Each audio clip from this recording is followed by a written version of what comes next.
The Lattice Scheme, a dream interrogation thriller. Book 1 of the Unseen Operative series by A.L. Liskey. Copyright 2025 by A.L. Liskey. All rights reserved. No part of this publication may be reproduced, distributed, or transmitted in any form or by any means, including photocopying, recording, or other electronic or mechanical methods, without the prior written permission of the publisher, except in the case of brief quotations embodied in critical reviews and certain other non-commercial uses permitted by copyright law. Publisher's note: this is a work of fiction. Names, characters, places, and incidents are a product of the author's imagination. Locales and public names are sometimes used for atmospheric purposes. Any resemblance to actual people, living or dead, or to businesses, companies, events, institutions, or locales is completely coincidental. Chapter 1. Unsolicited Invitations. Petals floated softly in the air like magical wisps caught in the wind, their crisp scent of floral magic piercing the air. Clouds billowed in the sky, reflecting in the stillness of the endless pool of clear water. Paradisical light enveloped the scene. It was simply a magical place of rest and calmness, far away from the reaches of the chaotic, noise-filled world. Azure Prescott smiled despite herself as she reached out to capture a few of the whimsical petals. The wind was so convincing that she could almost feel it tangibly flow through her long, medium brown-colored hair. This was the kind of place she could spend hours in. But alas, dreams do not last. Time to pull back. A thought or familiar idea was impressed upon her seemingly from all around. She blinked, rolled her shoulders, and wiggled her hands in deep focus. Like rain dripping on a glass window pane, the scene began melting away into a haze of darkness. Azure closed her eyes briefly.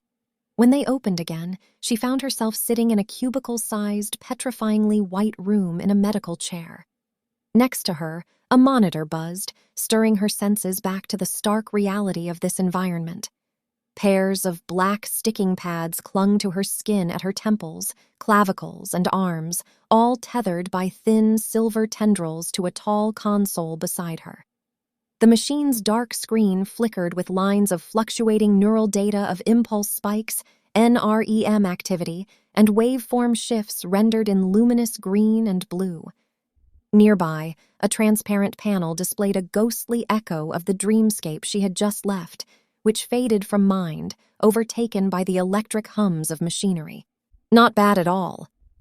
A new voice was close and came accompanied by an average-sized, middle-aged, dark man, contrasted against his pale lab coat.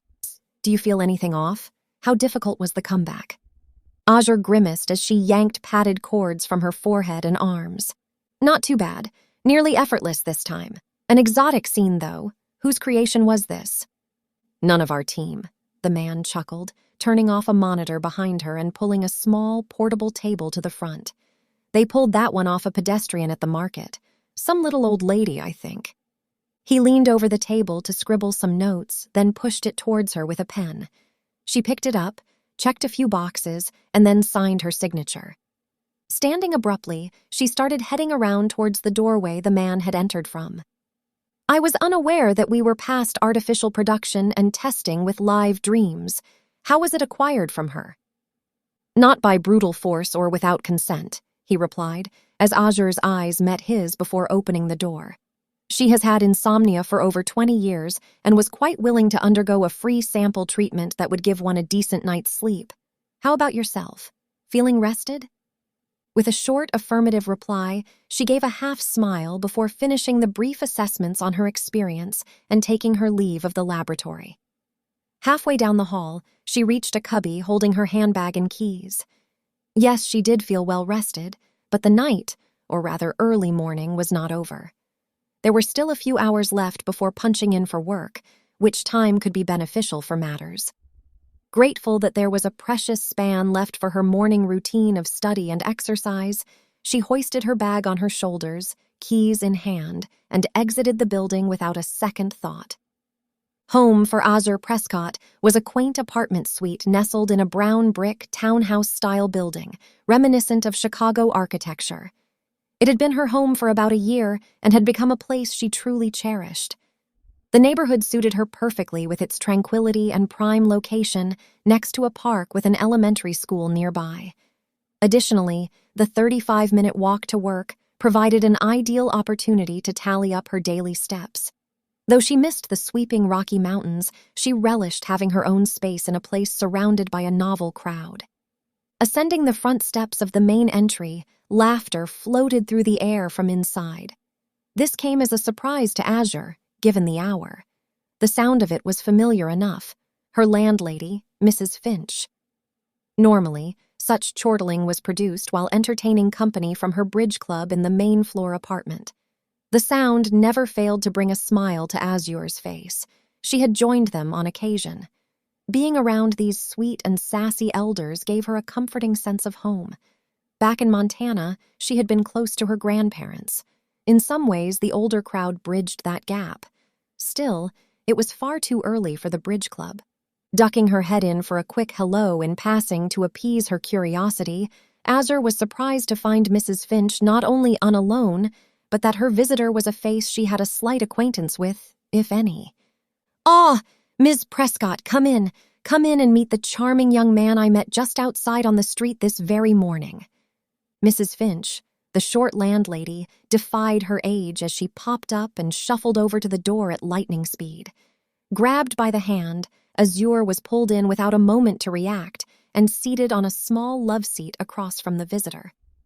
The living room, though quaint, felt unusually cozy with its assortment of old-fashioned furnishings. A dull green striped love seat, accented with bright pink threaded florals upon which she now sat, was opposed by a bright yellow settee with a glossed oak coffee table between them. Two blue pin-tucked chairs sat along the far wall, each flanking a neat white electric fireplace, above which a small alcove was overwhelmed with old family photos.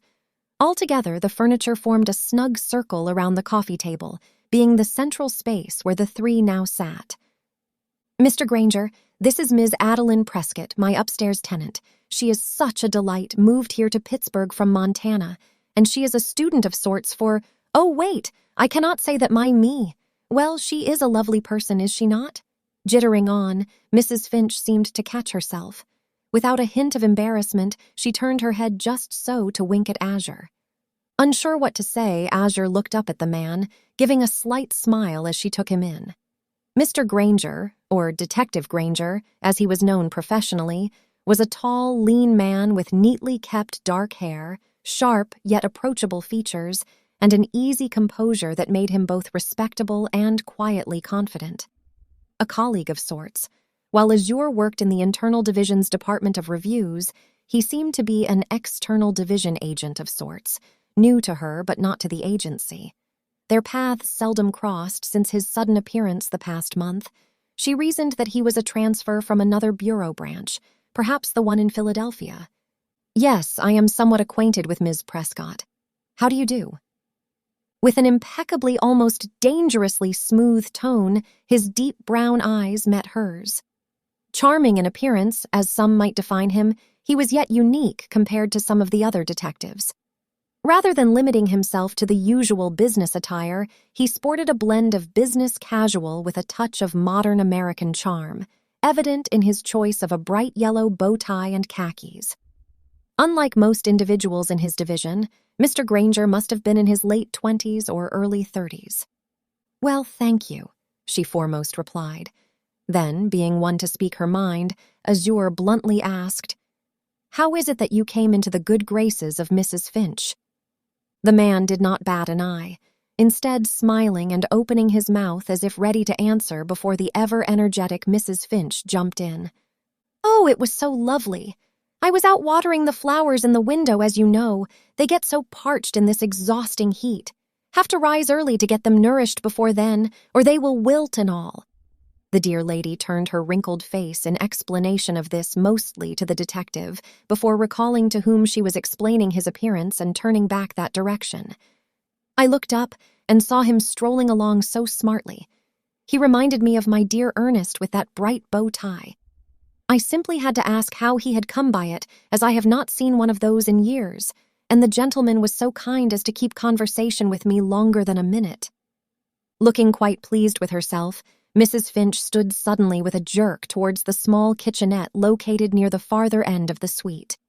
"Goodness, it is almost 5 in the morning. Let me grab some quick tea before I send you all off.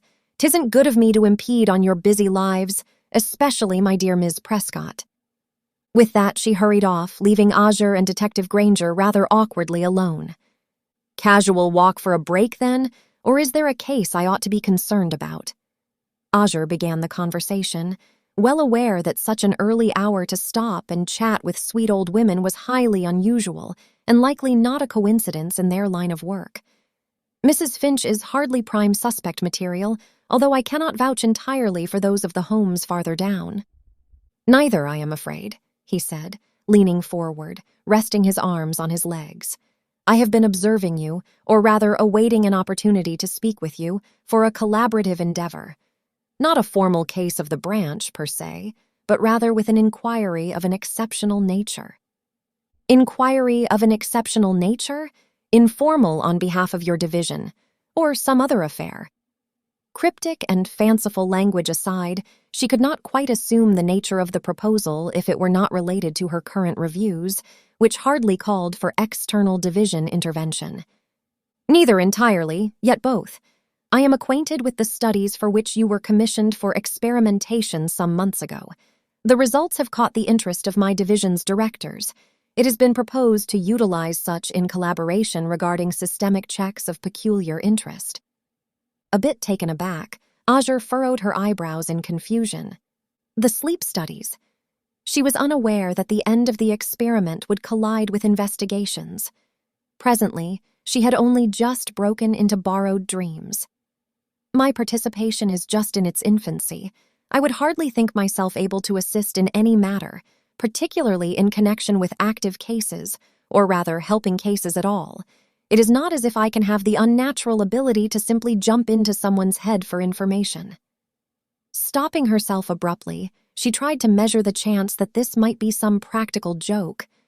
"To be frank, at present, the only benefit of the experiments appears to be assisting in sleeping disorders. I only volunteered for it to see if it would help my insomnia." "Ah, you are an insomniac, then? Here I had assumed you were a vampire." Folding his hands neatly, he leaned back comfortably onto the couch.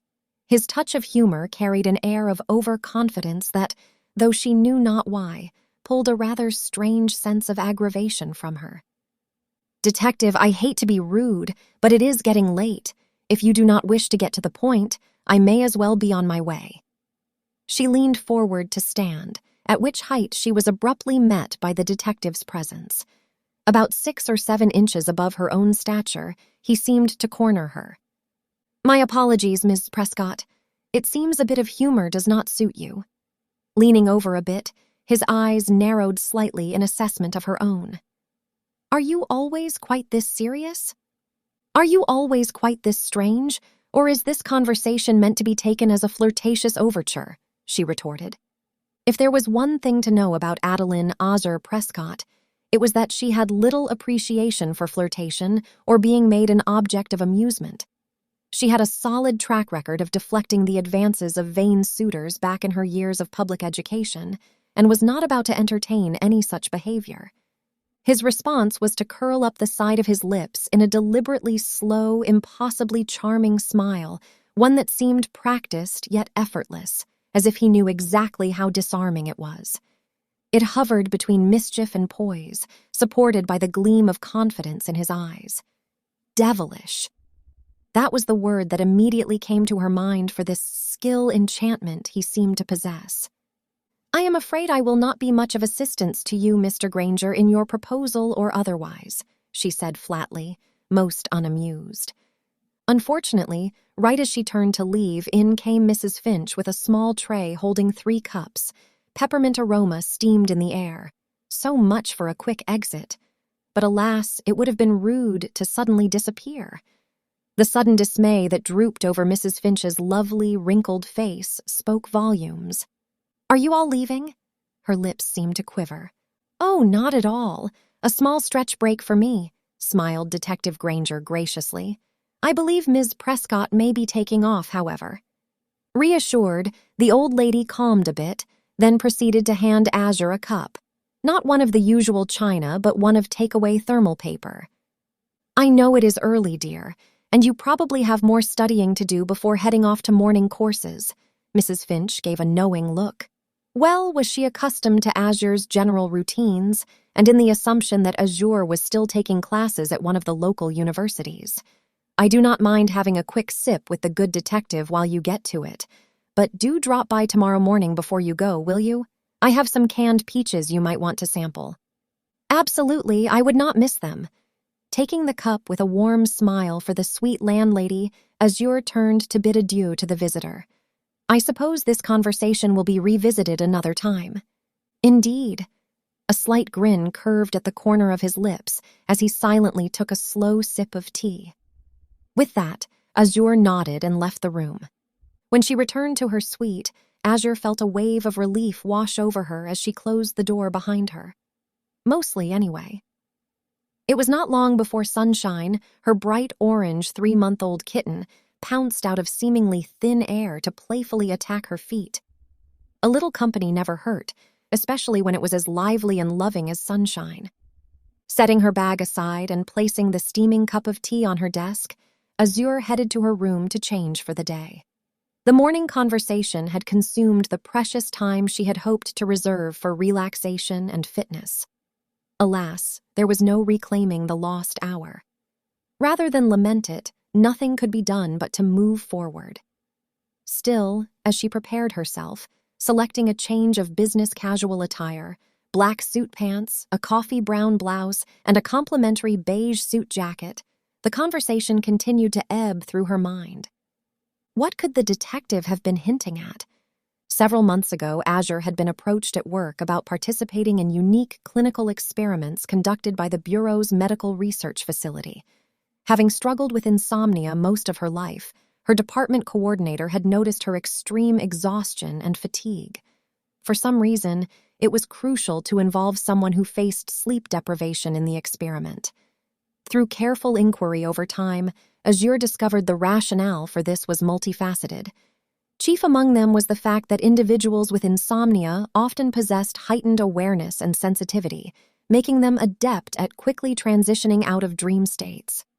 Admittedly, it seemed a strange invitation.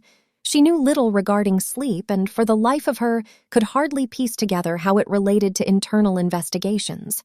For that matter, Azure was aware of the medical findings that had come forth from the internal department of research, yet had somehow failed to consider that proximity to such a facility might one day extend opportunities to those within the branch. Nonetheless, there were some tempting incentives to it. Foremost was the promise of a substantial bonus on top of paid hours for the work, with full bureau responsibility for any side effects, as well as the ability to withdraw at any given time. Having a desire to finish further studies to advance in her division, Azure could use the money. Another bonus was that the induced measures of sleep during the study had similar rejuvenating effects on the body and mind as a full night of rest with deep REM sleep cycles. Despite her initial lack of knowledge, Azure had noticed a significant increase in energy over the past few months, more than she had ever experienced before. At first, the studies were largely observational. Participants were asked to describe their dreams aloud upon waking, while researchers recorded their brain activity with standard EEGs and external biometric scanners. Although Azure herself rarely had any dreams, they still found her brainwaves useful. That portion lasted about a day. Past that point of study, the research team began to employ the lab's advanced capabilities. The sterile rooms and their surrounding machinery became far more integral. Now separate from other participants, each session Azure would recline in the medical chair, the neural interface pads calibrated to her unique brain activity, while the data console beside her pulsed with streams of fluctuating biometric and cognitive data. Induced dreams began to appear, fascinating and entirely beyond her control. With them came the foretold side effect, a surge of energy and a sense of restfulness all too unfamiliar to Azure in recent years. She relished it, finding herself with greater stamina and renewed focus in her work as a result. The turning point came when the team introduced an invasive technology called the Lattice interface, or NLI, a biodigital mesh injected directly into the brain's neural tissue. Once activated, it enabled researchers to manipulate small existing pathways to form new connections between the brain's corpus callosum, default mode network, and executive control network. When combined with mindfulness training, guided dream induction, and a delicate balance of consent and observation, the technology allowed for real-time interfacing with a participant's subconscious experience.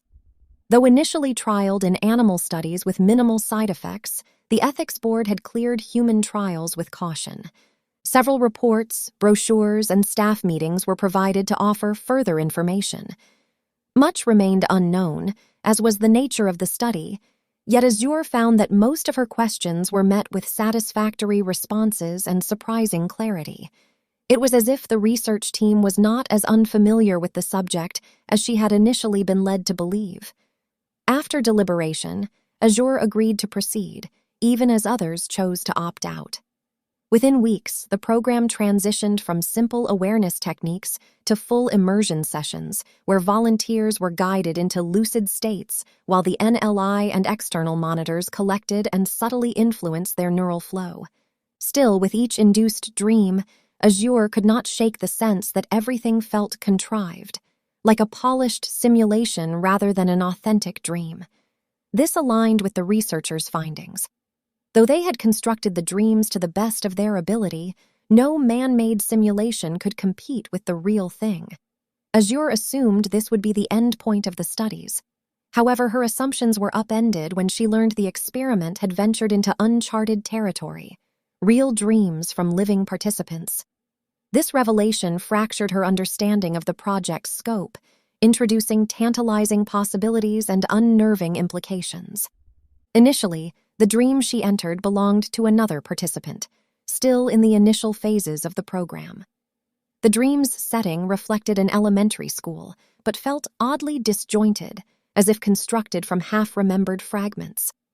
An erratic energy pulsed through the hallways, which Azure tentatively entered to explore further. Figurines of various sizes darted around like actors in a chaotic play, their faces blurred as though smudged by an unseen hand. Colors spilled and swirled in every direction, bleeding into one another in a kaleidoscopic frenzy. The walls breathed faintly, as if alive, and the air hummed with an unsettling melody, both comforting and alien. As Azure adjusted to the fluctuating environment of the dream, she noticed him, a ginger-haired boy perched awkwardly in the middle of the hall, the only solid figure in the chaos. His face flushed almost as brightly as his hair, and his hands trembled as they darted to shield his eyes. Panic radiated from him like heat waves, washing out over the entire environment as he muttered to himself, his posture curled inward as though warding off an invisible threat. It was then that Azure realized the source of his humiliation. Somehow, it appeared the poor boy had made it to school wearing only his boxers, which stood out starkly out of place amid the shifting impressionism of academic life. A figure, no more than a blurry outline, approached him and whispered something indistinct. The boy flinched and desperately attempted to cover himself, his movements jerky and frantic. Ah, yes, Azure thought, a classic nightmare scenario, public exposure. Unfortunately, her gaze lingered too long. When his wide, terrified eyes finally met hers, recognition sparked like a lit fuse. She knew him. He knew her. The ginger-haired boy was not just a figment of the dream. He was Louis Knox, the part-time intern receptionist from the main lobby of the dispatch center. "Are you here?" His voice wavered, faint and fragile against the chaos. "Or am I just making you up? They said someone else would enter." "I was about to inquire the same," Azure had admitted. "I believe I recognize you, Mr. Knox?" He nodded. "Ms. Prescott," she said, extending her hand civilly. However, the moment their hands met, a shockwave rippled through the dream. The kaleidoscopic colors flared brilliantly, as if the world itself had drawn a sharp, collective breath. Everything snapped back into darkness, which dispersed as she opened her eyes. Exhilarating experience? The head researcher, Dr. Williams, had questioned, observing Azure's confused expression. She had blinked, momentarily disoriented by the abrupt transition from the vivid dream world to the clinical setting of the lab. She glanced around, collecting her thoughts before responding. "What was that?" Azure stammered, still processing the surreal experience. "It felt so real, like I was there in his dream." Dr. Williams nodded thoughtfully. That was precisely the objective of this phase of the study, subconscious entry into the mind of another. What you have explored is the connection between dreamers in a shared dream state. With it, of course, comes the lesson of keeping one's hands to oneself. To touch another dreamer awakens both.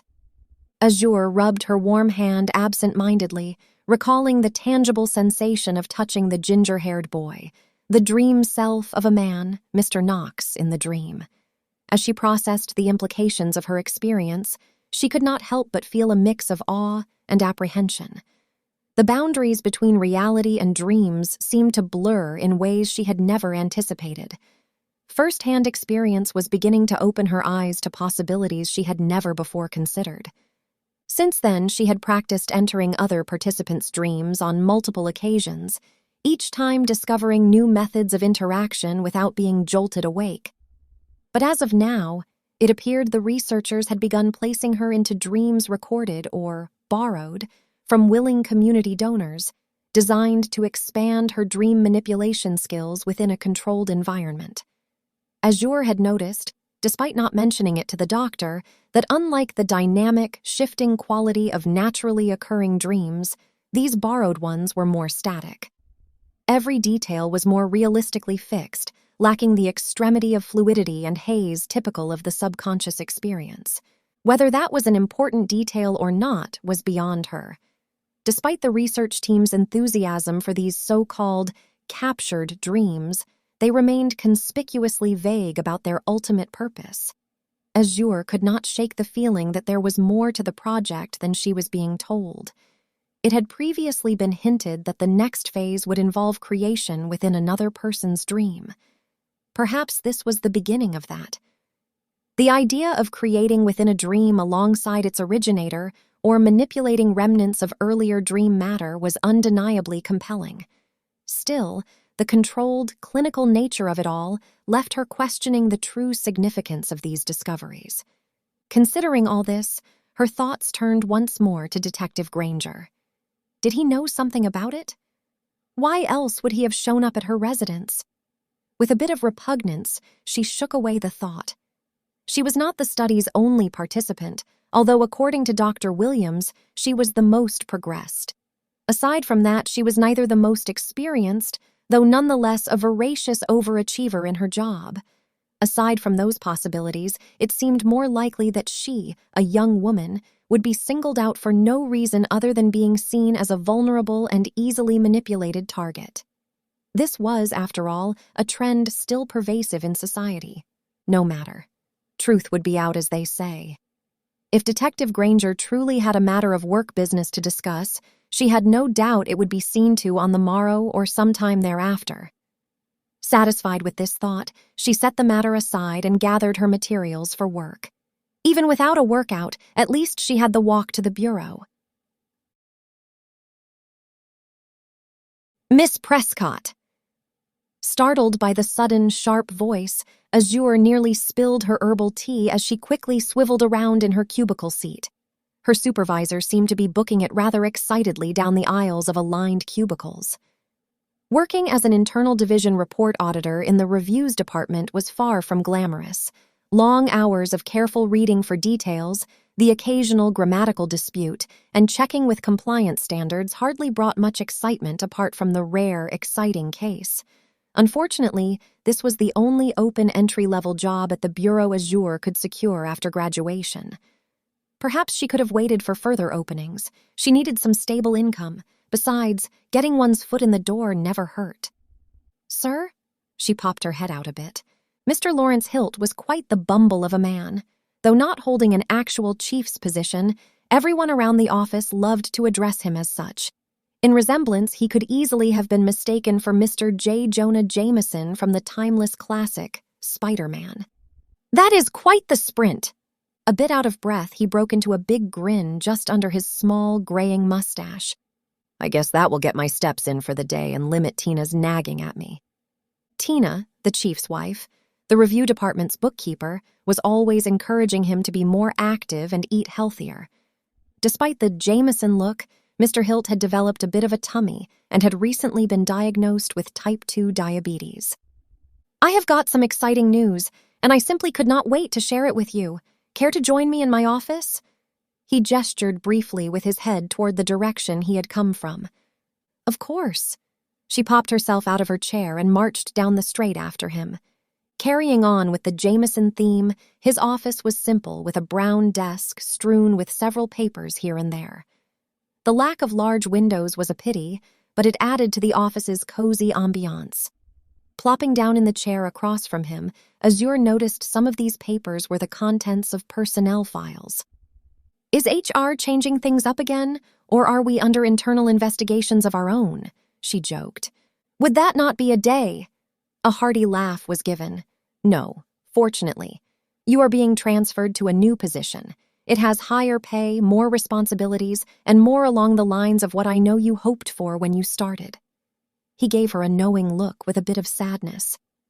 "It is still in internal investigations, but no longer under my supervision.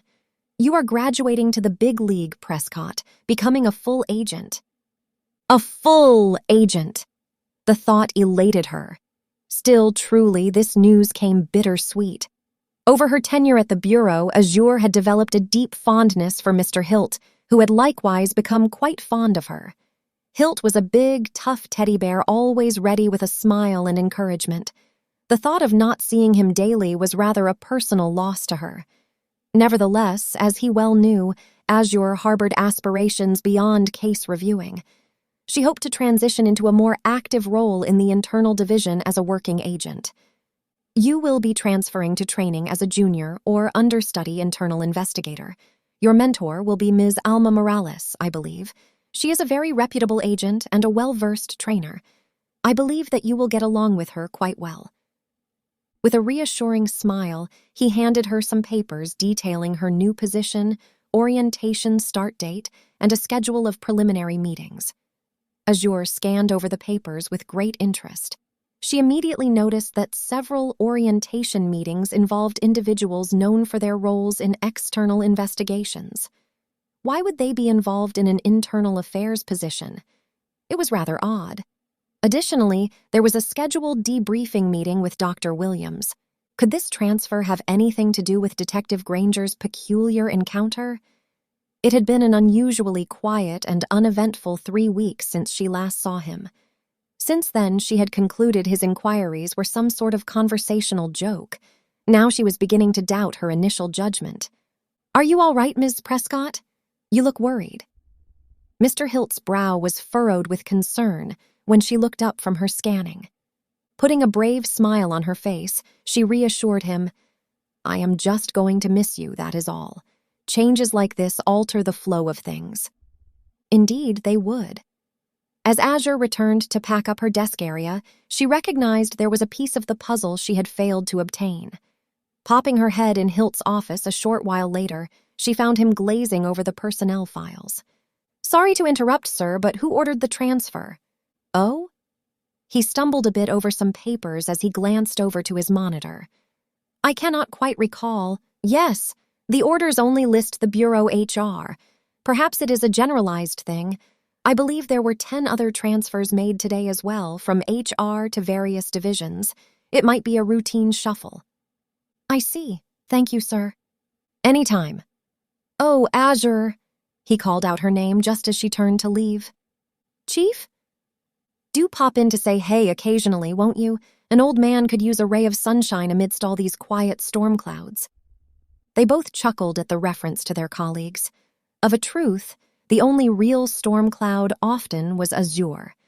She was far more reserved than the rest, as well as blunter. Her overachievement seemed to intimidate the other workers to the point that many would only speak to her when seeking advice or assistance with corrections. Except for Chief Hilt, Azure did not engage many on her own, as it almost seemed an unwritten law within her to never reveal much about herself. Still, it was becoming of a bureau agent to be thus composed. Each branch of the bureau across the country was very much like that, private for the protection of all personnel. Perhaps that was what made the work all the more enticing to Azure, less sharing made for less drama. Well, aside from the drama of some cases, drama, which Azure would undoubtedly become quickly acquainted with. Chapter 2. Onboarding. Prior to her appointments, Azure was given a full week of additional training to prepare her for the expectations and structure of the internal division. Much of this consisted of lengthy orientation videos, each outlining the various departments and responsibilities housed within the internal division of this bureau branch. These included overviews of the many departments that oversaw security monitoring systems, protocols for data record compilation and archiving, internal financial operations, and the management of community records. Other modules covered collaborative department roles in case assistance, particularly in conjunction with external units. While the material was dense and at times monotonous, it provided Azure with a broader understanding of the division's intricate network and how each piece fit into the Bureau's overall operation. Following these trainings, she was scheduled to meet her Bureau partner. Full-fledged agents were required to work in pairs, and while she was genuinely eager for the introduction, a peculiar detail gave her pause. For reasons entirely beyond her understanding, Detective Granger, whom she presumed by his title was an external agent, had been assigned to oversee her final training assessment and was now tasked with escorting her to the meeting. And so, here they were, riding together in one of the Bureau's black mid-sized SUVs en route to the lab, a curiously unconventional setting, according to her understanding, for an internal division assignment. Despite her assumption that he would attempt to speak concerning the prior encounter, they had ridden in silence until they reached the gate. Pulling the car over, but not parking, the detective simply smiled and gestured with his head for her to get out. She graced him with a sarcastic smile and pulled herself out of the car. As she did so, she barely glanced back in time to catch the few words he spoke. "Do tell Agent Morales I say hello." It was said so softly she barely heard it correctly, but then perhaps it was also in part the distraction of that smile she now deemed devilish. She hardly had given a nod before he took off. Such a strange duck, thought Azure to herself, as she made her way to the third floor at a decent pace. Most of the orientations were held in several meetings between supervisors of the division in which the agent was a part. With both divisions present, Azure thought to herself once more that this assignment had to be connected to the dream studies. This impression gave her a mild sense of resentment. None wanted to be promoted as an agent primarily for a happenstance, but rather their investigative skills and potential. Her scores for attention to detail and critical thinking had been outstanding, yet these qualities were, perhaps, being overlooked. Approaching the meeting room indicated on her orders, Azure squared her shoulders and pushed aside her thoughts of frustration. She needed to focus on making the most of this opportunity, regardless of how it came about. Perhaps there was more to these sleep experiments than met the eye, giving reason to this meeting's unorthodox location. Upon entering the room, Azure was immediately met by Dr. Williams, 2 men and a woman Azure could only presume was Agent Morales. Dr. Williams was wearing his usual white lab coat over a colorful, checkered-patterned button-up shirt. He smiled upon her entry and gestured for her to come and take a seat at the large round table in the middle of the white conference room.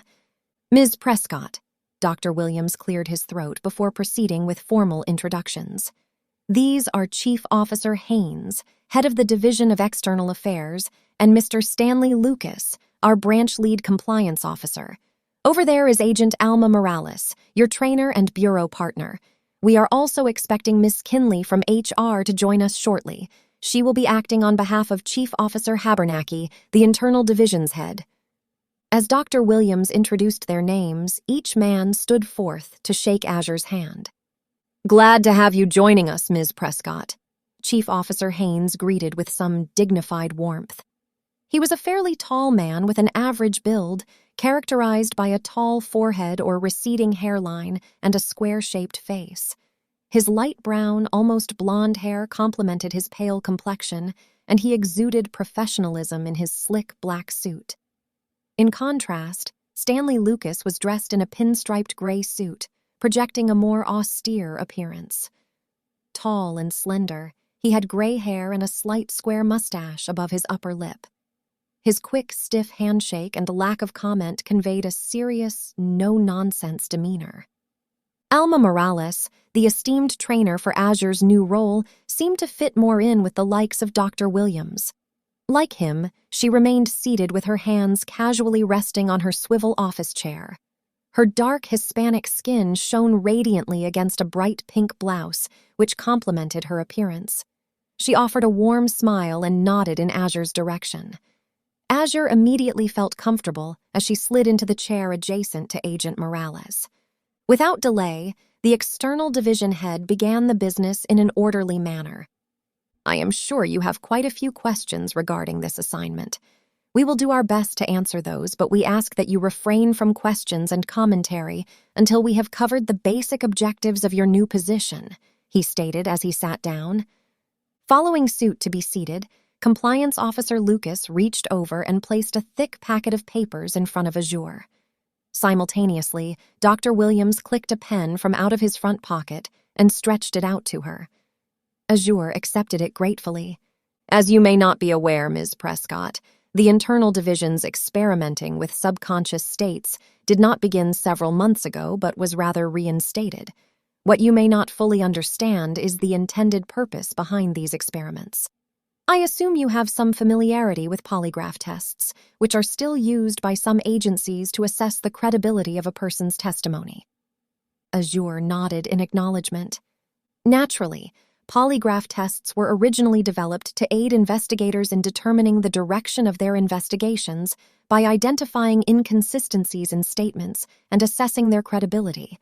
However, these tests are not entirely accurate, and the information they provide may not always be useful. He continued. Similarly, you are undoubtedly aware that eyewitness accounts are often incomplete, misinterpreted, or influenced by time, age, and external factors. For some time, investigation agencies have grappled with how to extract more reliable information from suspects and eyewitnesses. Traditional methods have proven useful but limited. We are all striving to penetrate beyond the active and often distorted perceptions of individuals into their subconscious. Scientific research consistently shows that the subconscious holds traumas, facts, anxieties, and often concealed realities. Azure nodded slowly. As he explained, it was beginning to make some sense in her mind how this perspective on the subconscious might be connected to the external division. Their role centered on interrogations. Eyewitness reports comprised a portion of the evidence used in law enforcement proceedings. Therefore, any method that might offer greater efficacy in extracting or verifying such information would certainly be of value to the division. The dream state is a complex mixture of truth, desires, anxieties, and fears. At its core lies the subconscious, the repository of an individual's true beliefs, perspectives, and authenticity. Dr. Williams has dedicated years of study to understanding the subconscious influences on dream phenomena, mentored by the esteemed Ali Magana.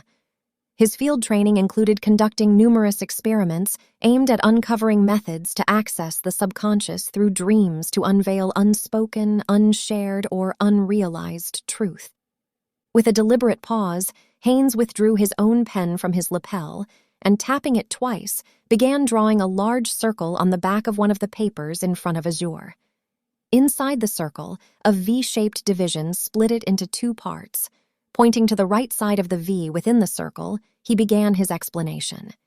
This part here represents what we commonly perceive as truth or reality. It is the portion people are typically willing to share, residing within the circle because it is accessible to the conscious mind. On the left side of the V within the circle, he tapped the corresponding area, lies the conscious mind's tendency to interpret, redirect, or sometimes project an altered version of perceived reality. Moving the pen to the top of the V within the circle, He continued, "This area represents the subconscious, which comprehends every aspect of an event. Sounds, smells, images, and intricate details that the mind captures but takes time to process. Herein lies the complete truth of an individual's perspective, the truth we seek. Do you understand, Ms. Prescott?" Haynes leaned back with a satisfied expression at his diagram. Azure noticed that besides herself, Dr. Williams was also studying it with curiosity evident on his face. Seemingly, this model was the chief's own conjuring. Looking at the diagram, she was able to infer the points Haynes had implied, but not explicitly stated. The circle symbolized the human mind or entire consciousness, while the divisions within it represented separate levels of awareness and intent. It was a cleverly thought-out diagram, displaying Chief Haynes's years of critical thinking in his profession. "Yes, I follow. Am I correct in concluding that you expect me, and whoever else you have recruited, to serve as test subjects for this theory in actual cases? What happens to this position if the anticipated results do not materialize?" These were pertinent questions.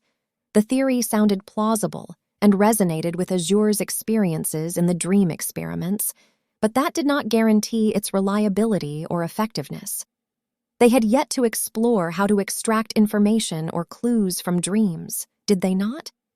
Moreover, how did they plan to facilitate access to a suspect's or witness's dreams? The idea of inducing sleep during questioning or keeping individuals overnight for such purposes seemed both unconventional and ethically questionable. Still, she gave pause to her own thoughts. Chief Haynes had mentioned that these experiments were not new. Therefore, it was worth considering that many of the questions now circling in her mind had likely already been addressed long ago. This endeavor might be far less about pioneering research and far more about continued recruitment. Whether or not that was the case, she was the one most in need of further enlightenment. "Bright indeed, Ms. Prescott," the stoic Mr. Lucas responded to her vocal inquiry, his demeanor highly composed. "Naturally, the Bureau cannot condone overnight stays or dream probing during questioning. It would violate policies and could undermine the integrity of the entire process. The exploration of legal avenues for accessing the subconscious is still ongoing. That responsibility rests with me and my team." He fixed her with a steady gaze. "You will come to understand, Ms. Prescott, that many investigative organizations, whether public, military, or privately owned, operate under licenses for research and experimentation that fall within legal gray areas. While not formally sanctioned, these practices are often shielded by broader democratic policies.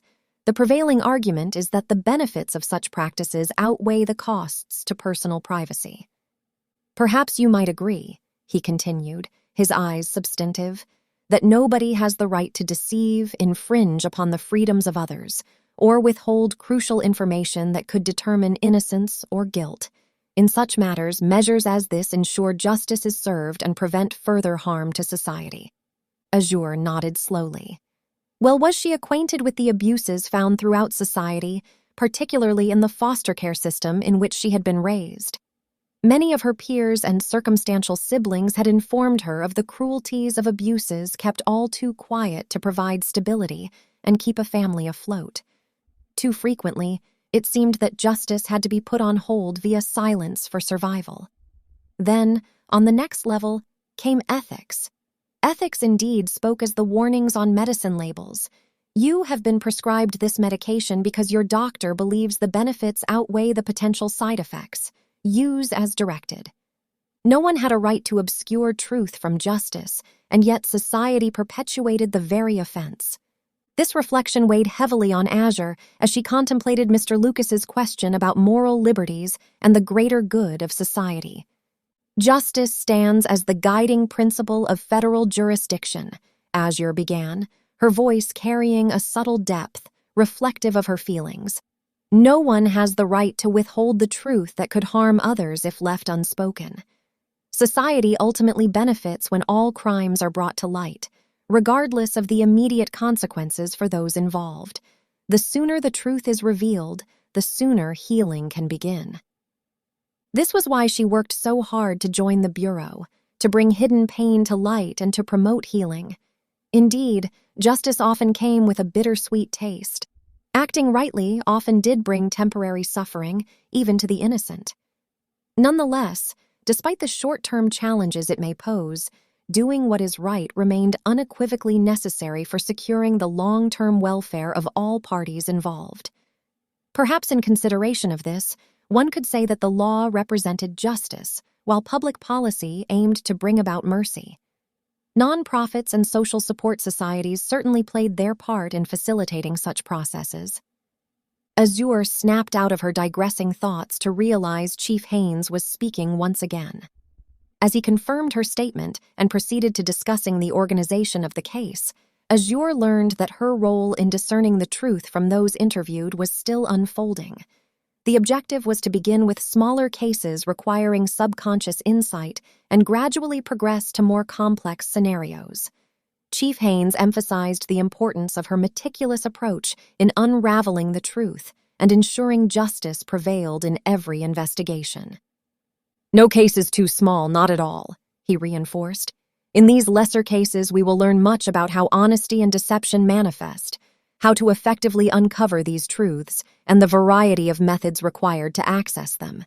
This is where the excellent work of Dr. Williams and Agent Morales comes into play. Agent Morales has taken this very route. With her mentorship and Williams' expertise, it is hoped that this may be a model for developing future operatives." With a sweeping gesture of his hand, he invited Dr. Williams and Agent Morales to take the floor. But right then, there was a knock at the door. The long-awaited Ms. Kinley had arrived. She was a spirited, short, round, blonde lady, the kind that reminded one of that certain childhood neighbor who always made cookies for the kids on the street. Shuffling in with a clipboard and a large stack of papers, she headed for the seat just to the left of Azure. Azure smiled warmly as memories of Ms. Kinley from her early days of employment flooded back. Ms. Kinley had been meticulous, almost excessively so, in explaining and reiterating employee benefits. She was clearly dedicated to ensuring that everyone took full advantage of the offerings she worked tirelessly to make available. "Sorry for the lateness. There has been quite a mix-up with the reorganization and the new hires. I have got all the paperwork for your transfer here, so we can get it sorted today. Your pay and hours will reflect accordingly as you start your new training." Taking a deep breath, she realized she might have interrupted something. "Apologies, please continue." Haynes chuckled a bit, though Mr. Lucas could not appear less amused. Dr. Williams took advantage of putting in a word at this point. "Ms. Prescott, we will begin to delve into the intricacies and practicalities of the position during your training session tomorrow evening. Ms. Morales will share her extensive experience with navigating the dream state and guide you through the techniques she has mastered. For now, let us complete the compliance and consent paperwork so that Officer Lucas might be punctual to his other appointments, and Ms. Kinley might have ample time to finalize the important HR tasks of the day." He smiled appreciatively at Ms. Kinley. Stanley Lucas grunted in agreement, and they proceeded to review the paperwork laid out in front of Azure. The documents included consent forms, compliance standards, and detailed information on the role's scope of practice and ethical standards. In addition to the in-person training with Ms. Morales, Azure would need to complete further technological certification tests to obtain the necessary licensure prior to participation in any active investigations. These would be scheduled during the daytime over the following week. The moment Azure's pen lifted from the final page requiring signatures, Officer Lucas whisked the paperwork away, bade his adieu, and departed. Chief Officer Haynes followed shortly thereafter, giving a curt nod and wishing her good luck as he made his way out. The human resources paperwork covered the usual items: emergency contacts, health and insurance information, position salary, and so forth. Ms. Kinley then dedicated another 30 minutes to explaining the extended benefits associated with this higher position. She enthusiastically recommended that Azure take full advantage of these opportunities, emphasizing how they could save money and enhance her quality of life. Paperwork took its toll on the human mind, and Azure found herself utterly exhausted by the time Ms. Kinley finished, and she was now left alone with Dr. Williams and Agent Morales. "Well, I am afraid all the fun is over for now," Alma Morales finally spoke. Her voice was smooth, warm, and inviting, perfectly complemented by her lovely smile, even with the mild sarcasm laced in it. "All that is left is to sleep it off, right?" Her humor revealed itself as an integral part of her personality. Dr. Williams chuckled and motioned for the two to stand and follow him. They proceeded down to the basement level, where all the dream experiments were conducted. This time, however, instead of the usual observation rooms, they entered a much larger space equipped with 2 cushioned recliner chairs surrounded by an array of computers and medical equipment. Azure paused slightly. "Is this far more complex than the previous entries?" "In a manner, yes, as there are 2 of you. That mostly accounts for the greater equipment, but it is nearly the same," Dr. Williams assured her with a pat on her shoulder. "You will both be interacting with some captured dream phenomena for the next week. However, because we are stretching into scenarios with greater complexity, it is mandatory to have more equipment to monitor your vitals. There's a lot you have not yet experienced that Ms. Morales has.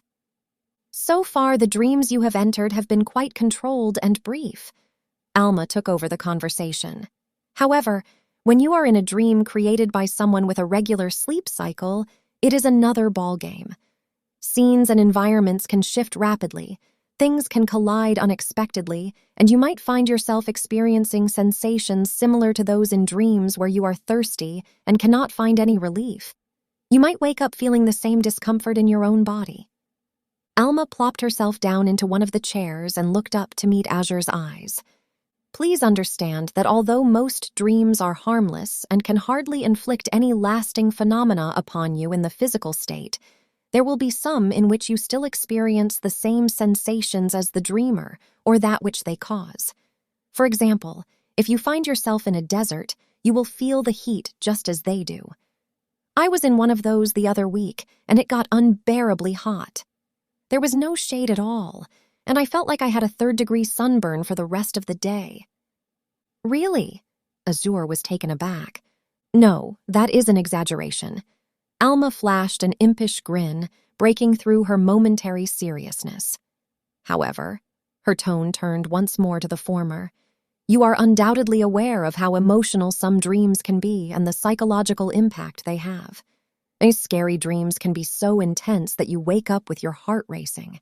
They need to monitor our vitals to ensure our psychological and physiological safety.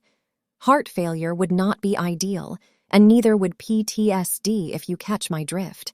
There is still so much we are exploring and discovering, particularly in differences between us in this state, that we cannot afford to risk potential negative outcomes." "I guess that makes sense. Wait, if we are going to be monitored so closely, should there not be more people?" Williams interjected from behind the movable computer he was setting up. "There are. We have a team of 6, all trained in BLS or CPR, including 2 medics to monitor vital signs, a psychiatric researcher and assistant, a physiologist, and me. They will join us once your training is complete. For now, it will be Dr. Locke and me working with you."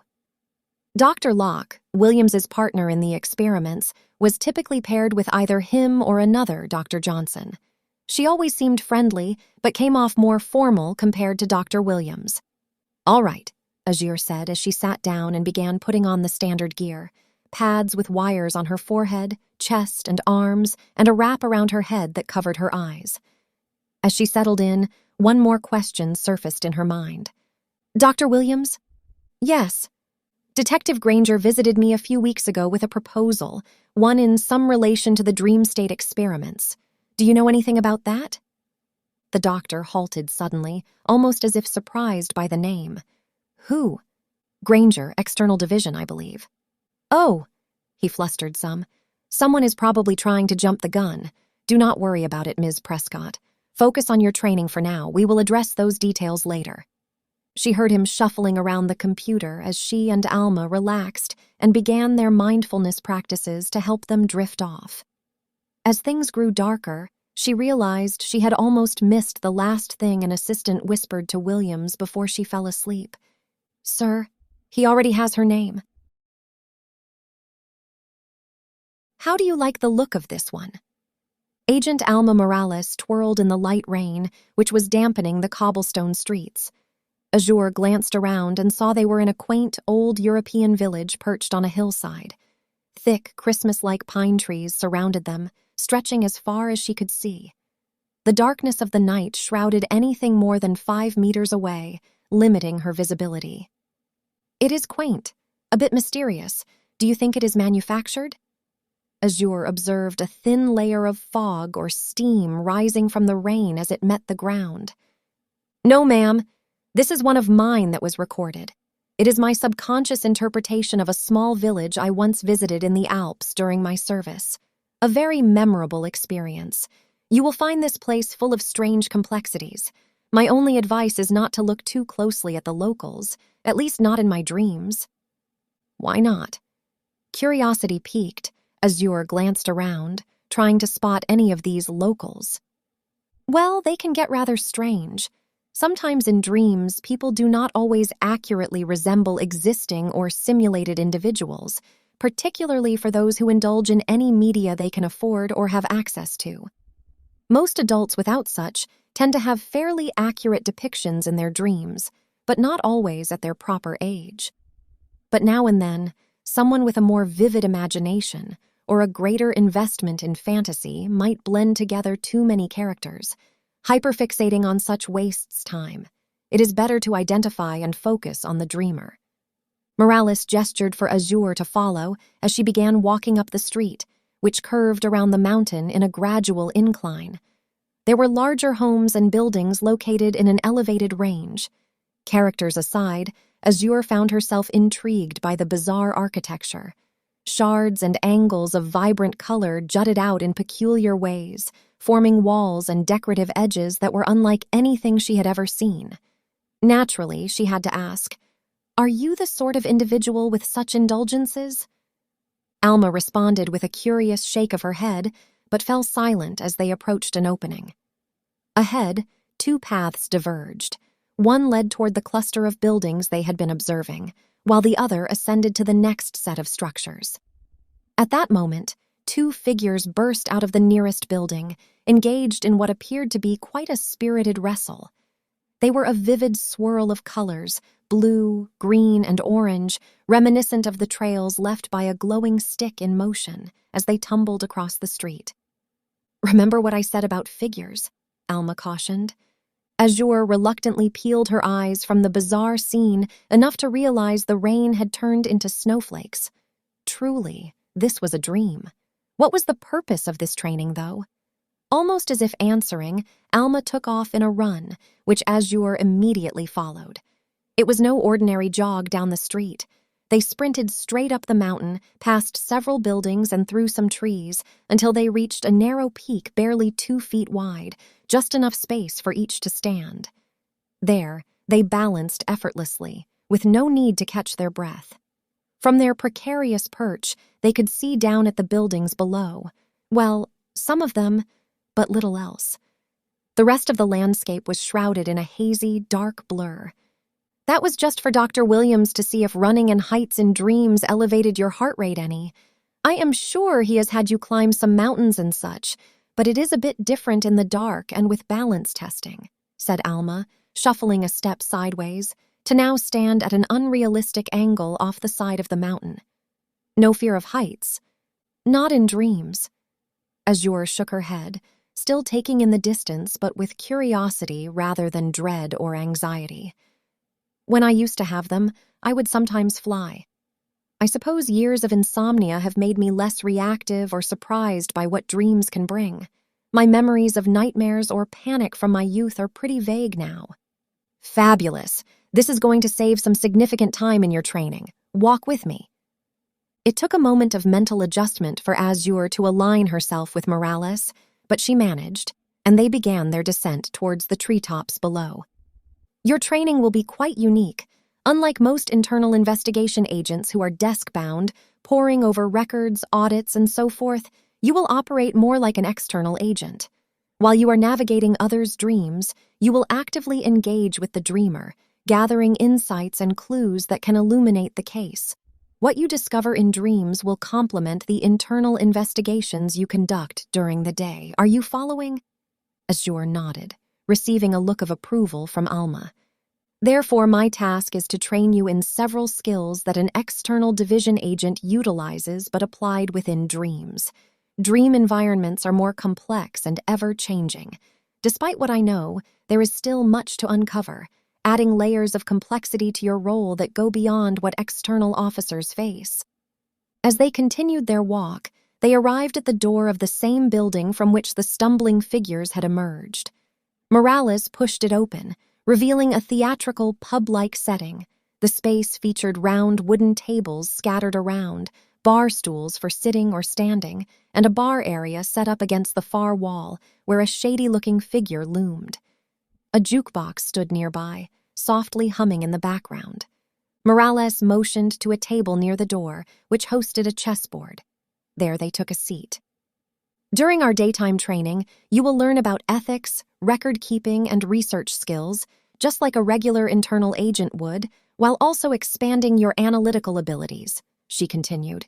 In dreams, we will focus on testing and strengthening your skills in critical thinking, problem-solving, observation, communication, collaboration, and creating opportunities. We begin today with critical thinking. Immediately, Alma swiped up a pawn and placed it forward 2 spaces. Surprised, Azure did her best to focus on the chessboard. In a normal setting, it would be straightforward to glance at the details, make a move, and continue. However, dreams operated differently. The mind loved to blur details, rearrange elements, and alter perceptions. To recognize Alma's move, Azure had to closely observe Alma's arm to identify where the piece had been placed, rather than relying on her own unstable perception of the board. Training in this manner was extremely challenging. For 3 nights straight, they played chess for hours on end, never yet completing a game, since Azure still required an unusual amount of time to make more than 7 moves.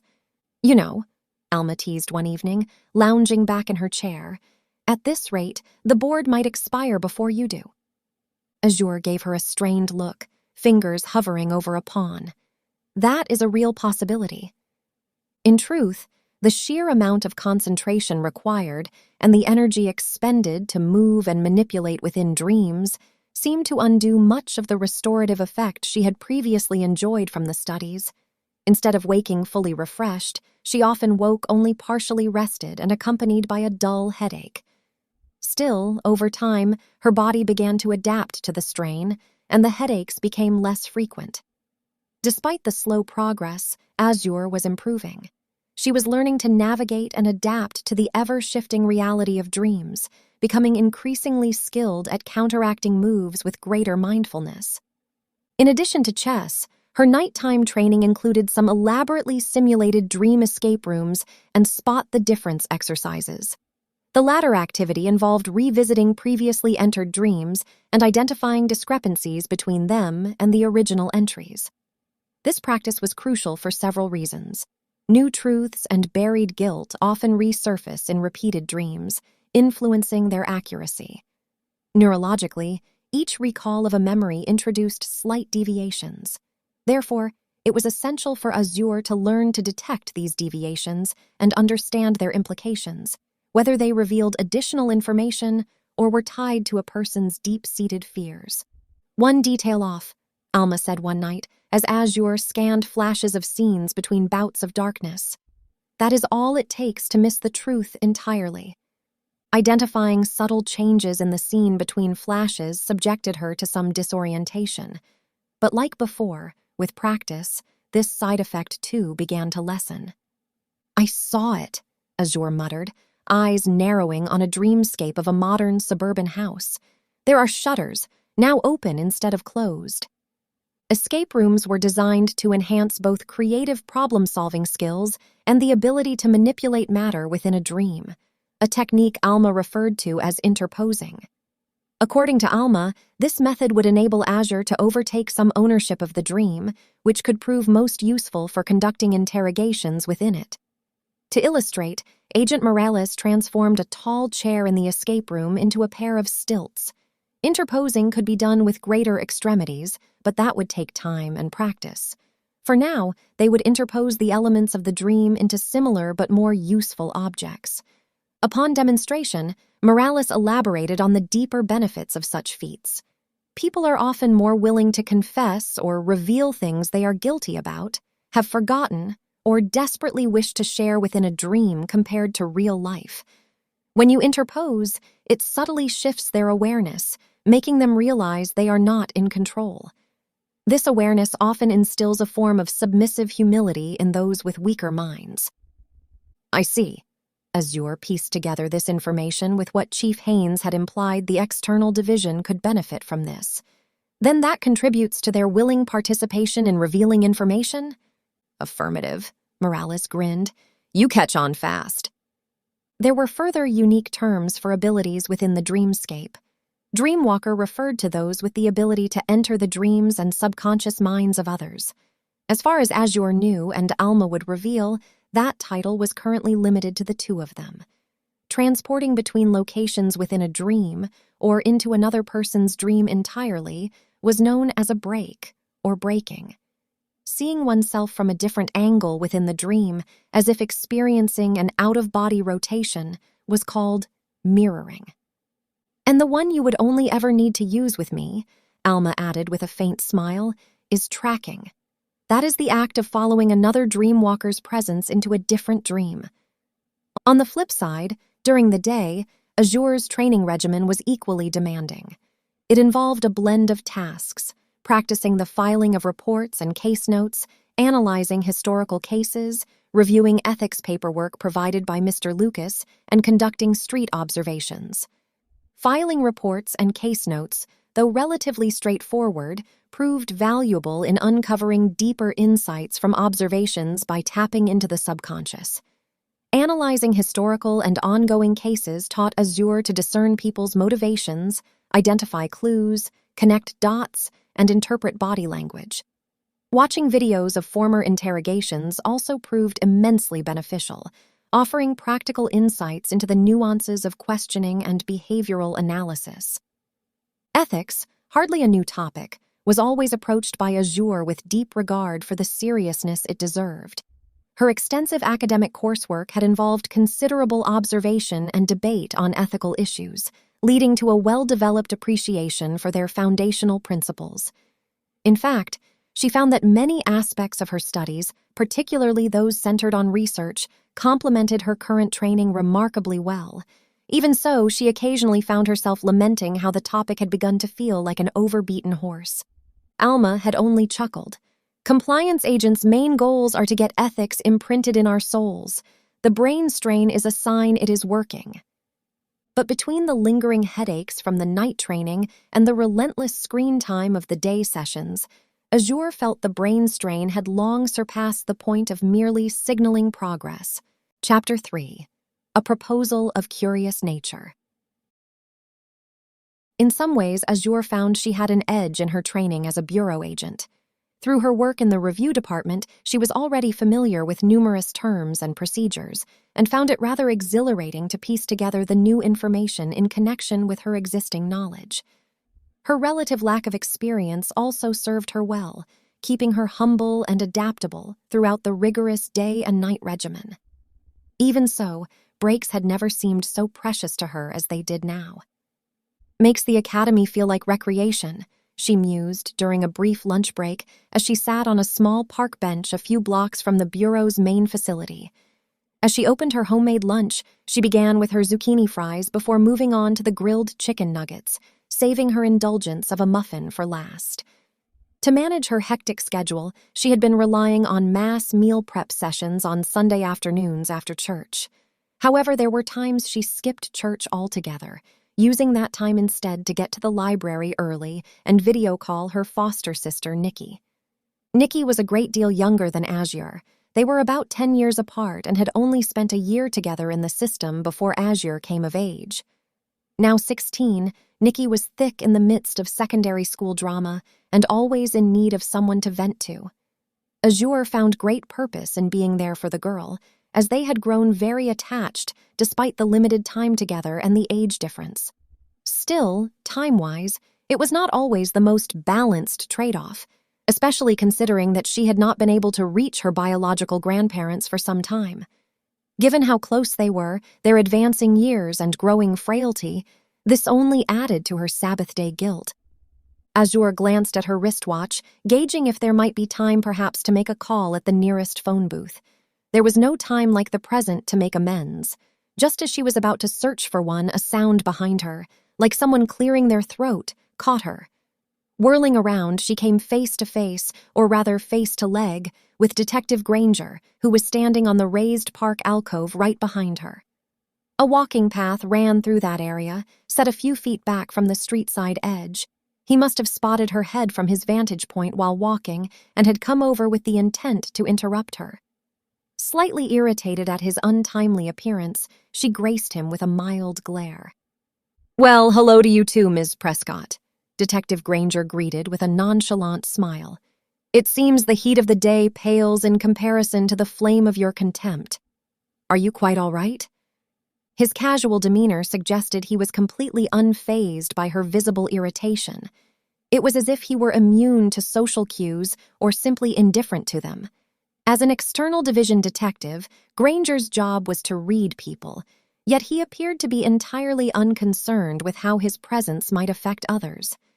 His indifference and unperturbed attitude left Azure unsure whether she saw him as unprofessional or simply unsubjective to all things. "I am quite well, thank you." She returned her attention to her lunch and closed it up, feeling the time to eat had passed, and with it, once more, the grandparents would have to wait. "Was there something you needed?" She could not seem to help her uninterested tone. For some reason, Detective Granger's presence irked her, and she was wary of him trying to revisit their conversation from several months ago.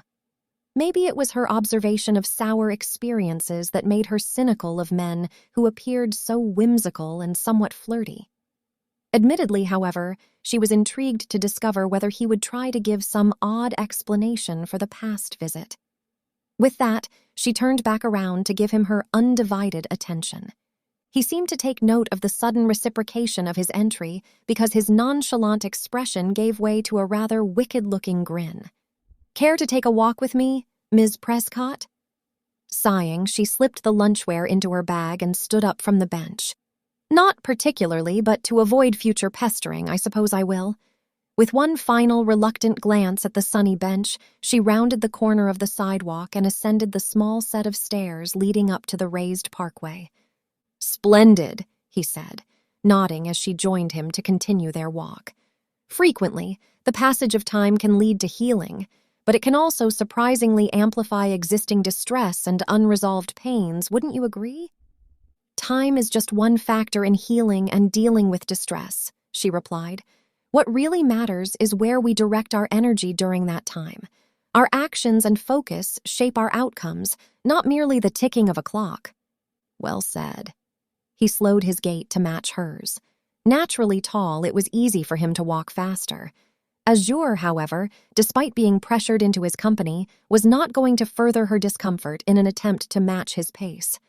"Resources, opportunities, and assistance are also crucial factors," he continued with the strange topic. "One cannot simply resolve the pains of a gunshot wound without proper medical care and expertise.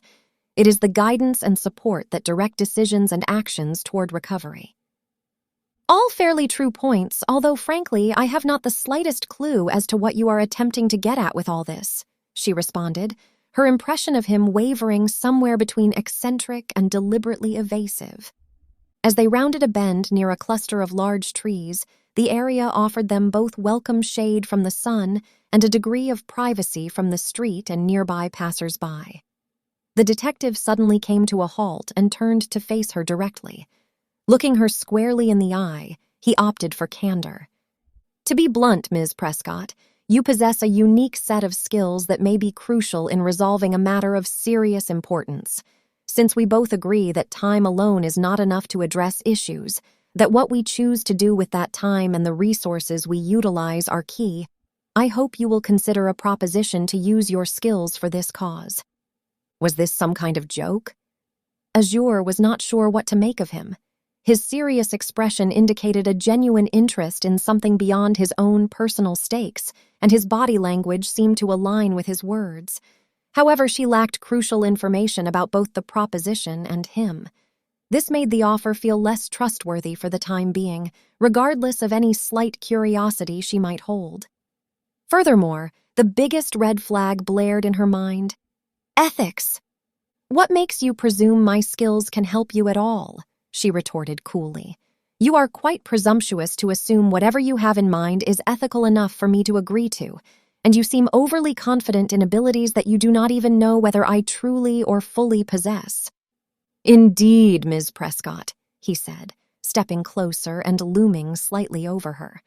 From your current perspective, there is much that remains unknown. What is the best way to pique someone's interest or make an offer? By revealing all available information, at times even if it may be sensitive and poses a threat to others' lives, or by initiating a conversation that gauges their willingness and curiosity. There was a moment of silence between them, charged with electric tension. Yet Azure's discomfort at his sudden closeness was unlikely to be noticeable to him with her stone-faced composure. The moment quickly passed as he gave a slight, a small smile, then continued speaking, stepping back slightly to give her some space. Ethics indeed are a crucial consideration, said he, but what is truly at stake here, Ms. Prescott, is the subject matter itself. As you might expect, a matter as this is to be filtered through the Bureau's hierarchical discretion. After all, if it is not being managed by them, it could be seen as a threat to the very justice we strive to uphold and dedicate our lives to. That order remains vigorously active, and I would not have you presume this is much afar off the proper operation of affairs. However, every organization has its slip-ups and errors, and this may be one such case in which matters seem to skip a loop. Are you proposing an investigation into defamation? What does the Bureau have on you? Asked Azure sharply. Believe me, Ms. Prescott, this is not personal. I would sooner wring my own neck than undermine my employer, he said, his tone earnest. What I am involved in is a quest to ensure the veracity and longevity of the organization, particularly in upholding the very ethics it so proudly claims to represent. This is about preserving the integrity of the work, not about personal gain or vendettas. This she met with some indignation. And who made it your job? As soon as she said it, she realized she did not actually know Granger's exact role within the external division. He could very well be part of the compliance task force while still holding the title of detective. Nevertheless, he surely was aware as well as she that approaching a relatively new and still-in-training agent from the internal division in this manner was both unorthodox and inappropriate. It was, at the very least, indecent, nearly indecent as the slight laugh he gave again. If you saw someone about to jump off a bridge, would you just stand by and let them throw themselves into their untimely death because it is their right to manage their life as they please? Would you sit idly by while a grown man hands a child a loaded gun, telling them to have fun with it?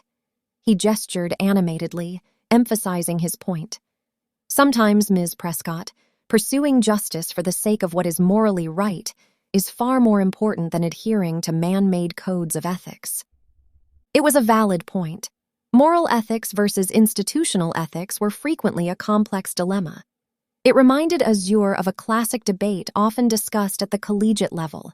If a poor man's wife were dying and there was a facility holding the cure, which he could never afford or obtain by any means, is it right for him to steal it to save her life, even if it incriminates him? Or should he let her die, despite her wishes and his own moral convictions? She remained silent for a moment, feeling his gaze as intense as the sun's heat. There was something almost satisfying about making him wait for her reaction. Perhaps it was because, typically, women were expected to be more reactive, and Azure had often played that role. No, she decided, let him wait. A little patience would do him good. A nearby church began sounding off the 1 o'clock chime. Lunch break was over. She turned a bit from him, making it evident that it was her time to go. You make a compelling argument, Detective. I will give you that. I do not know who precisely it is you see jumping off a bridge, but I do agree that if that is the case, something ought to be done. However, I do not desire to get involved in anything that could put my position and my integrity into question." She turned to go, but did not get very far before he used his long legs to overtake her. "Would that be the case, I wonder, if you realized that the very matter itself was already at work against your position and integrity?" he asked, his tone light, yet of the kind that provoked deeper thought. "You hardly seem the type to let injustice prevail in an institution devoted to the opposite." She spun to face him, her anger palpable. "What do you know about the type of person I am? From what I can surmise from your standpoint, I must seem rather vulnerable, having been willing to sign up for an experiment such as the sleep studies in the first place. Is that the logic? That I am easily persuaded into anything? I can assure you most strongly, sir, that is not the case. I do not jump into things lightly, nor spontaneously for that matter. Furthermore," she jabbed a finger at his chest, his eyebrows rising but more with amusement than surprise. "If you knew anything about me, you would understand that I have invested too much to be tossed around recklessly by the likes of you. You have more than enough resources and undoubtedly friends in your office. I suggest you make better use of them. Detective, good day." With that, she stormed off. Thankfully, he did not attempt to follow her. Azure was relieved to return to the office and continue her instructions. The structured quiet of the workspace grounded her nerves as she settled into her chair beside Alma. Their shared office, or high-walled cubicle, was tucked within one of the more private corners of the floor dedicated to the Department Remote Inquiry, or DRI, in the Internal Divisions building. Previously, it had been assigned to Agent Morales and her former partner, Hastings, whom Azure had yet to meet due to his current absence, having reported illness for over a month. Alma had assigned her a stack of archived case reports to study, particularly to examine the connections made from remote investigations. Each report was curiously thematically tied loosely to identity manipulation, psychological lapses, or legal anomalies. One in particular stood out: a peculiar investigation involving a former agent and his family's tax evasion. The case was layered with contradictions. While the Cornish family had distinctly lacked the means or knowledge to orchestrate high-level fraud, their financial records showed nearly a decade of paid taxes that should not have been feasible. Payments were verified yet disconnected from their personal identifiers. Records hinted at system manipulation, something far beyond the couple's apparent capabilities. Ultimately, the conclusion was that their son, Agent Cornish, a bureau security officer, had manipulated the tax records on their behalf. This left Azure with a mixture of intrigue as to whether such a case might be tied to those forthcomings. Such was the state she was in when the department's secretary intern, Miss Liesel, a college-aged, stick-blonde-haired girl, popped her head in. "Someone dropped this off for you, Miss Prescott," she chimed, bright as a canary as she brought in a very fragrant sack. Azure accepted it and peered in. It was a grilled chicken Cobb salad from a local casual restaurant with a complimentary fruit cup and several packets of ketchup. What in the world?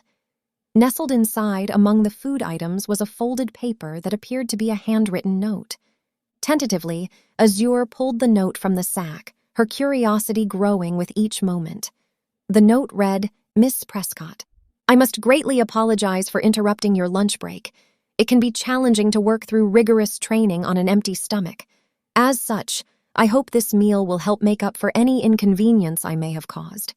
Azure paused, tearing open a ketchup packet and savoring the tangy burst as she read the note. The gesture was thoughtful, but the fact that someone knew about her peculiar habit of using ketchup packets was unsettling. Of course, she was surrounded by criminal investigation personnel. Perhaps it was not that odd. Skeptical, she continued reading. "As masterful as I deem myself to be in conversations, I admit that ours may have felt rather impersonal. I understand if you are both skeptical and somewhat offended. Many find themselves in that position when interacting with someone in my line of work. Nevertheless, I hope to restore your trust with more substantial information. Good decisions are informed decisions, as they say. While I cannot divulge too much in this letter due to ethics and security reasons, I hope you will find value in a small test of truth to determine if my proposal is genuinely worth your consideration and if it is as truthful as it is intriguing. I am aware you are under the expertise and tutelage of Ms. Alma Morales. Although she is unaware at this time, the mystery at hand greatly involves her. Several months ago, I was tasked with reviewing and discarding materials related to undisclosed and unresolved cases from the past 4 years. During this process, I came across a report filed by Ms. Morales and her leading partner, Agent Mahomes. However, there are no records within the Bureau indicating the existence of an Agent Mahomes, nor are there any remaining individuals directly associated with the case, except for Agent Morales herself. It was a case involving a missing agent, and yet it appears her recent partner has also taken a tendency to vanish. Quite peculiar, isn't it, for a bureau so heavily weighted in checks and balances? The depth and details of this case seem to intertwine with other unresolved affairs within the bureau, but I am not at liberty to disclose more at this time. The real questions are, who is seeking to cover up the existence of an individual involved in this case? Why was it left unresolved when its original opening was so critical to intelligence? Why does Ms. Morales have no memory of her partner or any partner involved in this case? You may test it for yourself, Ms. Prescott. I suggest you inquire with Ms. Morales about Agent Mahomes or her former partner during the 2434 investigation of Wyoming's Air Force Base. You may find that she draws a blank, becomes noticeably uncomfortable, or simply responds with the names of Hastings and Dublin. I encourage you to explore this matter further. Put your investigative skills to the test. I believe you will find the investigation quite compelling. Until then, best of luck. DG. How presumptuous, she thought. What is it with men? They seem to hardly let a matter drop when such is desired, yet often overlook the things a woman might take seriously. There was so much on her plate as it was already. Why add another mystery to the top of it? And yet, there was an odd, rather insatiable curiosity in her as to what this could truly be about. Somehow, he had implied it even connected so far as her own position and integrity, which made the matter seem, well, rather personal. She had to admit she was intrigued and would not deny he had read her correctly on that front. With such a small request, or test, it seemed rather harmless to poke at and see if there was any substance to his story. If not, that would be the end of it, and the matter would settle. But if there was, then what? Then nothing. Surely it was all empty words. She reminded herself that she did not need to get entangled in some informal investigation. With a sigh, Azure returned to her studies, taking a bite of the delicious salad. There were still hours left before the duties of the night, giving her time to mull things over and decide whether to dive into what appeared to be a madman's quest. At the very least, she thought it was a decent gesture, considerate of the inconvenience he had caused her with the food. Azure's predicament lingered unresolved, gnawing at her thoughts as evening descended. She was accustomed to making swift decisions with minimal information, yet the hours had slipped by without offering the clarity she sought.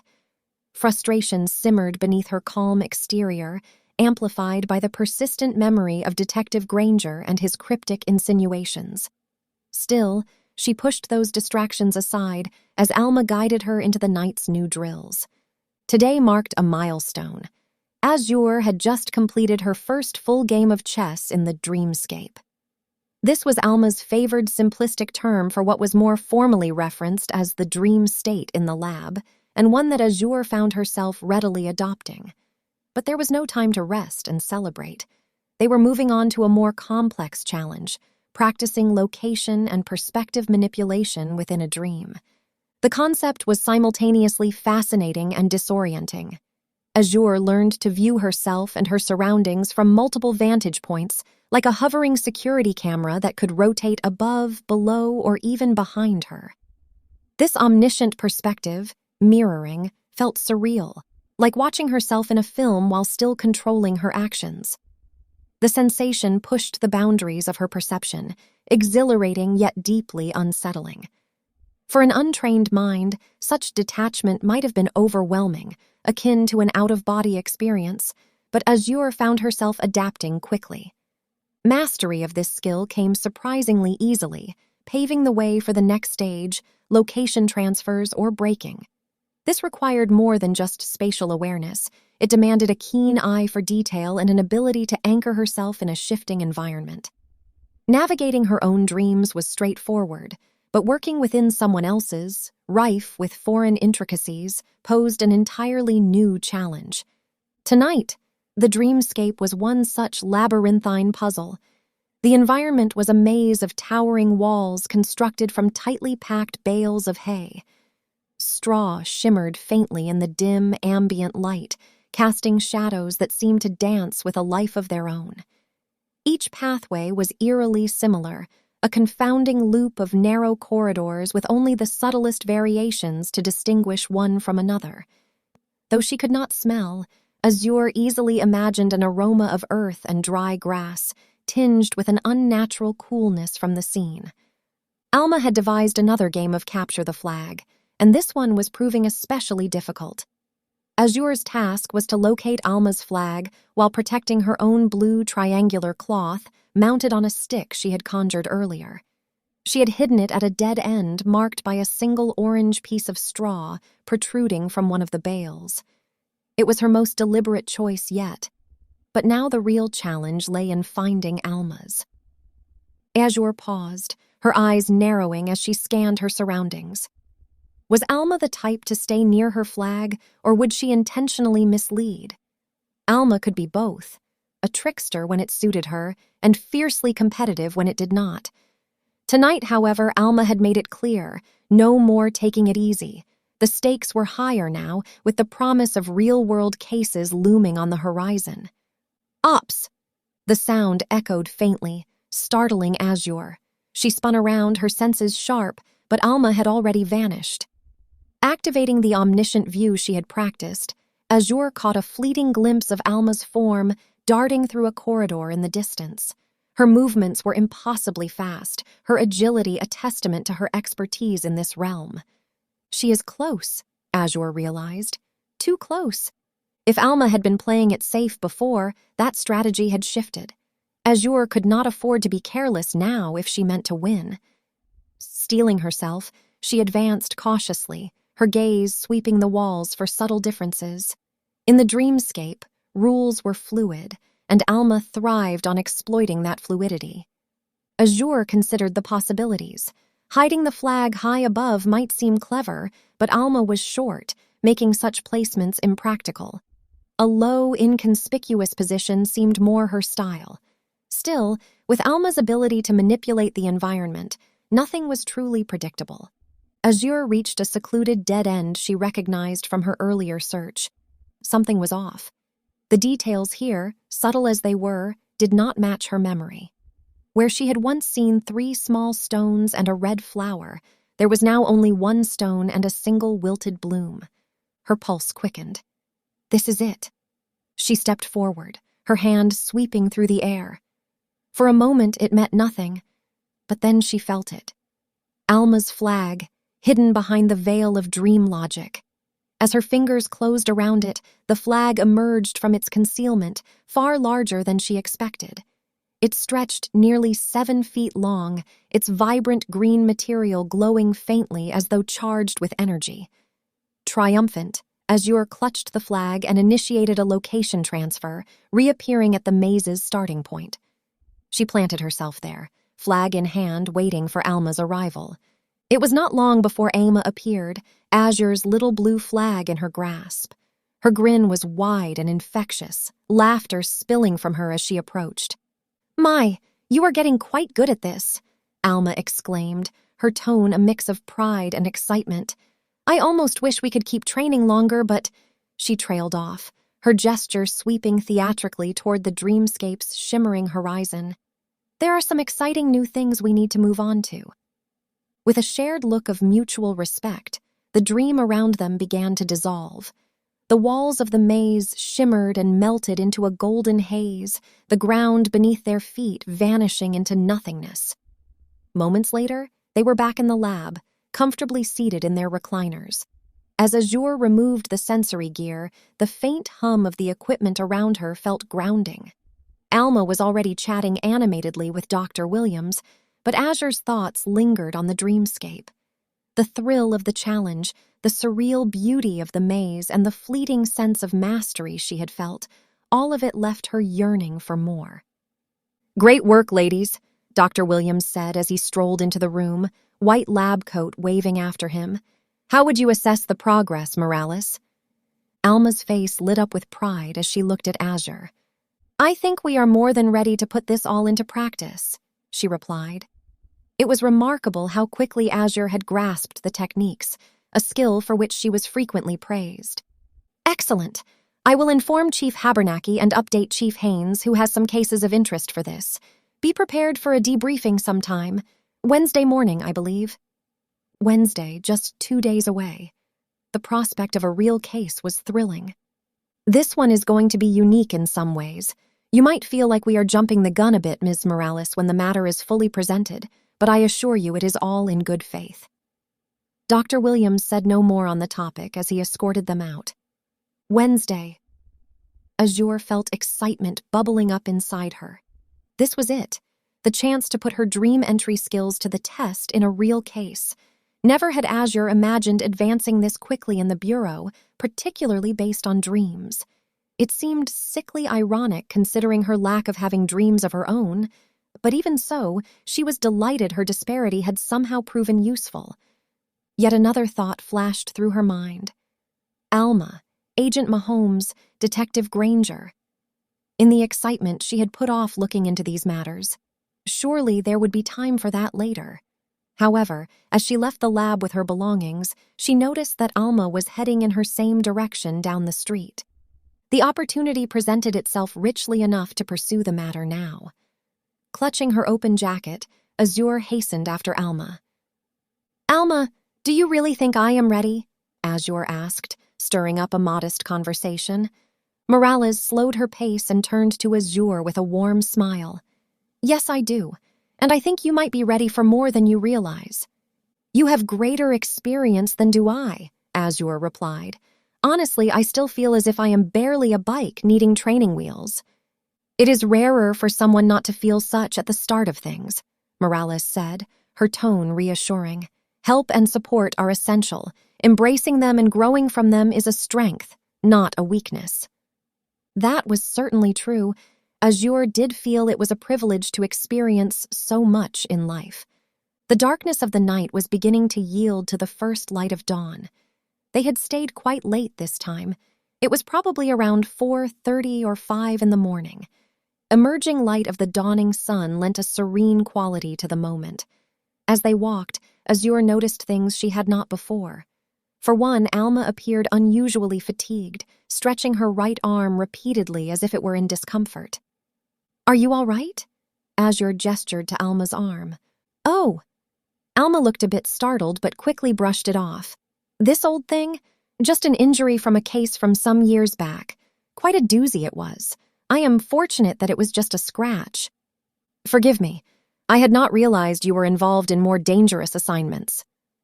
Azure halted, considering the implications. Internal agents generally handled cases from the safety of the office. Would something like that not come from an external division matter? Trying to sound more curious than pressing, Azure gently probed for more information, looking for a way to ask about Agent Mahomes. "Yes, usually they are. And it was in part," Alma confirmed, stopping at the street corner to let a car pass before they crossed. "I was never a formal external agent, though I had a fair share of military operatives in my time before. You might be surprised that someone would leave that kind of work, but sometimes it is for the better safety and sanity of the individual. I loved it, but the toll of those sorts of missions can add up. The one that gave me this was a mixed division assignment, and the mark it left made it clear that continuing was not worth it. I am grateful the chief had more faith in me than I did to keep me on in another capacity." Alma's tone grew thoughtful. as if she were revisiting a long-forgotten memory. Anyway, do not let any of that concern you, Prescott. Most missions are well managed and supported to ensure our safety, especially in the dreamscape. Casualties are highly unusual. Alma seemed to startle herself, catching her speech short. Casualties? Could that have been what happened to Agent Mahomes? What were the odds of that? I bet your past partner feels the absence of your skill. Azure needled in the topic, wondering if Alma would speak of Hastings or refer to the alleged Mahomes. Instead, Alma gave Azure a very strange look. We keep things professional always, Prescott. Getting too attached is not advisable. For that same reason, it is highly prohibited to share first names and personal details. With years of experience, the informality of the regular world leaves you. Partners come and go. Everyone is part of a team ever-changing. Someday, that will be your reality as well. Azure's cheeks flushed with embarrassment. I did not mean to oversimplify things. I simply notice how exceptional your skills are. It seems like it would be challenging for anyone to fill your shoes. Alma's expression softened slightly. There is always an adjustment period, but do not worry. We will all manage. She slowed her pace, indicating she was about to head in a different direction towards her home, wherever that might be. Azure hesitated, the fleeting opportunity to probe further about Mr. Mahomes slipping through her fingers. With a deep breath, Azure decided to take one last chance. Actually, Azure called out, quickening her pace to catch up. I have been meaning to ask you if you ever knew an agent called Mahomes. It was a very blunt attempt, one that lacked any subtlety. Alma paused, her shoulders stiffening perceptibly before she turned back. Her eyes narrowed slightly, a flicker of something, concern, recognition, or perhaps even fear, crossing her face for an instant before vanishing. Mahomes, you say? That is an interesting name to bring up, she said, her voice controlled. I am afraid I have no acquaintance by that name. However, my particular cases have always involved at most 4 individuals, so my interactions with others in the Bureau were quite limited. Why do you ask? Oh, mercy, thought Azure to herself, struggling to make sense of the brief but intense shift in Alma's demeanor. The clues were beginning to align with Detective Granger's story, and her initial doubts about his sanity were slowly fading. She shook her head and refocused. During my reviews of past cases, I noticed that most agents' names are fairly repetitive, she said, her voice tinged with curiosity. But Mahomes is different. He is only mentioned in one case and not even listed among the official agents assigned to it. I just thought it was odd, that is all. Alma's gaze remained steady, though the subtle tension in her posture hinted that there might be more to the story. Curiosity can be a double-edged sword, Alma replied evenly. Sometimes it is best to let certain anomalies remain unexplored or handled by the compliance division. Good night, was the last remark given by Alma, with a hint of friendliness before turning away. Azure was left alone, her mind racing as she pondered the implications of Alma's cryptic response. There was a lot to consider in Granger's letter. Was it worth delving deeper into the mystery? What could he know more about the Bureau? And why was the absence of this Mahomes so crucial to protecting its integrity? The questions weighed heavily on Azure as she watched Alma's retreating figure. Church bells began chiming in the distance. 1, 2, 3, 4, 5. It was morning. Azure barely registered how quickly she had reached her little townhouse, so preoccupied was she with the weight of her thoughts. She climbed the stairs and entered her flat, where sunshine warmly greeted her. The playful little cat swirled around her ankles, meowing eagerly. Azure bent down and scooped her up, noting the distinct aroma of tuna on her breath. "Has Mrs. Finch been treating you again?" she asked with feigned dismay. "You little naughty thing! Whatever is she thinking?" Sunshine purred contentedly, nuzzling against her, and Azure's worries momentarily melted away in the comforting presence of her feline companion. But as she settled into her morning routine, the questions still loomed large in her mind, pressing her to uncover the truth behind Agent Mahomes and the mysterious letter from Detective Granger. Curiosity was a tricky companion, sometimes a burden, but often a powerful tool when wielded wisely. Up until now, Detective Granger had presented her with what seemed like two clear choices: stay out of his world or dive into the mystery alongside him and his antics. How myopic her thinking had been. There were certainly more options than that. For one, Azure realized she had every right to investigate further, both by probing into Granger's cryptic clues within reasonable bounds and by conducting her own independent research. With a renewed sense of resolve, she decided to pursue the matter at her own pace and convenience. There was no doubt in her mind, given Granger's history of tactics, that she would likely cross paths with him sooner rather than later. Sighing contentedly, Azure made herself a soothing cup of chamomile tea. As she settled into her comfortable desk seat, the warmth of the tea and the calming aroma helped to clear her mind. Chapter 4. Entry Point.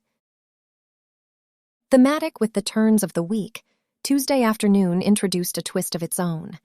In a manner true to his unconventional style, Detective Granger somehow managed to arrange an audience with Azure. His intrusion, as always, came with its own unique flair. The past 2 days had a subtle disorientation to them in that her routine was disrupted with the cessation of the night dreamscape work until Wednesday. Since that change, Azure's chronic insomnia had made sleep elusive, which only added unnecessary anxiety to her. Nevertheless, she pressed on with enough resolve to complete her preparatory tasks in anticipation of receiving an official case. This included the continuous paperwork, a series of tests for coherency and accuracy, and, interestingly, general medical examinations required to certify her good health. It was as she was leaving her primary care physician's office that her path was intercepted by Detective Granger. His sudden appearance fazed her in more ways than one. True to his unconventional style, he was dressed in a bright yellow bow tie paired with a pink dress shirt, sleeves rolled up to the elbow, and checkered brown and beige suit pants. It was as if he had walked straight out of a history book. Perhaps he was on a work break, heading to check out a local event in the nearby depot hosting several clowns, face paintings, and balloons galore, all based around an early 1960s theme. That would certainly give a context to his fashion. Truthfully, Azure had hoped to pop by one of the food trucks on her way through. Alas, that might no longer be the case. Granger, she acknowledged him with a nod of her head. Prescott. He feigned tipping an invisible hat at her.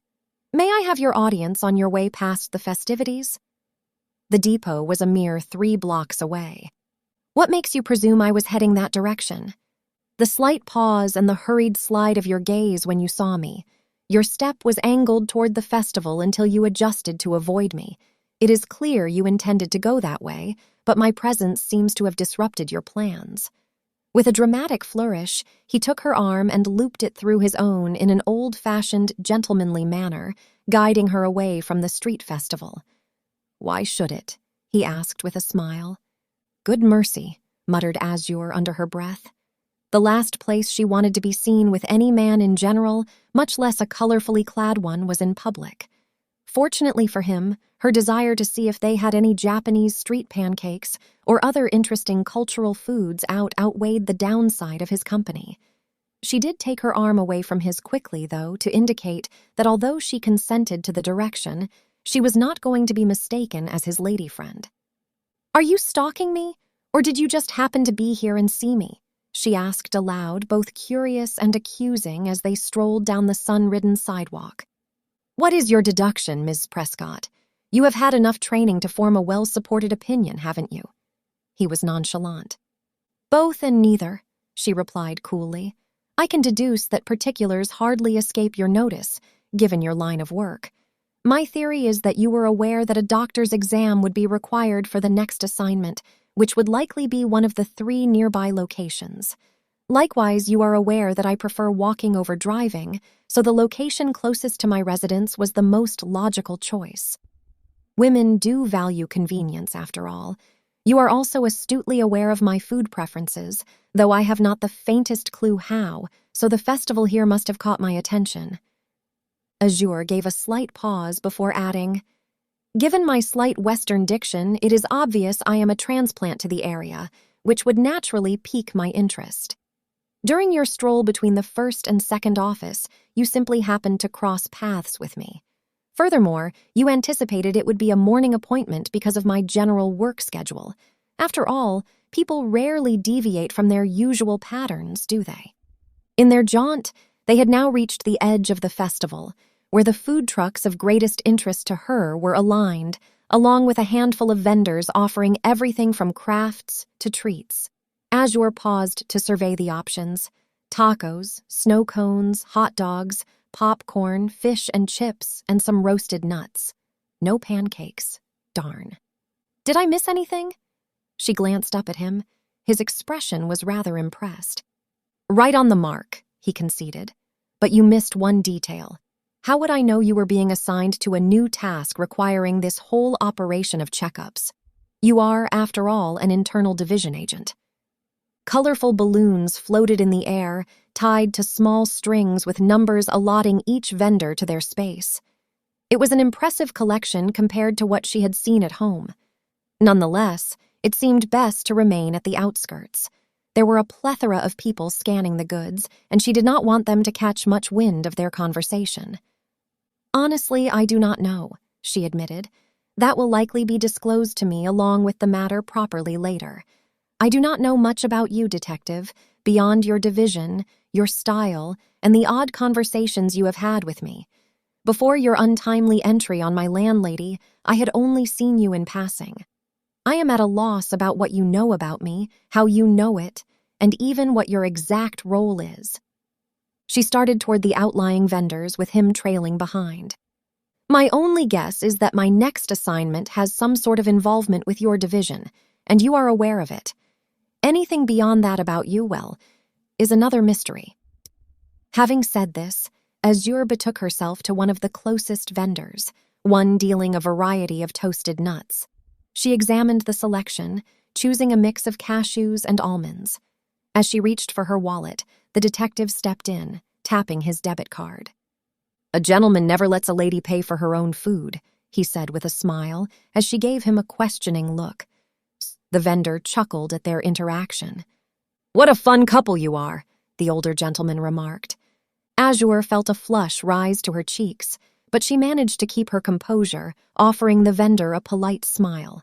"We are not. Thank you." They turned away, strolling along the quieter side of the festival where the games and activities were set up, away from the bustling crowds. This area was fenced on one edge by the general local shops of the depot. Here, the conversation resumed. "Well, perhaps you will just need to become better acquainted with me." He shot her that wicked grin. "Sir, you are digressing from your purpose here, and it is not serving you well," she said, munching on a handful of the delicious nuts. She held up a finger to signal him to wait as she chewed, then continued, "You are here to find out what I think about your proposal and whether I have taken any action on it." She lowered her finger, permitting a response.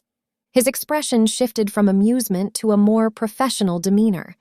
"That is quite accurate, Ms. Prescott. My line of work leaves little room for leisure. Indeed, one purpose of our meeting is to gauge your level of interest in assisting with the task. However, there is also another important business matter related to your next assignment that we must first attend to." Azure took a deep breath, suppressing a sigh. Much to her own chagrin, she had been right in her guesswork. Whatever the upcoming formal case, he had a part. It seemed the reality was that Detective Granger's constant appearances were never simply a coincidence. Even so, in hopes she might be wrong, she asked, "You are involved in the assignment, then?"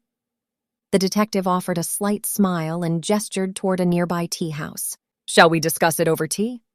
Reluctantly, she agreed, allowing herself to be led to the small corner tea house, which was a few yards away in view of the festival. It seemed a quaint, touristy spot, with an interior that leaned heavily into an over-the-top, authentic design. Off to its left side, the establishment featured a charming little outdoor seating area, complete with small round tables set under a large, white-painted pergola running along the side of the building. Making their way in, the two settled at a lovely table near the back, away from the main road and comfortably distant from other patrons. The space was designed with privacy in mind, as small vases and garden accents separated the tables. Fully staffed for the day, it took no more than half a minute for a waiter to appear, enthusiastically taking their order, and almost half that time for him to return with it. They hardly had much time to wait, listening to the hum of the nearby conversations and the festival. Azure had ordered an herbal peppermint with a touch of sugar, while Detective Granger had chosen a rooibos blend, which she was unfamiliar with. Given the warmth of the day, they let their teas cool for a bit, providing ample opportunity to engage in conversation. Though he had initially lounged leisurely in his seat while waiting for the beverages, Detective Granger quickly straightened up and leaned closer to the table, his demeanor and tone becoming more serious as he focused on Azure. "Ms. Prescott, I dare say you are probably far more interested in what I have to do with your next assignment, but I hope you will be patient and indulge me in first visiting the initial topic of our visit." She nodded in response with some hesitancy. He seemed to note it, giving a pause himself before continuing. "Although it has only been a few days since our last conversation, I am nearly sure you have made up your mind whether to engage with my challenge or not.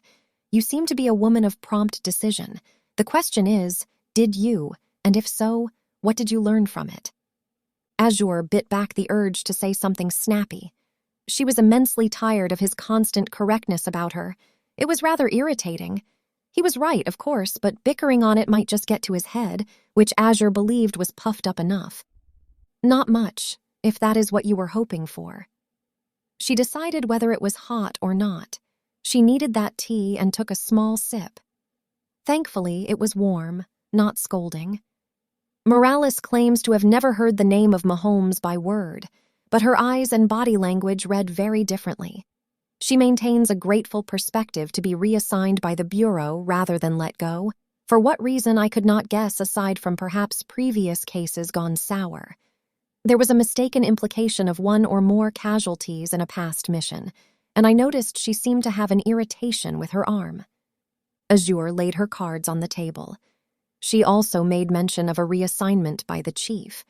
Given the nature of the mission seems rather external, I am at a loss as to why Chief Haynes had any business in reassigning her, or if it was a misstep on Habernacky's part. Is the casualty related to Mr. Mahomes? And what does any of this have to do with me? "You are very perceptive, Ms. Prescott," the detective acknowledged, his tone both admiring and professional. "That is a valuable trait and will serve you well. Chief Haynes was likely not the one referenced, nor Habernacky. Morales's mention of a chief officer was undoubtedly referring to the previous internal division head, Chief Fraser. The casualty she referred to may or may not be linked to Mahomes, given the nature of their case. If it were, it would perhaps be a manifestation of subconscious memory regarding the missing partner. However, we cannot be sure of such without knowing her mind." He trailed off, then leaned back into a more relaxed position, his gaze drifting towards some passers-by on the street. Prior to his retirement, Fraser elected to transfer Ms. Morales to a strictly supportive internal division role for safety reasons. According to the records, Ms. Morales left her case with a recurrence of PTSD. Of the two remaining colleagues involved in the case of interest, one is unconscious and the other is still on sick leave. "Hastings," she noted to herself. "So," said he placidly, "you can see why it is quite perplexing. What this has to do with you is the matter of your abilities, Ms. Prescott. Investigating dreams might uncover subconscious realities more effectively than real-life interrogation. Ms. Morales is the only lead we have on a missing man and the associated memory lapses, and you are uniquely positioned to access her subconscious. There are others trained in dream entry, as I am," Azure retorted now. "Why not use one of them? She is my assigned trainer, not my final bureau partner, so it is unlikely we will be working together much longer past the assignment." Such was the way of the Pittsburgh Bureau. Minimal training durations and quick transfers of partnerships. It was supposedly the best way to enable all to learn to function collaboratively and independently in any given situation. Even so, perhaps her comment was premature. Some supportive internal partnerships seem to last for years. It is a fair point, which only reinforces why this matter may be time-sensitive, Ms. Prescott. Dr. Williams has confirmed you as the most advanced in your cohort, the others presently unable to remain in the state of dreams for longer than a quarter hour, and I do not think that is a coincidence, given your training. Agent Morales has demonstrated the ability to penetrate others' minds for significant periods. Her abilities, according to records, are far more advanced and potentially disturbing than anything for which you have been trained at the present. It is possible she could be involved in the memory lapses of the other two and might be concealing the truth about Mahomes and the case. The detective's tone grew more urgent. This case is unique because it is one of the few on record lacking a logical conclusion that has drawn some attention from higher up. A case like this could tarnish the Bureau's reputation and credibility, which could have far-reaching consequences for the public, the state, and the agency at large should it ever be publicly known. Hence, the need to find its conclusion and bring it to a close. My concern, Miss Prescott, is that no one within the branch seems aware of or alarmed by the matter when they ought to be. There are too many loose ends with cover-up explanations that do not align and only lead in circles. That is the matter. Continual circles make resolving this incongruency rather difficult, in addition to other pressing assignments. This Azure took in with a bit of curiosity. What a noble hero you are, she mused, striving to unravel the mysteries of the world for the sake of logical explanations, even when it means operating around the compliance division whose job it is. With a pause, again considering her unfinished tea, it crossed her mind that it must be a significant thing for the compliance division to have missed it. I must assume there is surely more to this case than just that, though I do not see how one unresolved case of a potential name discrepancy could bring down the framework of justice upholding the nation, let alone just this branch. What is your real motive? I care deeply about the individuals involved and the ongoing damage caused by the lack of information. This is more than just an unresolved case, Ms. Prescott. It is an issue with the potential to impact millions of lives. It was a serious case that should never have been dropped or dismissed. He now seemed to notice his tea. Pausing the conversation, he took a sip. I can only properly divulge more if you are willing. Hence, the question is, are you willing to assist me with this matter, Ms. Prescott? With a deep sigh, she weighed her options while taking more time to finish that tea. If what he was saying was true, this must be more serious than she had initially thought. As much as Azure hesitated to trust him, the inconsistencies in Alma's responses about Mahomes aligned with the peculiarities noted. If this issue genuinely affected many lives, it could eventually impact anyone she cared about. That made it no longer solely about employment. I am willing to assist, she started slowly, emphasizing the word for clarification. She was not agreeing to be dragged any further than an occasional favor. But I have boundaries that must be honored. First and foremost, my next assignment is my top priority. If this detracts from my ability and focus to attend to that, both cases would be negatively impacted. I might even lose my job, and what good would that do? If I am the most qualified for this task of urgency, you hardly have time to start over at ground zero to recruit someone else. I will not be entirely invested alone in this case. Understood? This is a side matter to me, not my purpose in this firm. Understood. He offered her a hand. Well then, said she, returning the handshake. What has this to do with my assignment tomorrow? He flashed her that wicked grin once more, now laced with an added measure of mischief. If she did not know any better, she would have said he was the human embodiment of the Cheshire Cat from Alice in Wonderland. You speak Filipino? Yes. What an odd sort of question. That was usually not the first secondary dialect most would inquire about. And Spanish. Why? Follow me. In a smooth flourish, Granger stood, taking his tea with him as he moved to a table located right against the establishment's small fence, separating the outdoor dining from the street. Azure followed with confusion and barely had time to settle into her chair before the detective began waving at a couple who were exiting the festival scene a short distance away. The couple saw the detective's gesture, waved back, and started approaching. Turning back to his startled companion, Granger leaned in to whisper, "Ms. Prescott, you need to trust me on this. Follow my lead and be friendly. The success of your upcoming assignment depends on it. Oh, and use your language skills as needed." Less than a second later, the man and woman stood next to their table on the sidewalk. With a broad smile, Detective Granger extended his hand to the gentleman and said in an overly friendly tone, "It is absolutely splendid to see you at the festivities, Signor Sciliano. Am I correct in assuming this is your lovely wife?" The gentleman chuckled as he looked down at the rather short lady on his arm. They made an interesting pair. He was of average height, likely in his mid-40s, with an olive-tan complexion and a sleek, precisely shaped mustache. His wife appeared very much of Filipino descent. Her complexion was of dark, glossy skin, a flat nose, and thick black hair. Though she seemed unsure of what was said, she beamed up at the man with a radiant smile.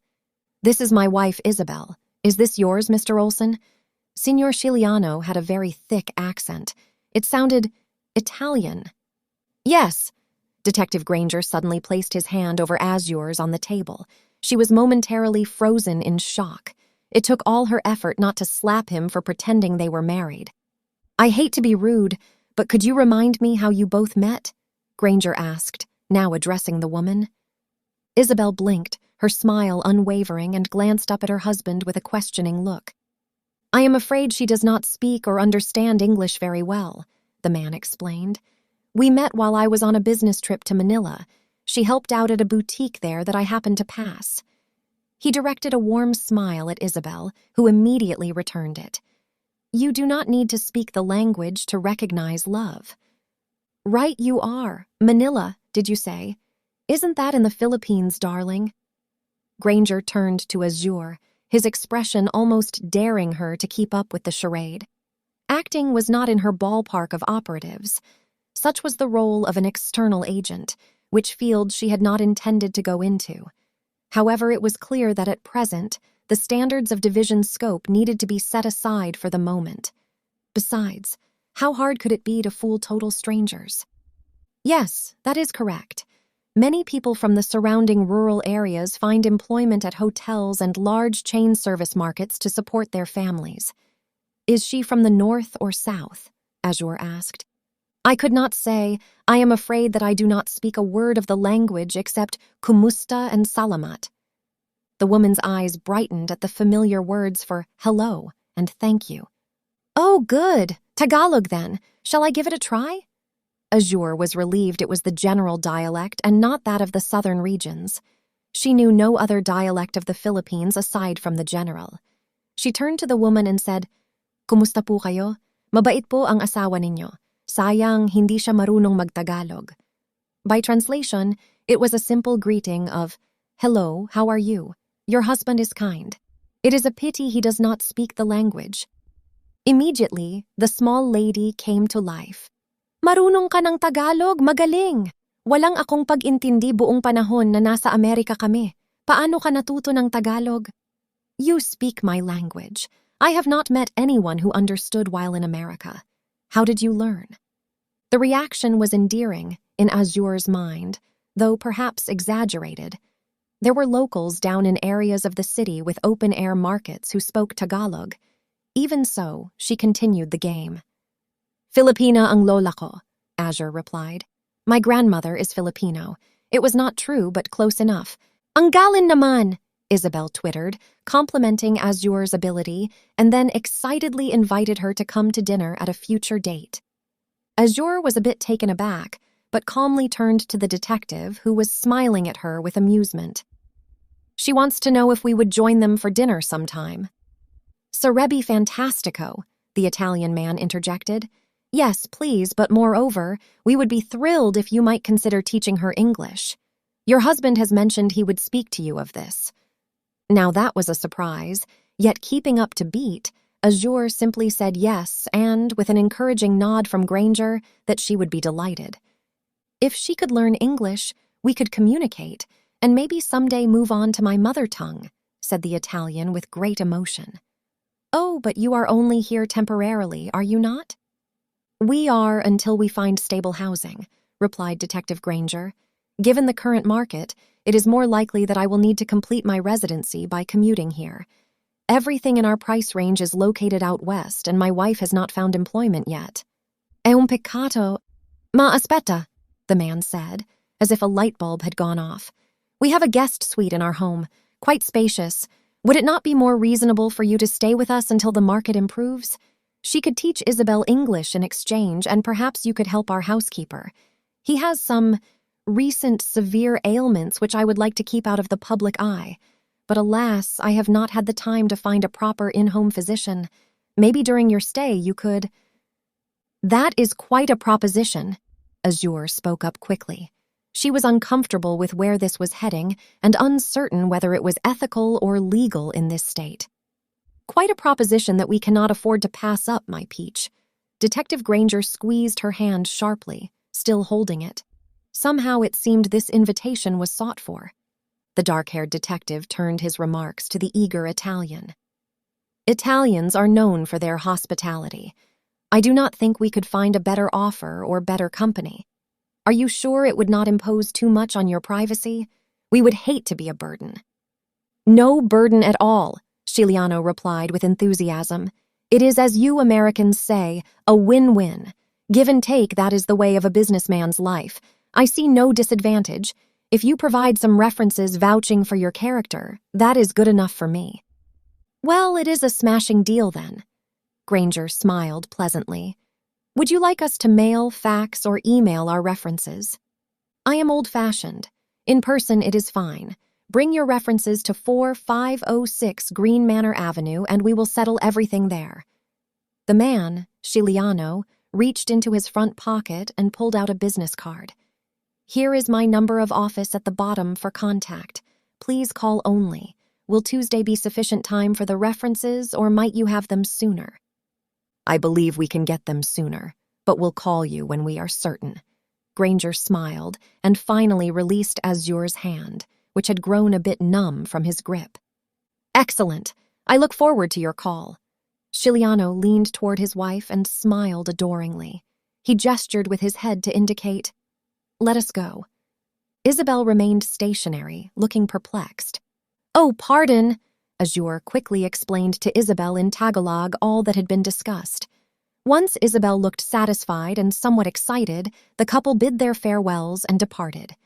With a flash of anger, Azure smacked Detective Granger's hand, which was still nearby. "Do not ever drag me into something as your wife without my permission." He laughed a bit melodically. "Oh, Ms. Prescott, you are going to make a fine agent. We might need to borrow your acting skills for external cases one day." "Well, that seems to be where this is heading," Azure huffed. "What was all this about anyway?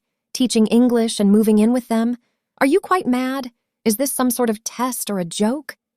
He smiled calmly, sipped his tea, and met her eyes with a mild glint of amusement. "This, Ms. Prescott, was the perfect introduction to your case." Despite his unorthodox methods, Detective Granger's introduction to the assignment proved to be not only a perfect setup, but also, unsurprisingly, deliberate. As Azure discovered that Wednesday, Granger had been building a rapport with Signor Sciliano for about 2 weeks, more or less positioning himself as the lead detective on the case. Therefore, Granger had not singularly been actively pursuing Azure as much as he had been shadowing the Sigliano family during the festivities and blending unusually well into the crowd. Azure's doctor's appointment had conveniently been scheduled for the same day and time, as orchestrated by the front desk at Granger's request after he had learned of Sciliano's plans to attend the festivities. Everything had gone quite according to his estimates. Despite her irritation with his methods, Azure had to admit that Granger was undeniably effective at his job.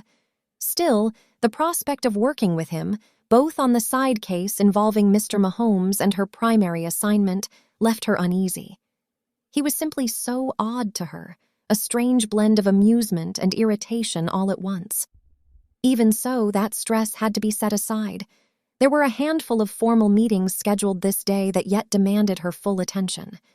Present in the debriefing of the case were Chief Haynes, Detective Granger, Dr. Williams, and Ms. Morales. It was certainly a case that surpassed Azure's expectations. As an internal division agent, she had anticipated playing a supportive role in external cases. This was the standard procedure. External agents were in the field, following leads, engaging with suspects, and searching for clues. Internal agents, on the other hand, handled tasks such as creating fake documentation, such as IDs and resumes, for external agents, performing online research and technical support, managing recordings, preparing official reports, and conducting case reviews. Typically, internal agents remained in the office, safely distanced from the dangers faced by their external counterparts. Entering into dreams was formally considered an internal agent task, as it could not yet be used as evidence in a court of law and was therefore strictly supportive. However, it would still be closely integrated with many on-site operations. For this case, the two dream operatives, Azure and Alma, would be external in the sense that they were located outside the office but still utilizing internal methods, as Chief Haynes put it. Their role was to support Detective Granger's ongoing investigation. Azure and Alma were assigned to work closely with him, reporting directly and collaborating extensively to aid in solving the case. The case unfolded as follows. Signor Scigliano, though Italian and registered as an American citizen, was not a recent immigrant, nor, according to DNA testing, actually Alessio Scigliano. He was an intelligence agent for the Italian government who had been missing for several months before being spotted in America. Scigliano's real name was Mario Ramazzi. He had been on an undercover assignment investigating disturbances that were suspected to involve a governmental uprising in southern Italy. Ramazzi had supposedly uncovered significant evidence with implications for both the Italian government and several other nations. He went missing while en route back to Sicily. In America, Scigliano had appeared as an immigrant with a new Filipino wife, investing heavily in the textile industry and achieving notable success. With proper legalities under his new name, within months, he gained a reputation as a charitable man, particularly supporting educational initiatives across the state. When inquiries were made about his identity and origins, the man fully claimed to be Alessio Scigliano, citing memories and relations only Scigliano would have. Despite the evidence of the DNA results, he was formally diagnosed with dissociative fugue amnesia, with no recollection of Mario Ramazzi, including his work. Even so, with Ramazzi's previous position suddenly compromised, the Italian government had great cause to seek him back, lest any information of national importance be leaked. Due to the nature of his disappearance and relocation, they had little trust in the diagnoses, and now the United States was pressured to resolve the issue to keep foreign relations peaceful. Thus, the matter trickled from the higher authorities to be undertaken via the bureau branch closest to Ramazzi. In light of the international sensitivities surrounding the case, Detective Granger would take the lead on most of the operation, working closely with the internal and external division heads. Ramazzi was known for using encrypted external hard and flash drives to store all his notes and findings, Chief Haynes explained. It is possible, therefore, that some crucial information might be stored on one of these devices among his belongings. Despite his claimed amnesia, the Italian government discovered that several of his personal items from his home near Sicily were sent to him in America. If he has any evidence, it is likely still hidden among his possessions, and if not, there surely must be some sort of notion of his past housed in his subconscious mind. That is where we both come in, Alma Morales said, further explaining the matter. We will need to delve into Ramazzi's subconscious within the dreamscape to uncover the truth behind his amnesia and gather any clues about the whereabouts of his findings and who might be pursuing him. It is quite plausible that the amnesia is being feigned, either to protect himself or others. Although you have been accessing the dreamscape with the help of inducive equipment and preparatory dreams, you will not have those exact aids this time, Dr. Williams now interjected. We will, however, be sending some transportable equipment able to safeguard you during your night investigations. Agent Morales will train you on how to enter dreams and ensure you can exit them safely. It is absolutely crucial, just as in your current situation, that your physical body remains in a secure location while you are in the dreamscape. If something were to happen to your physical body while you are immersed in a dream, there is a risk of severe mental repercussions, potentially even causing a coma. I suppose that is why Detective Granger and I are in a feigned marriage. He guards my body while I work, Azure deduced. Detective Granger smiled with a sly, knowing look. Precisely, Ms. Prescott, and here you thought I was simply using it as an easy ploy for amusement. Azure responded with a slight sneer before turning back to Chief Haynes. How then, may I ask, is Detective Granger going to pass as a doctor? With his own look of slight amusement, the chief answered, You may be surprised to know, Ms. Prescott, that our good detective here did a round in medical school before he entered into federal investigations.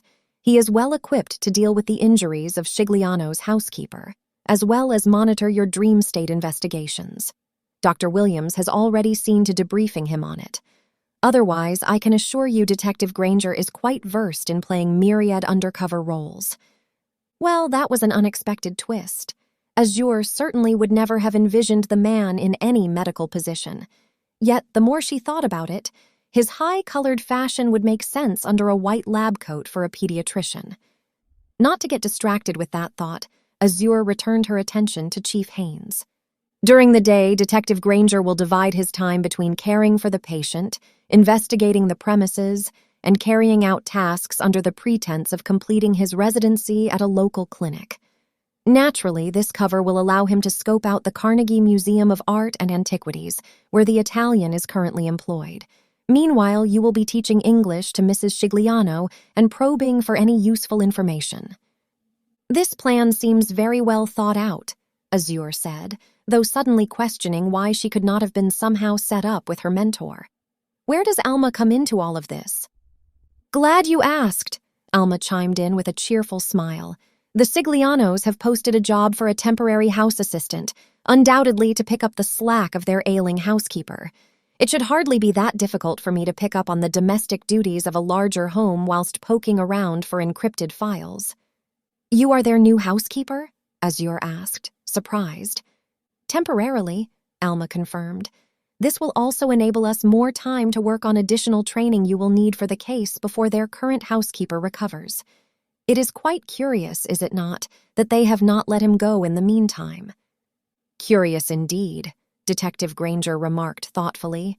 He must be quite the asset to the home if they requested a private doctor rather than granting him a leave and sending him to a public hospital.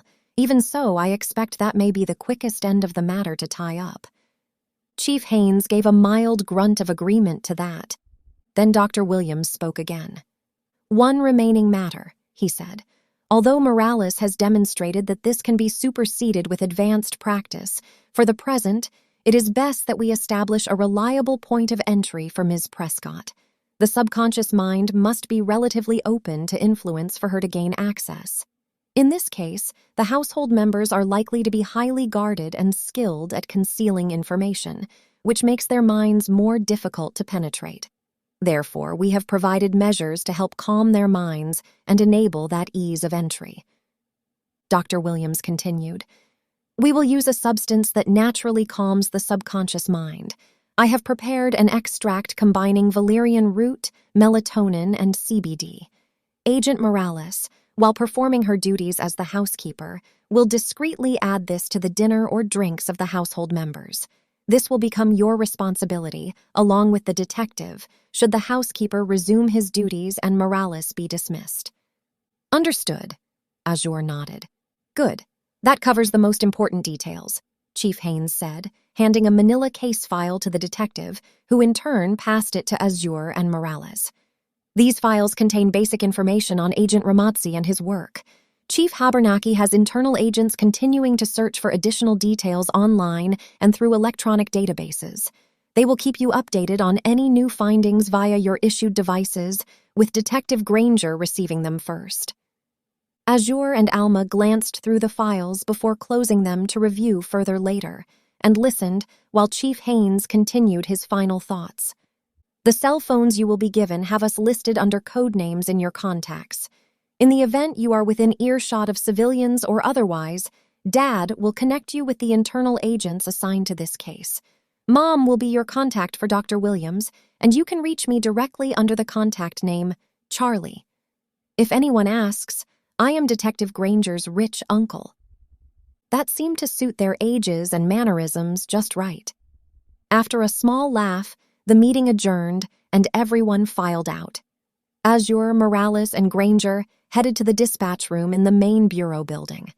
There, they would be fitted and introduced to some necessities for the case. Part of these necessities, Azure soon discovered, was a selected wardrobe for each of them to fit their roles. Glancing through some of the selections, Azure felt that the entire situation was beginning to feel a bit like a performance. They were thus gathered, ensuring the fit of their outfits in a small area where 5 changing rooms were set against a wall and a small lounge just in front. It nearly felt like that of a common department store, much to Azure's amusement. After a few measurements ensured her fit would be met, Alma stepped away to sort out some logistical details with the internal team. This left Azure alone with Detective Granger, who was lounging on one of the couches, reading something on his phone with a half-serious, half-concerned expression. He took a pause from this occupation to look at her. "Well, Ms. Prescott, how are you finding all this?" he inquired, tone displaying some genuine interest. "Has the novelty worn off or is it still fresh?" "Neither," she replied shortly, before adding with some suspicion, "You set that up as well, didn't you?" "I handle many things as part of my job," he returned. "Which specific setup are you referring to?" "Alma, being a housekeeper." Now the dark-haired detective smiled slyly. "Ah, yes, it does offer a distinct advantage in looking into the Mahomes situation, does it not? I did mention that it was time-sensitive. We could not afford to proceed without making some progress on that front in the meantime. It does seem quite convenient from that standpoint. It will be a real test of time management to dig into everything," murmured Azure, thoughts drifting to the schedule, which was novel but also rather full. "I suppose that is but a part of what makes a good investigative agent." "It does leave little time for sleep, but that should not be an issue for you," he replied with a casual shrug, clearly accustomed to long hours and little rest on demanding cases. Azure, however, was uncertain how long she could or would be able to explore the dreamscape each night. This uncertainty meant that Granger could be looking at anywhere from 2 to 8 hours of vigil with no rest while guarding her body. In a positive light, that might give him time to study out whatever notes he had or leads on each case. Still, on the sketchier side, she had not yet enough acquaintance with the man to be sure that he would, in fact, keep vigilant and professional during that time. Yet everyone seemed to trust him greatly and showed little concern about this. She frowned at that thought, but determined that, being in the minority of this thinking, she ought to first lean on the trust of her superiors while keeping somewhat guarded. "What is the matter? Offended by the idea that we will be sharing a room?" Granger's tone of amusement jolted her from her thoughts. Azure blinked, a bit surprised by the comment. It was nearly as if he had read her thoughts. Lost in the which, she must have looked distinctly unsettled. With the same abruptness as the outputting notion had come up, Azure rose to her feet. "Given that we will both be working tirelessly, I trust I needn't worry about any lapse in professionalism on your part. What concerns me more is how we are going to convincingly portray that we are married," she said, heading toward a nearby kitchenette, which was stocked with snacks, coffee, tea, and other refreshments for the dispatch prep agents. "Oh, what little faith you have in yourself.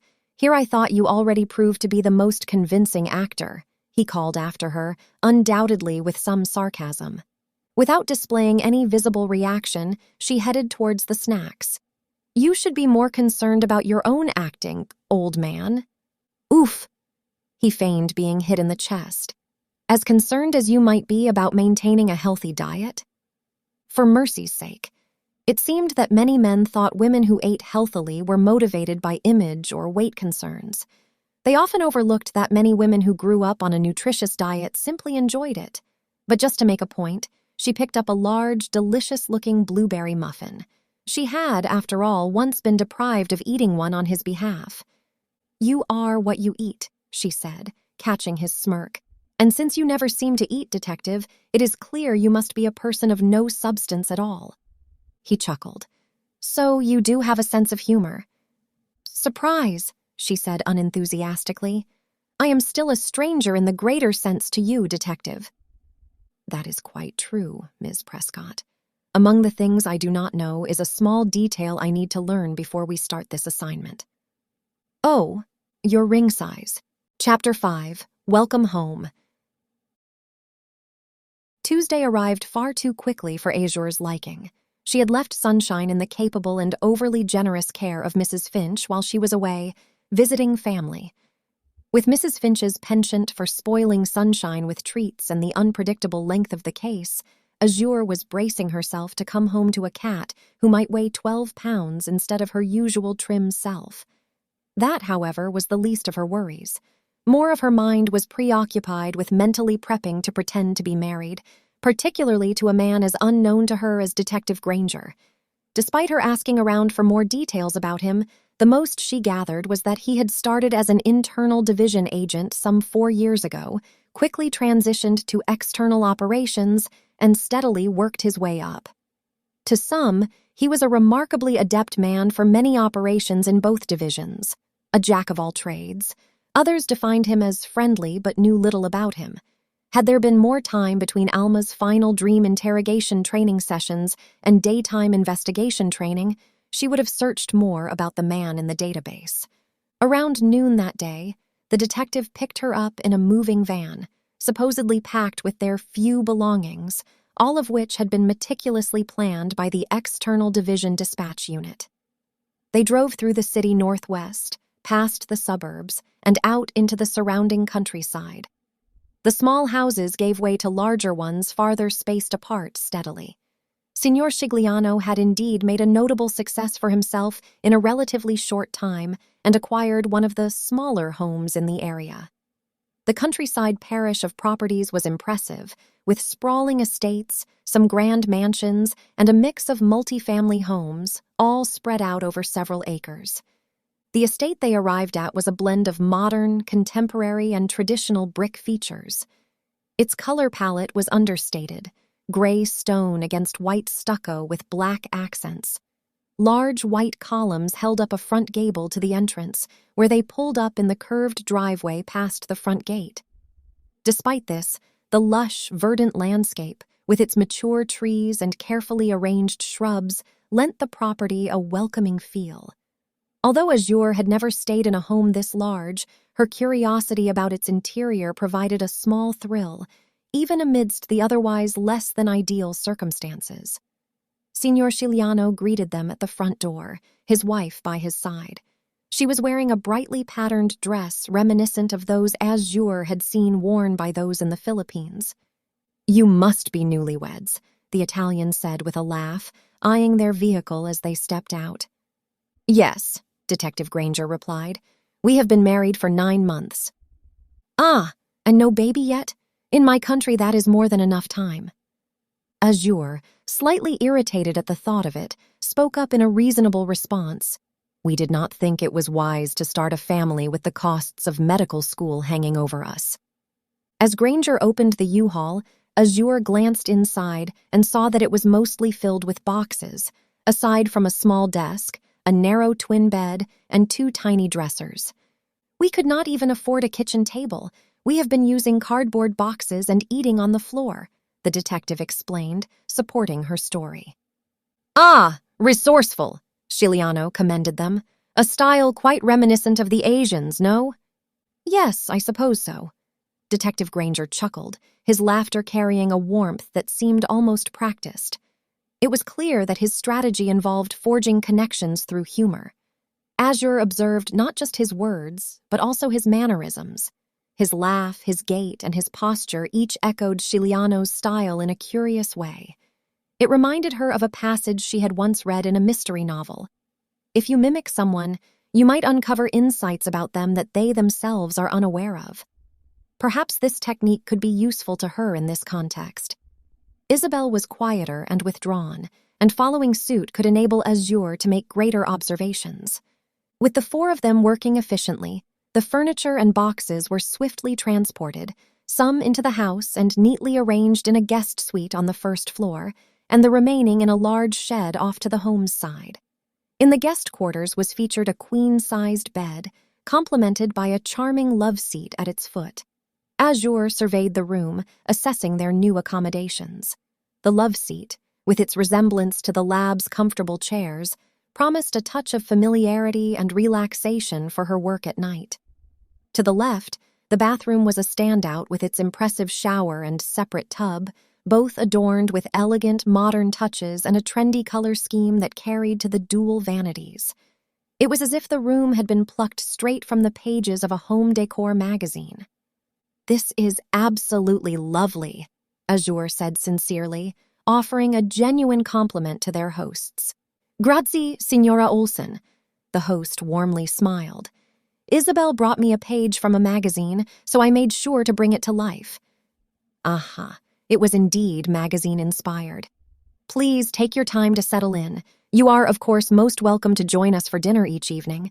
We usually eat around 7 or 8 when I return from work. Isabel is an incredible cook. Afterward, we will give you a tour of the place, and I will show you, doctor, to your patient." With that, the host and his wife took their leave. "I assume he means later this evening," Granger said, somewhat jokingly about the times mentioned, and standing halfway out the door while watching their departure. As soon as they were sufficiently gone, he began checking around the room, first by hand, and then pulling a device smartly out of his pocket, which resembled a flashlight. He waved it around passively at walls, furniture, and each nook of the room. Without speaking, he mouthed the words to her. "For bugs." She nodded and looked around herself. Within a minute, he gestured for her to plug her ears. She did so as a quick, sharp sound buzzed from the device, followed by some vibrating stillness. Nodding to himself, the detective repocketed the device and began rifling through some of the boxes, muttering, "Where did I put those case files?" "What was that latter part for?"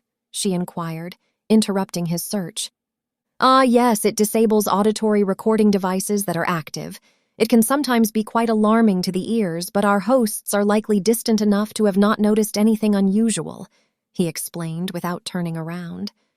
Azure nodded, but in the spirit of the whole disguise suggested, "Do you not think we should unpack a bit to make it look like we have actually moved in? We never know when someone might come by to check on us, and having boxes lying around might arouse some unwanted inquiries." As she spoke, Azure moved a few boxes onto the bed and started sorting through them. One of them contained clothes. He paused his digging to grin at her. "Look at that, you are already making a splendid wife, keeping me in line." She gave him an eye roll and began putting the clothes into the nearby closet. "I am giving you the left side. It is larger and should fit whatever extravagant outfits the team picked for you." "Unless they packed you a bazillion pairs of shoes or whatever the latest trend is among the ladies," he joked, glancing at the array of boxes. Thankfully, the dispatch team had been practical, providing Azure with 4 pairs of shoes and 3 for the detective. By 4:30, they had finished setting up the room to give it a moved-in look. They had strategically placed their desk behind the extra bed and wardrobes, which had been transported in the U-Haul and were now propped against the wall. This setup created a barrier, obstructing the view of the desk from anyone entering the room. There, they could examine the case files before stashing them in a small, bulletproof lockbox that slid neatly underneath a nearby cushioned chair. With some extra time before dinner and the scheduled tour of the place, they decided to take advantage of the room's lovely French doors, which led out to the back garden. The backyard proved to be quite unique. Beyond the French doors was a charming private garden featuring a bird bath, a row of flowers, and a swinging chair set against a large brick wall draped in ivy. An arched entryway beckoned to the rest of the backyard. Glancing up, Azure noticed a second story above them, with a small balcony almost encroaching on their private garden. Any conversation held outside or too loud in their quarters would likely be overheard. The pressing question was, whose room was situated above their own? Quick to take in their surroundings, the detective was already through the archway by the time Azure finished her observations. She quickly followed him. Through the archway, Azure was exposed to a spacious backyard featuring a luxurious round brick patio deck, encircled by several steps that led to different parts of the yard. From her vantage point, Azure could see an outdoor kitchenette area set apart from a collection of lounge chairs at the summit of the patio. To their left, an intriguing small pool and circular jacuzzi commanded attention. While the fact that there was a pool itself was not unusual, the half-moon shape with its irregular edges was. The design made it clear that no ordinary human could comfortably fit in its far-reaching corners. More comfortable was the hot tub nestled in the concave part of the moon-shaped pool. Several trees lined the edge of the fenced yard, and a vegetable garden occupied the far right side. The yard offered ample space to spot anyone entering it, making it private from any neighbors but quite exposed to those within the house. Looking up at the house, they saw a grand balcony that seemed to belong to the master suite. A large archway window, reminiscent of the French doors from their room, offered an unobstructed view into the master suite. It was a masterpiece in its own right. It would be easy to see inside their room at night if it were lit up, while those in their room could undoubtedly observe anyone in the yard. "Well, this is quite the setup," was the only remark the detective made as he headed back through the private garden to their room. Once inside, they began reviewing the case files. The information on Mario Ramazzi was relatively straightforward. He had served with the Italian Carabinieri for 14 years, focusing on crime investigation before transferring to work undercover for Interpol, the International Criminal Police Organization. His cases ranged from dismantling criminal drug cartels to addressing human trafficking, though his primary role had been documenting evidence. According to the information they were given, his last assignment involved investigating a series of bizarre false alerts and manipulated data that had caused significant confusion among political and security officers in several southern Italian provinces. These alerts had triggered crises, including power outages, false water contamination warnings, and transportation disruptions, affecting many people. It was in the second week of his investigations that Ramazzi last contacted the Interpol headquarters to report on a lead on who and what was causing the crisis.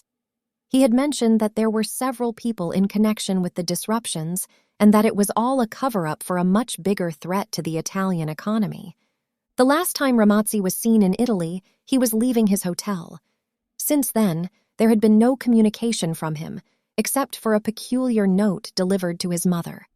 The note read, "Quello che non riesco a ricordare, può farlo," which translates to, "What I cannot recall, it is able." The Italian government had placed security around Ramazzi's home, and it was they who intercepted a strange request to ship Ramazzi's furniture to the United States. Italian agents traced the shipment to the U.S., but were unable to locate Ramazzi. In their efforts to find him, they contacted U.S. intelligence, which identified Ramazzi as Alessio Scigliano, who had recently immigrated from the Philippines with his new wife. Although contact was eventually made with Scigliano, he denied any knowledge of being Mario Ramazzi and had no memory of his previous life, aside from his former address. Due to strict laws against involuntary detention, the U.S. government would not permit the Italians to extradite Scigliano for further questioning. Scigliano was reportedly happy in his new life and wished to remain undisturbed. What the Bureau had agreed to was to investigate the unusual memory lapse and to search for any relevant information Scigliano might have regarding the Italian cases he had previously worked on. If the Italian proved willing, only then would he be returned to Italian soil. These efforts had been managed by the Upper Northeast Regional Bureau headquarters before they were transferred to the Pittsburgh Bureau, and specifically to Detective Granger. "Any hunches so far?"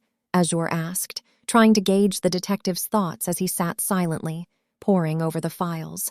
He was seated in the side chair next to her desk, his hands clasped in front of his face, wearing a deeply thoughtful expression.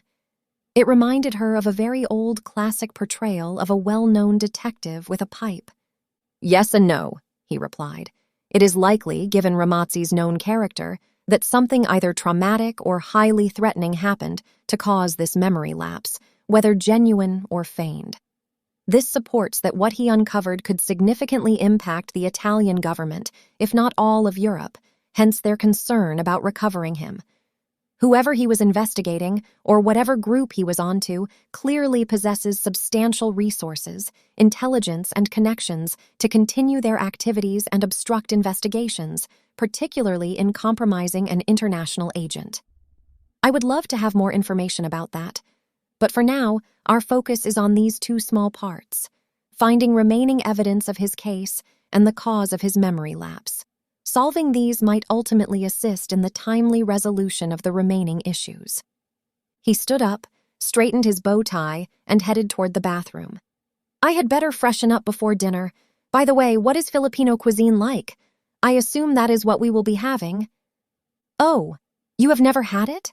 Azure asked, taking the files and securing them safely in the bulletproof safe box before sliding it under the chair's footline flaps. I am afraid not. His voice carried from the ensuite. I have heard good things about it, though. All say it is generally fantastic, highly craveable, but also that it can be quite an acquired taste. Ignore the aesthetics, and it is rather good. Unless they serve bitter melon, that is as awful as it sounds. Azure considered changing into something fancier to match the house, but decided against it after inspecting her wardrobe. They generally serve rice with a topping on it, which topping, whatever it may be, is simply called ulam. Anyway, more important than cuisine is that we are on the same page about our personal information. What are you planning to say if we are asked about how we met or any other personal details? She settled onto the love seat as he emerged from the bathroom, a crooked grin on his face. Something fantastical, of course, he joked, but in all seriousness, we should stick to the basics per protocol. We keep the same first names the Bureau assigned us, and likewise, we should maintain the same initial details with minimal variation in our personal histories. The closer we are to the truth, the easier it is to keep up the act. Well, what is your assigned name then, Detective? Azure asked, curious. With a last name like Granger, she expected something quite regular or proper. Phineas, with a P. Azure blinked in surprise.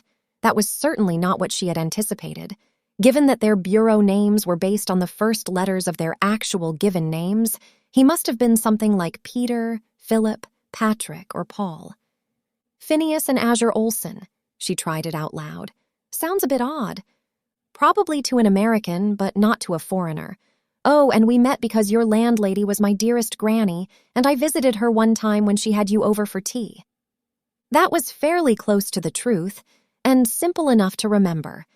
Otherwise, the details came down to his current medical residency in Pittsburgh to finish his credentials while Azure was job hunting, having left her prior employment as a schoolteacher in Maine. During the day, he would be off, in reality, doing more following of Scigliano and outside investigation work rather than anything remotely doctoral. She, on the other hand, would be left at the mansion to keep watch on Isabel while testing the reality of Isabel's language barrier. Alma, as the stationed housekeeper, whom they had yet to see, would look around for any hint of Ramazzi's past, and particularly for any encrypted devices. Noting that it was nearing 7, they concluded their discussion and set out to locate the dining room. As they walked, Phineas discreetly adjusted his pocket device, intending to disarm any hidden listening bugs that might compromise their investigation.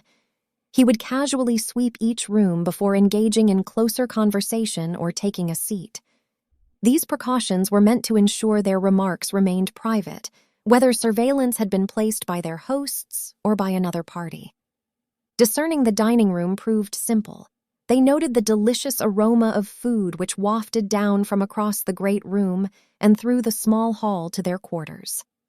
By following their noses, the course led them to a small hall adjacent to a set of large stairs at the west end of the great room, where there were 2 entryways, one to a kitchen and the other to a dining room.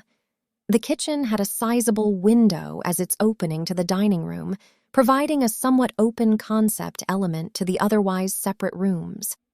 This window allowed for the easy transfer of food between the two spaces. The dining room itself was spacious and elongated, with a large table that comfortably seated about 8 people. Peering through the window, Azure saw that the kitchen was quite large, with Isabel bustling around inside. "Excuse you!" A sudden voice boomed behind her, causing Azure to jump. She whirled around to find herself face to face with, Allow me to introduce my wife, Ms. Azure Olson." Detective Granger intervened swiftly, extending a hand to bridge the gap between Azure and Alma Morales. Alma, dressed in casual street clothes and wearing an apron, gave a warm smile as she shook their hands. "I am Lucinda, Alicia Lucinda Perez, but please just call me Luce." Alma grinned ear to ear. "You speak Filipino, do you not? Could you let Mrs. Gigliano know that her husband will be a few minutes late and that she does not need to rush so much?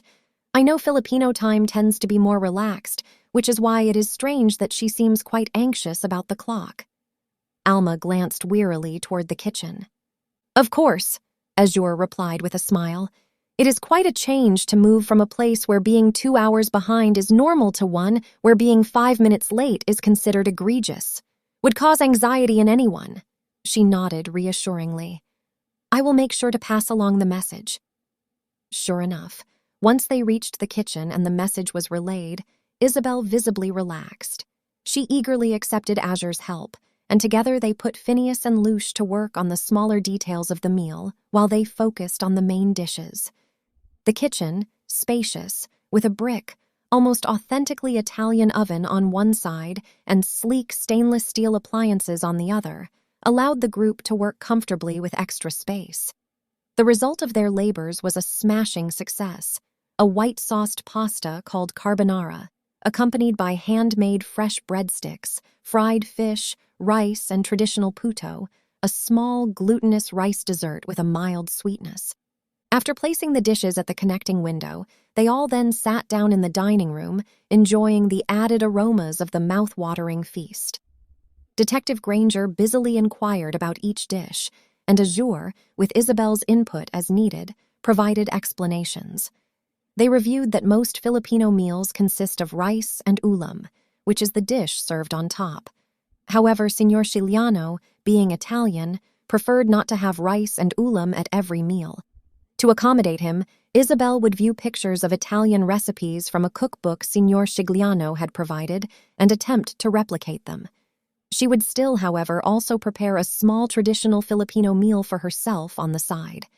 It was a challenging compromise, requiring the effort of cooking 2 entirely separate meals for such a small group. Azure felt a pang of embarrassment for having added extra mouths to account for, but the diverse spread at the table was a testament to Isabel's dedication and the blending of culinary traditions. During the wait, Detective Granger made an effort to engage Alma in polite conversation. Meanwhile, Azure chose to converse with Isabel in Tagalog, which opened a window into Isabel's past. Isabel's story revealed a life of hardship and unexpected turns. Growing up in severe poverty just outside the slums of Manila, Isabel worked as a hotel attendant to support her struggling family. Her dedication and warmth earned her the favor of a prestigious French guest, a wealthy woman visiting Manila for her fashion business, which included manufacturing in the Philippines. This serendipitous connection led Isabel to a new opportunity as the woman's personal assistant, a role that took her to France. There, she worked for several years, diligently sending money back home to her family. During her time in France, Isabel frequently encountered Signor Giuliano while running errands for her employer. Despite the language barrier, their chance meetings blossomed into a friendship. Eventually, he invited her for coffee, and their connection deepened rapidly over the course of 3 weeks, culminating in a surprise engagement ring and later, a trip to Manila, where they were married. It was a fairy tale romance. However, Azure harbored doubts about the full truth of this story. This timeline seemed implausibly compressed. According to the records, Giuliano had been reported missing and then found in the United States within a span of just 4 months. The office files indicated that he had been working as a historical curator at the Carnegie Museum of Art and Antiquities in downtown Pittsburgh for the past 3 months. Given that Scigliano had apparently met and married Isabel during the single month not accounted for by these records, Azure was dubious of the veracity of the events. She was preparing to inquire about what Scigliano had been doing in France, right as the man himself arrived. "Pardon! We had quite a ruckus at the museo today, and I was not able to leave until it was resolved," Alessio Scigliano announced as he draped his suit coat over the dining chair across from Isabel and took a seat. "I hope I did not keep you waiting too long." "Not at all. We were just getting acquainted with Ms. Luce," Detective Granger responded smoothly. "Ah, yes, I am so grateful she could assist us on such short notice," was the response as the host took his seat next to Isabel. "This is quite a large house. Have you any others assisting with its upkeep?" Azure politely inquired. Shaking his head slightly with an odd expression, Signor Scigliano replied, "No. Isabel does a fair job of keeping things well. There is an HOA for lawn care service, which takes care of the majority of things." "What about that pool?" She pressed a little more, trying to gauge that odd look in his eyes. "Pardon, I had noticed it was empty." Now he nodded briefly. "See, I do not know if Isabel would like it, and I have not had time to get it repaired." "Broken, then. What a pity." She let the topic go. Scigliano turned to Isabel, gently taking her hand. "I am Catholic," he announced to the group, "and we always say grace before a meal. I hope that does not offend you." "Not at all," Azure replied warmly. "We always pray over our meals, too." She shared a measured glance with Detective Granger, who gave no indication of his own religious beliefs, but participated in the prayer. The meal quickly became a source of enjoyment for everyone. The food was wonderfully delicious and satisfying. Azure noticed with some amusement Detective Granger's reaction to the puto. Clearly, this simple traditional treat had impressed him. He nearly polished off half the plate minus the last one, repeatedly commenting on how delightfully squishy they were. The conversation proved useful for getting to know Signor Scigliano, or at least the persona he was presenting. According to his story, he had married Isabel during a brief period in Manila while waiting for her visa to the United States. They initially settled in New York, but the excessive cost of living there prompted them to relocate to a more affordable area. Scigliano recounted how his expertise in technology, combined with savvy networking, helped him secure his position. Through the right connections, he crafted a compelling American resume, which in turn led to their financial stability and success. Once the meal and storytelling were complete, Alessio Scigliano invited Detective Granger to accompany him to meet his patient while the ladies cleaned up. They planned to reconvene later in the great room to tour the house.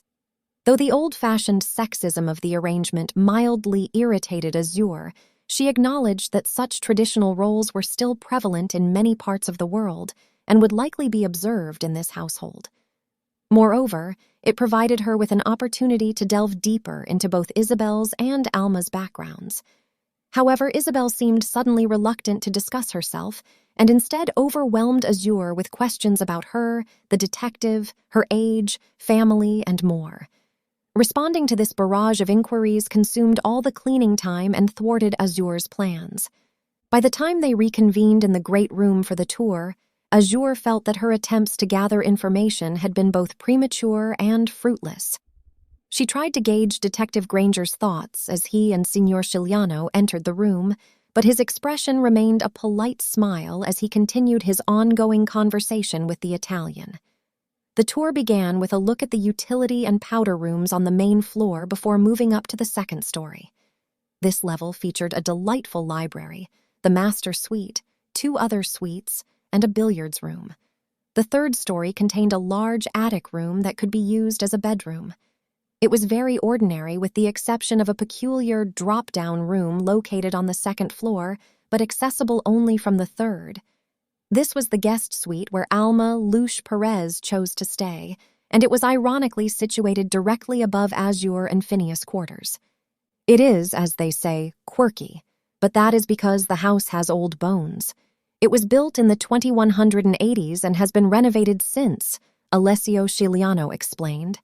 The drop-down quarters must have served as a safe room during the Third World War, Phineas suggested, drawing the connection aloud.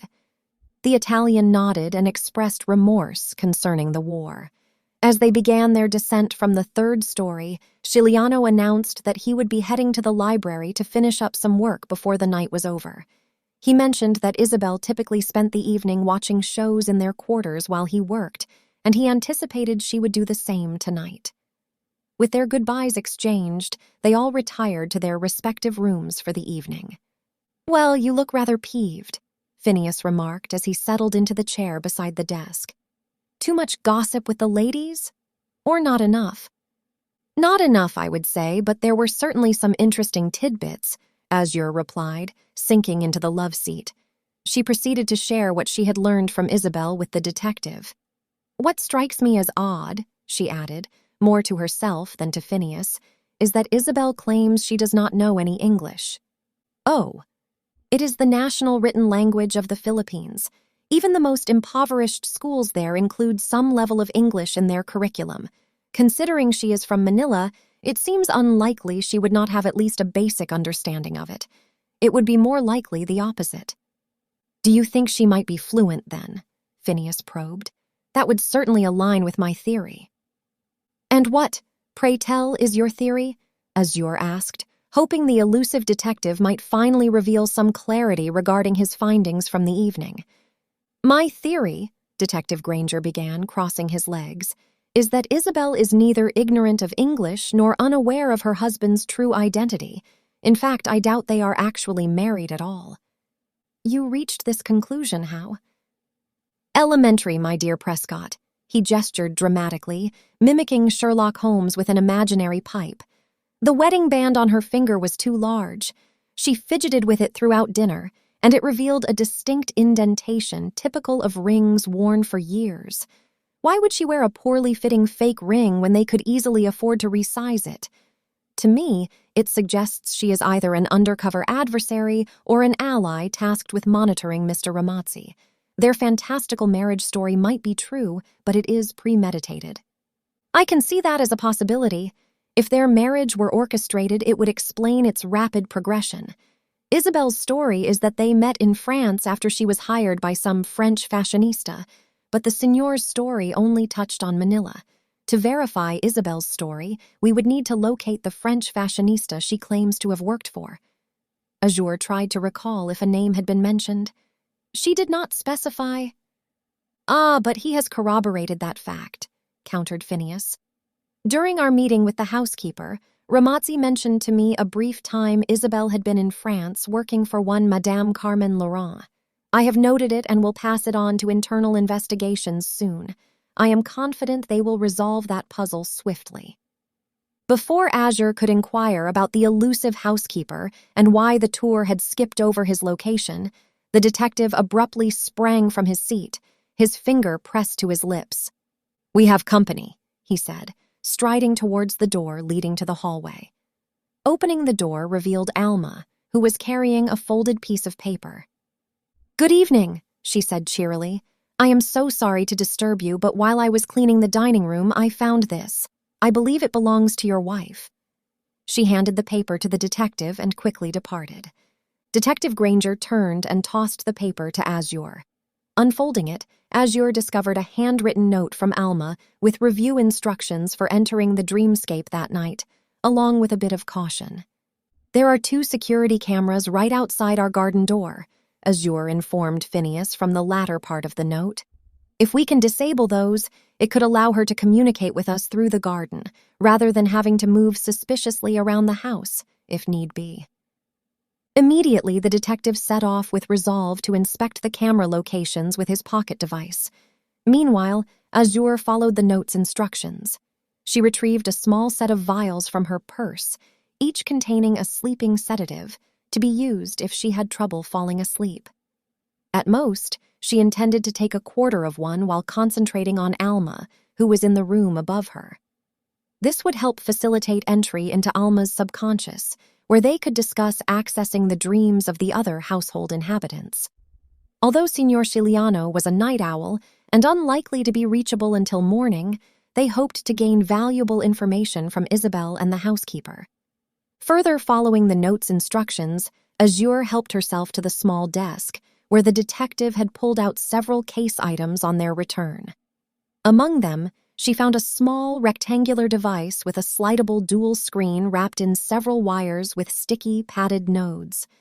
A transportable recorder of sorts for vitals and brainwaves, and, according to the note, how they could track dreams across longer distances. There was mention of a larger accompanying device to record visual images, but this she did not find. Assuming the detective would correct her later if needed, she took the unit, sat back down, and pressed the pads gently against her temples and clavicles, just as they had done during the lab studies. Then she relaxed once more. Letters, she thought as she settled onto the love seat.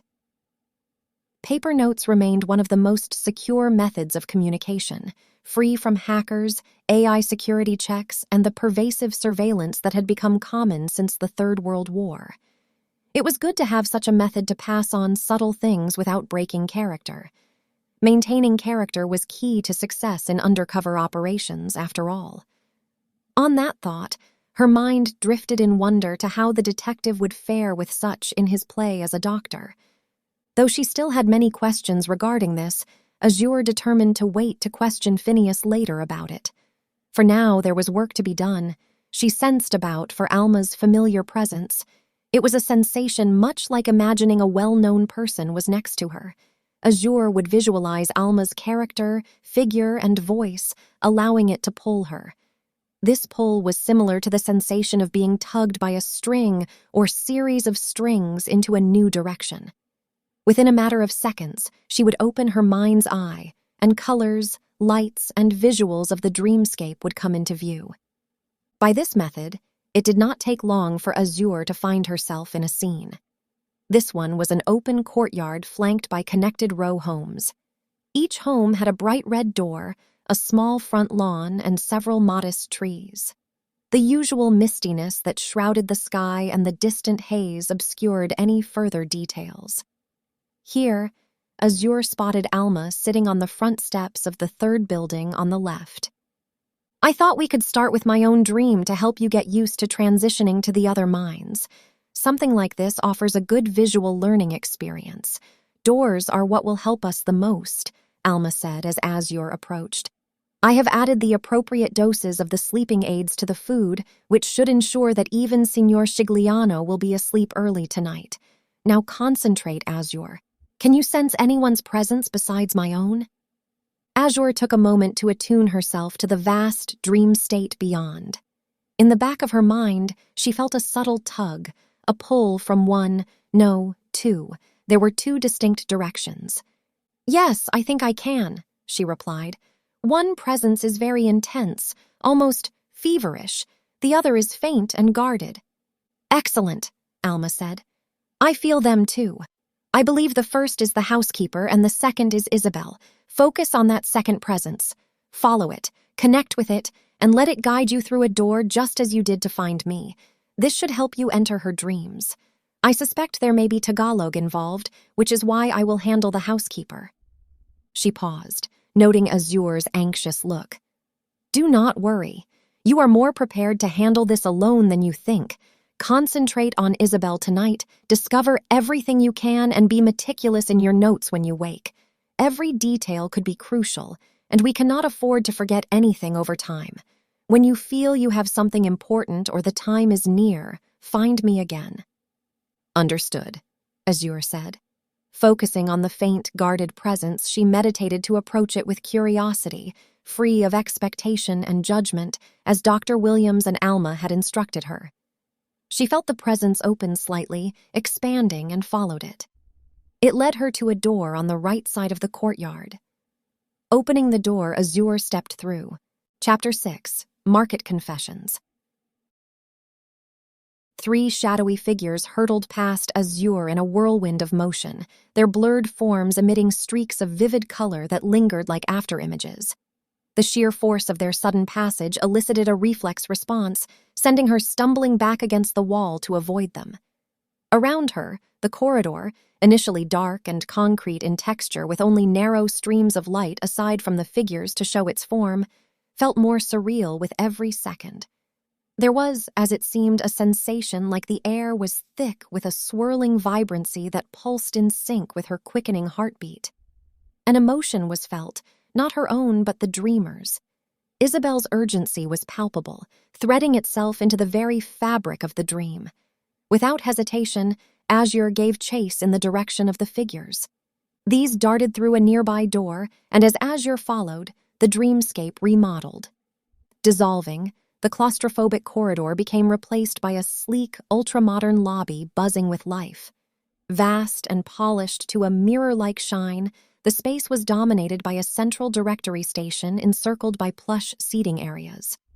Overhead, 3 grand spiraling staircases twisted toward a balcony level that hinted at even more floors above. A distant murmur of voices and clatter of movement filled the air, starkly contrasting the silence of the previous setting.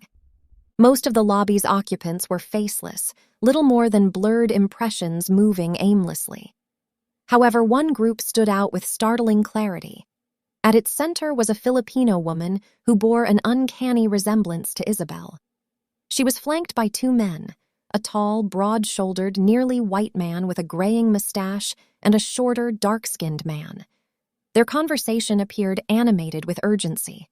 Azure edged closer, weaving through the indistinct shadows of other dreamers, careful to remain unnoticed. Thankfully, subtlety was unnecessary here, for dreamers seldom paid heed to the finer details of their surroundings. Slipping behind one of the couches, Azure strained to hear their words. Through the ambient noise, Isabel's voice tensely cut. "He is gone. I do not know what they will do to him," she exclaimed, her English tinged with desperation. "They did something to his mind," the tall man replied grimly. "He is in the pewter place, the Marcozzi. When I approached him, he did not recognize your name, did not remember anything. Still, though, he recognized my face." His gaze flickered toward the second floor, as if expecting danger. "Watch over him," the shorter man interjected, his tone sharp as he switched to Tagalog. "Make sure they do not get any closer. We will find the rest. They could be watching. English is too well known." Before Azure could process the full meaning of their exchange, the dream changed again. Colors bled together, and the world dissolved into a hazy, indistinct smear. When the scene stabilized, Azure found herself in a warped version of a very tall estate, similar in layout and stature to Sigliano Manor. The main reception room loomed larger than life, its edges slightly distorted, as though viewed through a fisheye lens. Isabel sat by the fireplace, a plate of puto resting delicately on her lap. Scanning the room, Azure noticed odd caricatures of familiar figures: herself, Detective Granger Luce, and an unknown man whose back was turned. Exaggerated in detail, these dream images had an eerie, doll-like quality. Before approaching the woman, Azure hesitated. With a version of herself already present in the dream, any interaction with Isabel risked disrupting the delicate balance of the subconscious. Yet the opportunity was too rich to ignore. Moving cautiously, Azure slid onto the couch beside Isabel, angling her face away and subtly altering her form to mimic the dream Azure's aesthetic. "What is your interest in them?" Azure asked, matching her tone to the dream's quiet intensity. Isabel's gaze flickered toward the caricatured figures, her expression shadowed by concern. "They do not know," Isabel murmured, her voice distant. "But they might be a good diversion. I just need to keep an eye on him." Her words trailed off, almost in a tone of exhaustion. Then the other, "He will not eat puto. He will not touch anything I bring him. Yet when I go to the kitchen, the pantry is opened, and the bread is gone. I cannot keep wasting time making it. That lady will have to manage it so I can watch. I cannot sleep, I must watch." "Luce can make bread," Azure offered, her voice gentle. "I can watch." Dream Luce appeared suddenly, taking from Isabel the plate of puto. The abruptness of her movement made Azure flinch slightly, though Isabel seemed unfazed. "No, but I think I will keep you close," Isabel replied, rising from the couch. She moved toward the distorted impression of the home's stairs with determined urgency. "You seem nice." Azure stood to follow, but before she could take a step, the dream dissolved once more, spinning her into another fragment. The new setting burst into existence with vivid brightness. A dance venue, alive with opulence and color. Electric lights crisscrossed the ceiling, their hues shifting in a mesmerizing rhythm. A long table laden with lavish dishes stretched along one wall, while couples twirled and glided across the floor, caught in some form of dance. It was a scene that exuded an air of old-world elegance, a revival of conservative traditions born from post-war necessity. Azure lingered at the edges, observing as Isabel danced with a blurred figure whose movements were rather rigid. Laughter bubbled from Isabel, her joy a sharp contrast to the tension that had defined the earlier scenes. But the lightness was short-lived. Shadows crept in from the edges of the room, and the air grew heavy. From an entryway emerged a man easily recognized, Alessio Scigliano. His arrival sent a visible ripple through Isabel's demeanor. Her dance partner vanished instantly, and Scigliano approached, kneeling before her in a dramatic proposal. "I do!" Isabel's thoughts spilled forth, unfiltered by the dream's barriers. "You will keep Haji safe. He must be safe. Yes, I will marry you." The declaration hung in the air, fraught with layered emotion. Azure's mind raced. Who was Haji? Azure repeated the words silently, engraving them into her memory. She had learned early in her training that without active reinforcement, details from dreams could slip away like sand through her fingers. The dream remodeled once more. Isabel was on a bustling street, surrounded by vibrant chaos, and several metallic vehicles nearly crashed against one another in a tightly fitted traffic. Emotionally, the dream was now pulsing with life and energy, yet Azure felt the undercurrent of unease persisting, weaving through even the lightest moments.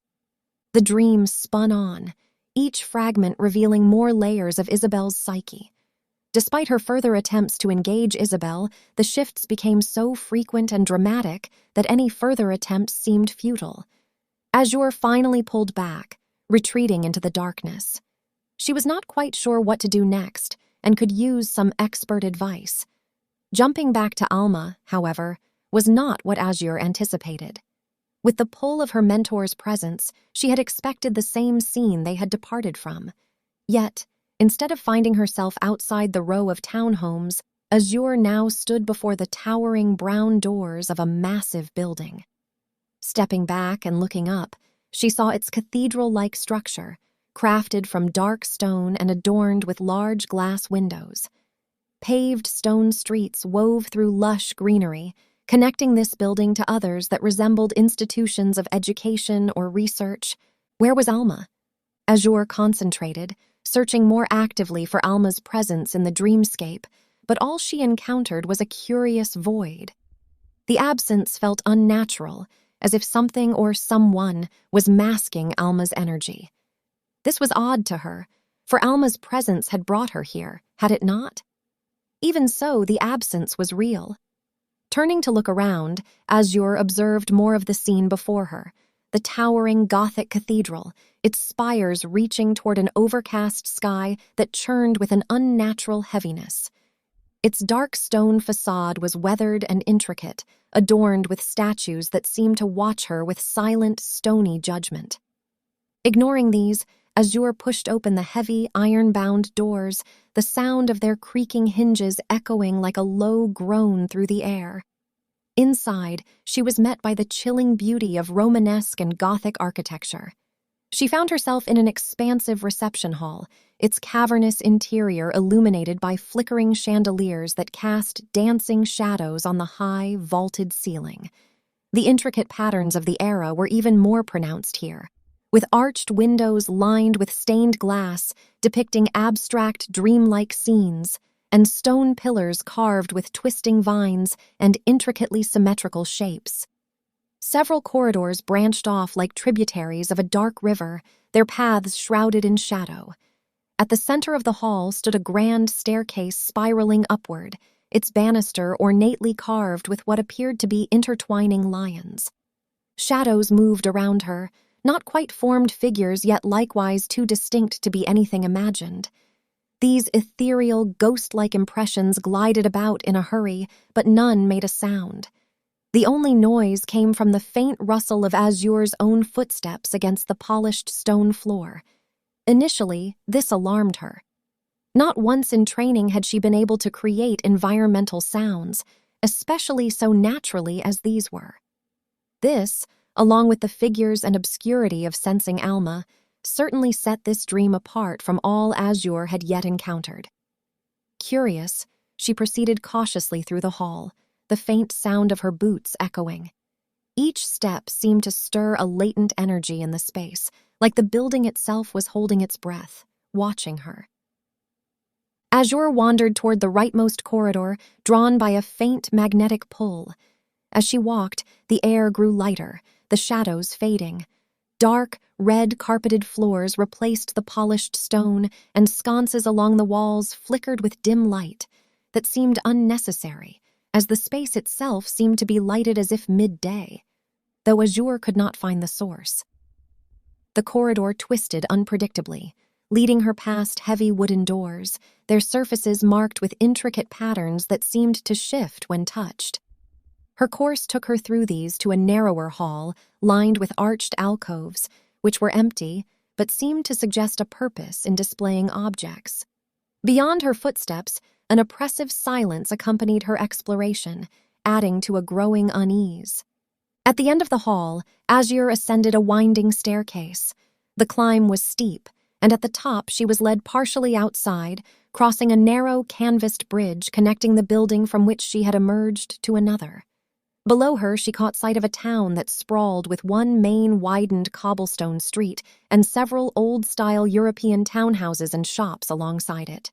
A grid of further side streets, narrower than the main, wove between these and disappeared from view. The buildings themselves bore some distinction from reality. These had exaggerated angles, jagged rooftops, and windows which did not seem to hold glass so much as a silvery moving substance. Pulling herself away from examining them, Azure continued forward, a growing chill within her as she entered the adjoining tower. Here, the interior abruptly changed, the stone giving way to a sleeker, more modern aesthetic. More winding steps led her upward to what appeared to be an astrology lab. Telescopes, star charts, several rows of books, and armillary spheres led her to this conclusion. Several wooden desks lined the floor in front of her, and on moving towards the center of the room, she discovered a dropped floor, exposing a sort of alcove view with a large window over the landscape. It was here, near the edge, that she felt Alma most. Before she could descend to the alcove, she was stopped. Alma's presence felt so close it made Azure's heart quicken. She scanned the area, her senses on high alert, but before she could call out, a hand shot out, grabbing her arm and pulling her beneath a nearby desk. There, Azure found it was Alma, her face serious and her finger pressed firmly against her lips in a demand for silence. The urgency in her eyes froze any questions Azure had. She stilled, her breathing shallow, and attuned herself to the room. Then she heard it. A voice, smooth, deep, and very serious, each word slicing through the dream's heavy atmosphere. "You can keep trying to hide, Morales, but I can still sense you." The speaker stopped, allowing a moment of silence, then spoke again. "Oh, and what is this? Another presence? Recruiting some guinea pigs, are they? How amusing." The words oozed deeply and barbed. Was it malice or mockery? Azure's stomach tightened as the voice drew nearer, its tone cutting through her like a blade. This was not a figment of Alma's subconscious. This was something else, an intruder. How is this possible? Azure's mind raced. Who else could access the dreamscape? Beside her, Alma's arm twitched slightly, drawing Azure's focus back to her surroundings. Closing her eyes, Azure extended her perspective, mirroring beyond their hiding spot, visualizing the room in vivid detail. She mapped out the telescopes, the scattered charts, and the intricate layout of desks and instruments. Then, her awareness locked onto him. The intruder stood at the room's center, a thick-set man shrouded in menace. He wore a dark hat that cast his face in shadow and darkened sunglasses, obscuring his eyes. A small mustache covered his upper lip, and his brown trench coat seemed to ripple and twist like liquid fabric. His movements were unsettlingly fluid as he tapped a cane lightly against the floor, but the sound was unnervingly absent, as if swallowed by the dream itself. The unrest of the room and the alarm of her mentor caused an internal scream. This man was dangerous. Acting on impulse and suddenly aware that Alma had touched her without the two of them waking, Azure took hold of Alma's arm. Then, focusing her energy on the space where the dream had begun in a single, fluid motion, she made a break, transporting them both back to the large cathedral doors. The jarring maneuver left Azure momentarily breathless. She scrambled to her feet alongside Alma, her eyes scanning for any sign of pursuit. "Good call, Prescott," Alma exclaimed, her voice tinged with relief and amazement. "I have never seen a break with two people before." "Who was that? Why can I touch you here?" Azure asked, her voice tight with unease. Her gaze darted behind her, almost as if expecting someone to burst through the heavy doors. "No time to chat," said Alma sharply, yanking them both upright. She now took hold of Azure's arm again and began dragging her toward the nearest discernible exit. "If he tracks us, we may be in serious trouble. We must move." Alma's pull was firm, her urgency contagious as she led Azure down a sloping sidewalk. This led straight onto the main road of the town Azure had seen from the bridge, but Azure hardly had time to process the area before Alma abruptly changed direction, dragging her down a narrow alley. The shadows deepened around them, the air thick with tension. Azure's pulse quickened. Was the intruder following? Just as they reached the end of the alley, Alma stopped abruptly, turning to face Azure. "We need to wake." It did not take more than a millisecond to feel what was behind them. That same person, the man. Azure turned just in time to see him materialize. He had tracked them. Without warning, Alma yanked Azure once more, propelling her forward. The last thing Azure registered was the hard impact of a brick wall against her head as Alma ran her straight into it. The dream collapsed instantly, shattering into fragments of light and darkness. "Ugh!" Azure grunted, writhing as she struggled to sit up on the love seat in the guest suite of the Cilianos' mansion. Her hands flew to her head, where the skin felt tender as if a bruise were forming. That actually hurt. "I do hope this is not the usual way I find you waking up each night," Detective Granger's voice called out. Still cradling her head, Azure turned toward the sound, spotting him in the comfortable chair near the desk. He was sipping a cup of tea that filled the air with a minty aroma. Papers spread across his lap and scattered across the desk, alongside the small device connected to the pads on her temples. The dim light from the desk lamp cast a warm glow in the otherwise dark room. "It certainly is not. You left to get tea?" she asked incredulously as she recognized the cup he was holding from the kitchenware they had used at dinner. "Fear not, my dear Prescott," he said calmly, taking another sip of tea and still not looking up from his papers. "At present, it appears you are more likely to be in harm's way there than your body is out here." Rubbing her head again, she felt for a moment that it could be true, but argued it anyway. "Ethically speaking, you ought to stick with protocol even so," she chastised him. "But then I suppose the business of ethics might be beyond you anyhow." Click. His cup came down. "While questioning my judgment and experience is not out of character for you, I must say I do not appreciate the fuel for whatever spectacular event caused you discomfort, particularly when you were the one who chose to deploy your abilities without notice and without the full set of equipment outlined by protocol. However, I am quite intrigued to discuss it, especially considering that massive egg forming on your brow and the fascinating brain activity you had." "Egg?" Azure's eyes widened, and she pushed herself up and hurried to the restroom to check herself in the mirror. Egg indeed. It was not so much a lump, but she had been right about the bruise. An abnormal experience for the evening, was it then? He called out after a couple of minutes, undoubtedly assuming such by her reaction. Yes, very much so. I am sorry for being out of sorts. It is just that it has never caused physical damage before. Azure marveled. I was unaware it could. As I am sure you have discovered, there are other things you are uninformed about as well, he said softly. Crossing her arms, Azure emerged from the restroom and leaned against the entryway. Other things? Are you implying you are aware of the strange encounters I may or may not have had? If he were going to be cryptic, she could play that game too. He sighed, leaning back in his chair for a moment with his eyes closed, then opened them, setting his papers aside as he stood. Crossing his arms like her, he joined her in the entry, their proximity as uncomfortable to her as before. Shall we have a civil conversation without accusations? His dark eyes bore into hers. Please understand, Ms. Prescott. I have not been withholding information so much as you seem to indicate extreme disinterest in engaging me long enough to receive it. Out of respect for that, I have elected not to share what I know until you are ready for it. Do I have your attention now? Well, she glanced at her watch casually. Since it is rather early, still in the morning, I suppose I can spare a couple of hours in my otherwise busy schedule before I find a proper excuse to check on Alma. Ms. Morales will be fine, although her arm may not have fared as well. That seems to be her preferred spot for injuries, he said, gesturing for her to take a seat. Leaving the claustrophobic doorway, they settled back down, she on the love seat and he on the chair.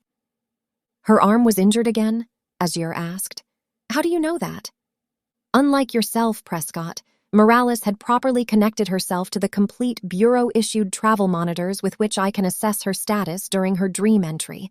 He gestured to the laptop she now saw behind him, which she now realized had an interesting static tab opened that seemed to be some sort of display. It resembled screens used for video recording. Thanks to her alone, I was able to gather visuals on her investigations.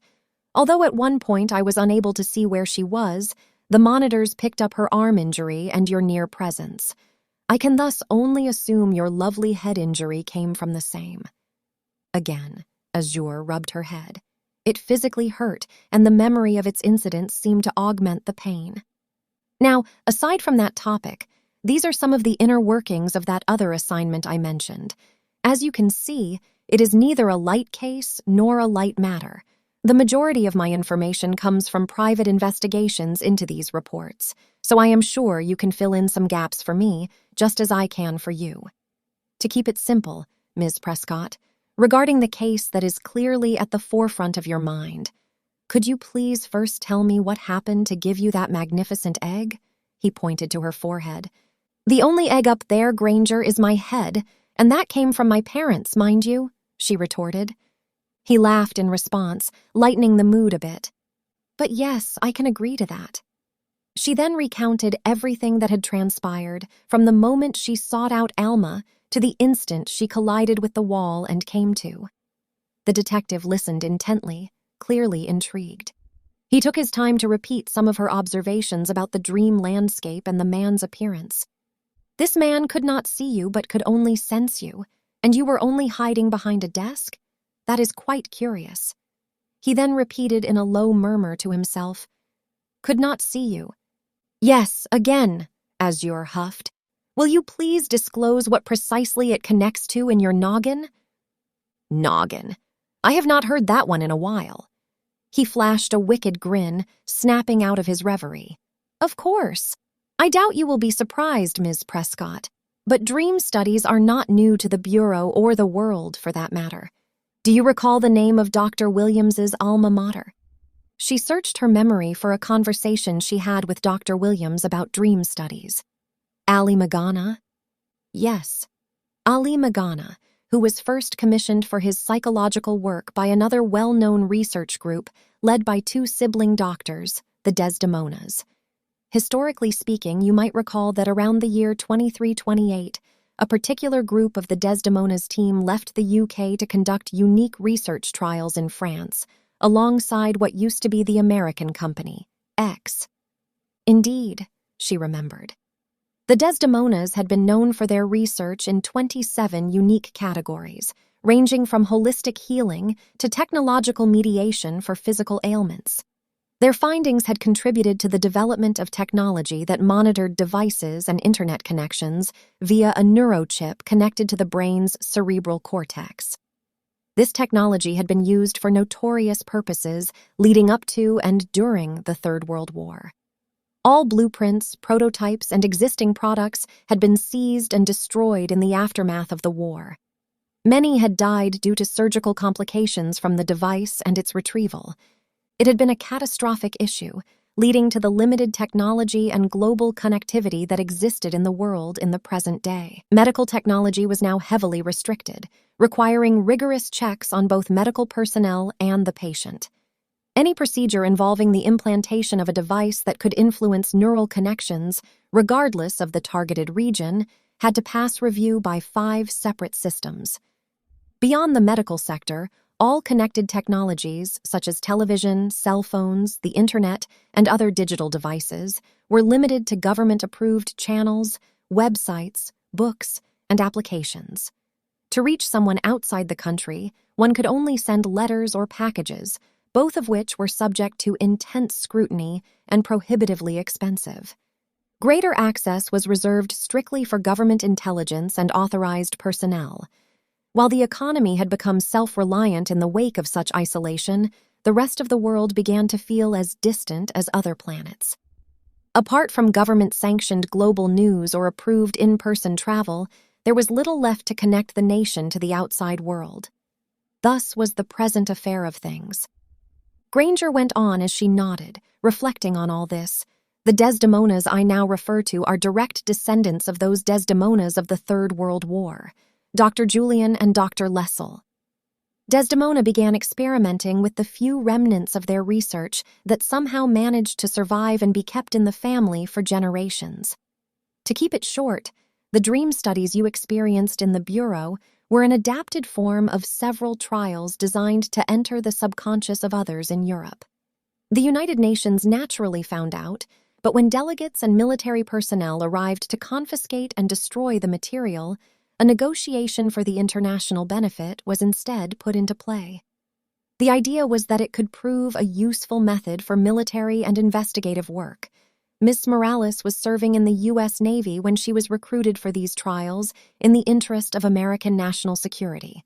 According to records, there were 36 individuals, including Morales, who were trained and employed with this technology. Only Morales. No, he shook his head. Representing the United States was a team of 4. Morales and 3 other Americans, to be specific. Mahomes was among them, and he was the direct partner of Ms. Morales. The other 2, Finch and Wagner, were likewise paired up. During the time of the trials, a handful of mock missions were undertaken to identify and dismantle reforming terrorist groups in the Middle East, as well as a few expeditions in Russia. There are a handful of records on that account, but the details on that are difficult to decipher without knowledge of the language. He cringed slightly. It appeared that such languages, including perhaps Russian, were far from his strong suit. When then did the Bureau come into play for this? That is precisely the question, Miss Prescott. The final case before the complete dissolution of this elite dream team, for lack of a better term, was of primary American, German, Italian, and French interest. A series of subconscious manipulations had been occurring within the supervising ranks of the United Nations dignitaries who were overseeing the project. Things leaked, memories were lost, some ended up comatose and others badly mistreated. Memories lost? Comatose? How is that possible? Azure was amazed at the potential. The same way it is possible to enter the subconscious of another individual and, he gestured, for you to obtain an injury. Dreams are fragile hallucinations that connect us to the deepest desires and intentions of the mind. They can drive some people mad while inspiring others to create great works of art, music, science, and more. Being within the subconscious of another offers an opportunity to manipulate that person in some way. At present, you are learning to influence the dreamer to find information and uncover details that have not been physically disclosed. That was the intent of your role, just as it was for this elite force per the negotiation. However, influence is a power that, when taken to extremes, causes damage. Somehow someone or a group within the project got a taste for that power and used it to their advantage. The project ended with billions of dollars missing, lost French federal ships, and individuals suffering from amnesia and coma. Azure nodded slowly, digesting the information, then said quietly, "With 36 participants, there must be a good explanation for how Alma survived. Execution is standard procedure for dilemmas such as this." Harsh as it might seem, that was the reality in Europe and Asia since the war. Severe punishment to maintain tight control. Yes, an execution order was put in place for all involved with the project, including the injured. There was no way to separate out who had been at the root of it or who was affected by the experiments enough to turn rogue. No risks were to be taken, yet somehow these brilliant Americans upheld their spirit of liberty and human rights. From our records of Morales' account, she and Finch, along with 2 Germans, managed to escape execution through mind manipulation. There was an official report that 2 Germans connected with the project were caught and executed in Germany not 4 days later. We presume them to be the same escapees. As for Finch, he was found dead on the shores of France. "Nothing of Mahomes?" Azure's brows furrowed, a quizzical look overtaking her face. "Not directly. However, given the mysterious partnership record of his involvement with Morales on a dream state case with the Bureau, the one aforementioned, it seems somehow Mahomes survived with Morales despite only her being listed," he answered. "Regardless, Morales was not entirely herself, and we can deduce that Mahomes likely was not either. The American government took exceptional care to conceal her survival while she underwent rehabilitation therapy for some years. Presumably, Mahomes must have been thus cared for too," Azure thought as the detective continued. "Morales was only deemed employable by federal investigations because of her military expertise in national criminal investigations. She came to this branch due to the connection of Dr. Williams indirectly to the Desdemonas through his alma mater.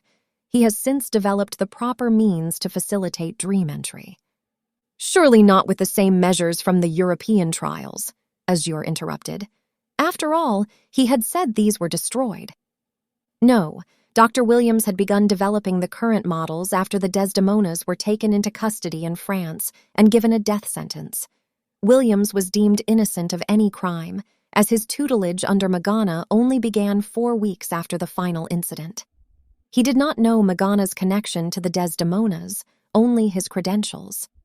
Actually, it was shortly after he had been questioned that Dr. Williams assisted in locating the whereabouts of the Desdemonas. They may not have been brought to justice without him. Quite the story, but that is for another day."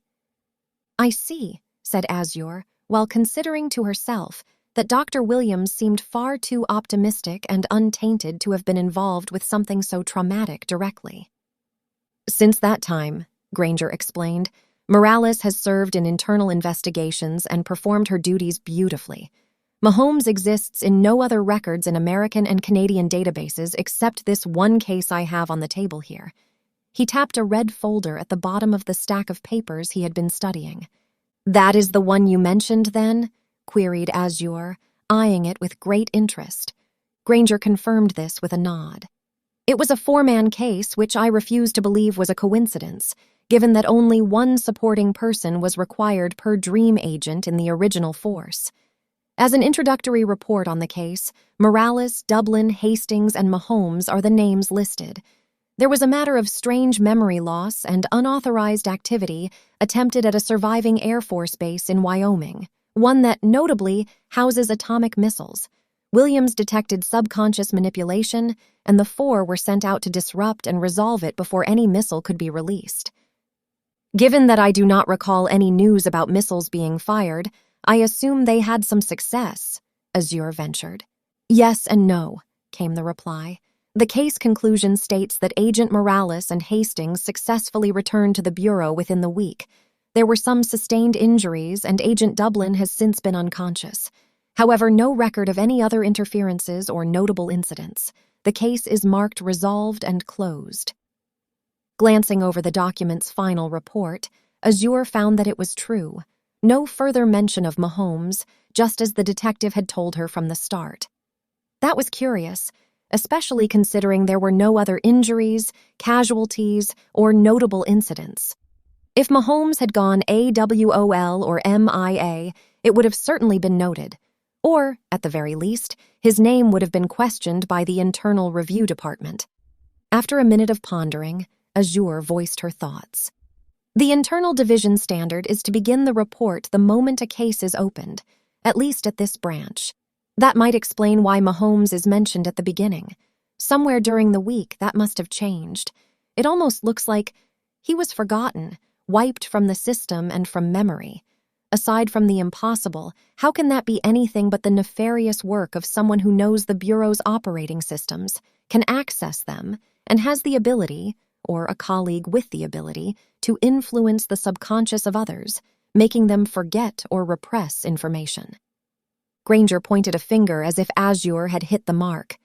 Indeed, Miss Prescott, we are on the same page, minus one detail. If someone had hacked the system to delete all records of Mahomes, would they really be in such a hurry to clumsily miss one mention of his name? That does not add up, Azure agreed. No one that subtle and detailed would overlook something like that. If anything, I think it was left intentionally, perhaps to prompt someone to investigate Mahomes or to create confusion in the Internal Division. The detective flashed her another affirmative hand signal, and the only real link within the Bureau who might desire a thorough look for Mahomes that we can presently surmise is Agent Morales. If we can rule that path out, we can explore the potential for internal confusion further. Well, Alma owes me an explanation about what happened this night. I will keep you out of it, of course, to avoid raising her suspicions. Azure's voice trailed off as the dawn light began to seep through the window shades. What is the matter? Phineas asked with concern etched on his face after glancing at her expression. If someone infiltrated our dreams last night, who is to say he has not been influencing others in the household, or will not show up again? The physical damage from last night, as well as what you have mentioned regarding the European trials, causes me to wonder if there is a potential for far greater harm. Dr. Williams should be further consulted so we know what we are dealing with. She looked earnestly at Detective Granger. He grimly smiled. Then we ought to give Mom a ring and step in during our leisure hours. Azure nodded in agreement. Noticing the time, she decided it was a good moment to prepare for the day ahead. With a subtle signal, the detective turned his attention to the closet, searching for a change of outfit. Azure hoped he would not choose a bright yellow suit jacket paired with clashing red pants. As she began to consider her own preparations, she remembered she still needed to ask about the mysterious housekeeper and the detective's plans for his investigations. You will know soon enough, Ms. Prescott, he said quietly when she popped her head in to inquire. He paused, setting aside the ties, and looked at her with a serious yet sincere expression. Please, just trust me on this one. Something about the way he said it made her believe that she ought to. She let the matter go for now and headed to the bathroom to prepare herself first. A short while later, over breakfast, daily plans were put into place. Azure would hold an hour of English lessons with Isabel before noon, followed by another session at 2. This schedule would allow them to capitalize on their time together, just as Signor Sigliano intended, while still giving Azure ample opportunity to attend to her own affairs throughout the day.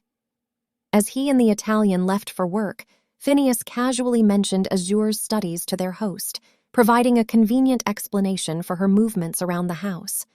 Azure intended to divide her free time between searching the premises for clues related to both cases, calling Mom, and perhaps a little more studying of that Wyoming mission file. What remained a debate to her was whether to hunt Alma down, who had failed to appear for breakfast, or stick to a walk around the surrounding areas to familiarize herself with the neighborhood. But for now, that debate would need to be settled after lessons. Isabel insisted on holding their lessons in the upstairs library, a space naturally conducive to study, with its comfortable desks and chairs. Azure discerned that the several books within the library would be great assets in assisting the tutoring should they prove necessary. They began by uncovering what Isabel knew, or at least what she was willing to admit knowledge of. Azure asked her several questions about her familiarity with English, particularly concerning the street signs in Manila and how it was likely used at a prestigious hotel with international guests, as the one where Isabel claimed to have worked. Isabel was not naive enough to deny her ability to read the national language of the Philippines, but she continued to insist that she understood none of it linguistically. Careful not to lose Isabel's trust, Azure paused her questioning and shifted focus to practicing the sounds of each letter in the alphabet. The work was admittedly a bit frustrating for Azure. Having heard Isabel speak fluent English in her dreams, it was hard to reconcile that with the performance of ignorance Isabel now feigned. Yet, there was a certain level of amazement in watching her. Like anyone new to the English language, Isabel butchered sounds and often mixed them with Filipino pronunciations in a remarkably realistic way.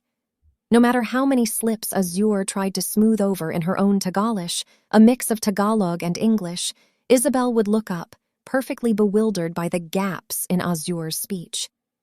After the set time was met, Isabel was deemed semi-successful at enunciating letters A through F, and they broke for a break and lunch.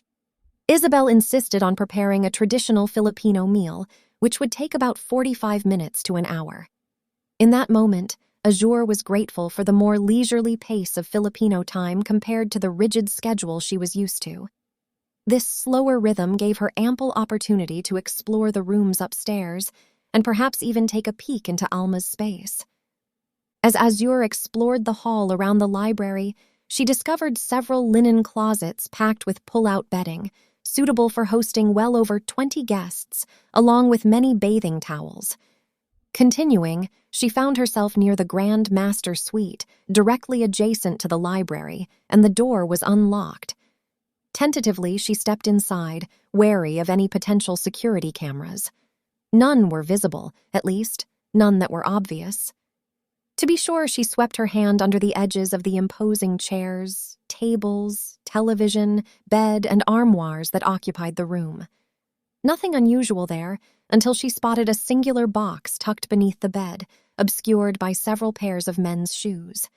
Gingerly pulling it out, she found it resembled a fireproof container. Azure was taken aback by its lightness and could only hear the faint rustle of paper inside, undoubtedly documents of importance. The box was secured with a simple 4-digit twist lock, which struck Azure as odd. Such locks were easily compromised with enough force. Fortunately, she had a knack for cracking them without resorting to brute strength. With a steady hand covered by her lower shirt to conceal fingerprints, she twisted each number, her other hand ready to unlock it at just the right moment. There was always a slight give when she hit the correct digit. Sure enough, after just 4 minutes, the lock clicked open. 5217. Not a birth date, Azure murmured to herself as she noted the number. She quietly slipped the lock off, set it aside on the floor, and opened the case.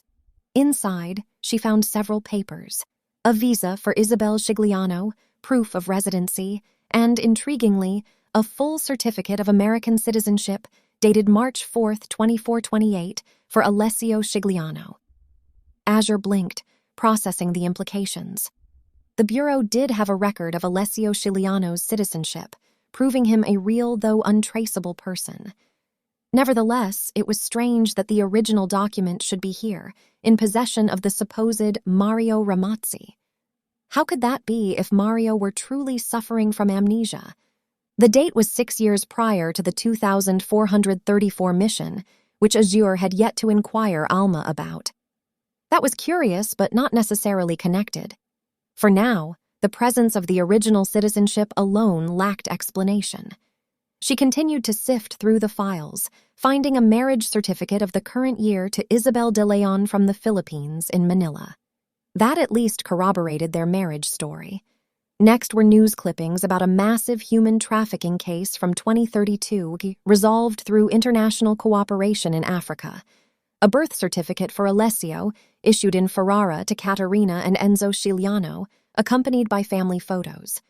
Azure found the photographs particularly fascinating. The person in them resembled Mario Ramazzi, except for one detail. His right ear was lower than the left in a subtle but discernible way, his nose less bent than that of Ramazzi's. This was something she had never noticed when meeting the supposed Signor Scigliano. There were also curious photos with Isabel in them, holding a baby next to Alessio Scigliano. It was possible they had the child prior to marriage. However, how could they have had a child if they had met so few months before marriage? And why would that child not be with them here? She shook her head. It did not add up. If anything at all, these proofs seemed to indicate impersonation, if not some form of abduction. For what cause, though, Azure could not tell. The remainder of the contents were in Italian and beyond Azure's abilities to decipher. For now, the best she could do was wait to inform the detective. Carefully, she closed the box and locked it again. Using a tissue and some rubbing alcohol from her prepared handbag, she wiped the surface to ensure that any potential fingerprints would not be discovered if it were ever searched. With that, she stood and surveyed the rest of the room. Drawers overflowed with clothes, jewelry, toiletries, and an impressive array of expensive suits. Nothing else seemed particularly noteworthy, except for another locked box. This one was a music box, quite small, and the only indication of its function was the turn latch protruding from the back. It looked rather antique and hosted an old-fashioned key lock, rendering it rather difficult in the moment to break into without compromising its integrity. Azure considered attempting it anyway when she suddenly heard coughing. The sound seemed to come from the stairs, signaling that she had only moments to either slip out of the room or find a hiding spot. Quickly, she left the room and stepped into the hallway. As she approached the stairs, she came face to face with Alma. "Luce, we missed you at breakfast. Isabel mentioned you might be out in town for the day." "I am afraid not just yet, Mrs. Olson. I was finishing a bit of breakfast before heading out. It has been a rough start, and I am running late with my duties." As Alma spoke, her eyes reflected a mix of exhaustion and something slightly unhinged. Almost instinctively, Azure felt a pulse of pain at her forehead, a reminder of their dramatic exit in the dream. Surely, Alma was experiencing some effects of it too. "I do not believe you look well enough to go on your own," Azure assessed, taking advantage of the situation. "Isabel and I are about to begin our second round of lessons for the day. I think it would do her good to practice speaking English in public, or at least to hear proper pronunciation. Let us accompany you to assist." Alma was still a moment, but then slowly nodded. "Perfect," Azure replied, giving a rather forced grin. "I will fetch Isabel and meet you at the door." With that, she set off in search of Isabel. As skilled as she was at improvisational acting, she felt disheartened that she could not, in that moment or place, fully check on her mentor or discuss what had transpired. Alas, with no clue as to who else might be listening, it was essential to maintain the performance. Her performance, however, was far from vain. Isabel was sitting neatly in a lounge chair in the library, the door thrown open just 6 yards away within earshot. When given the news, Isabel was positively elated at the prospect of going to town with Luce, particularly because it meant she could dictate the selection of produce. However, Azure believed Isabel was more relieved to ease the burden of her feigned ignorance of English. They took a small sedan designated for the housekeeper's use and headed to a local open-air farmers market downtown, which was ironically close to the museum where Scigliano was reported to work. The bustling atmosphere was alive with people, vibrant produce, flowers, and various goods, offering plenty to distract both Azure and Alma from their host's wife. Isabel immediately dashed off, leaving the pair to follow her. Grateful for Isabel's naivete, Azure turned to Alma to discuss the events of the previous night. Quite a fascinating episode, was it not? Framing the dream as an episode of a show would surely keep the conversation undisturbed for any passers-by. I was rather shocked by the turn of events. "I wish I could agree that it was, Mrs. Olson," Alma replied placidly. "Certainly unanticipated, but hardly new to me." She took a brief moment to inspect some green apples, mentioning, "I have seen such an episode before, although it has been years. What was new to me was the sudden reappearance of the intruder." "Yes, that was quite odd, considering—" Azure trailed off, realizing she did not know the man, yet Alma indicated that she did. Reappearance. Could it have been Mahomes? Considering this was somewhat of a remake of another show, and in the first version that man was killed, Alma finished the thought. What happened? Maybe it connects to the remake? Azure played along. Alma negated this as she moved onward. I cannot seem to find the connection, but many of the details are foggy. Honestly, in a way, it would be inaccurate to even say he died, only that there was a violent struggle, blood and no remains. Was he a well-known character, essential to the plot? Only to myself and a few others. Alma's gaze wandered about, failing to capture onto any surface for more than half a second while they walked. Honestly, his name and face had long since slipped my mind. There are so many other shows to watch, after all.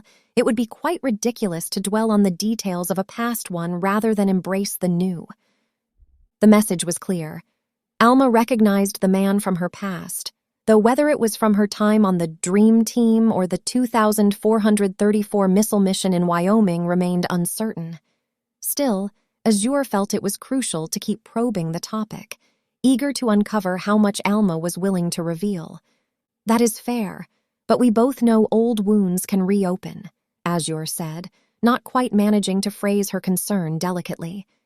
It was not the best way to inquire if Alma had been hurt before or just the past night, but it slipped out nonetheless. History tends to repeat itself, thanks to human nature and our mistakes. Human nature and mistakes, Alma murmured, her gaze still drifting as she fell into thought. They continued walking some way in silence, rounding the bend of a building to follow Isabel, who had turned a corner.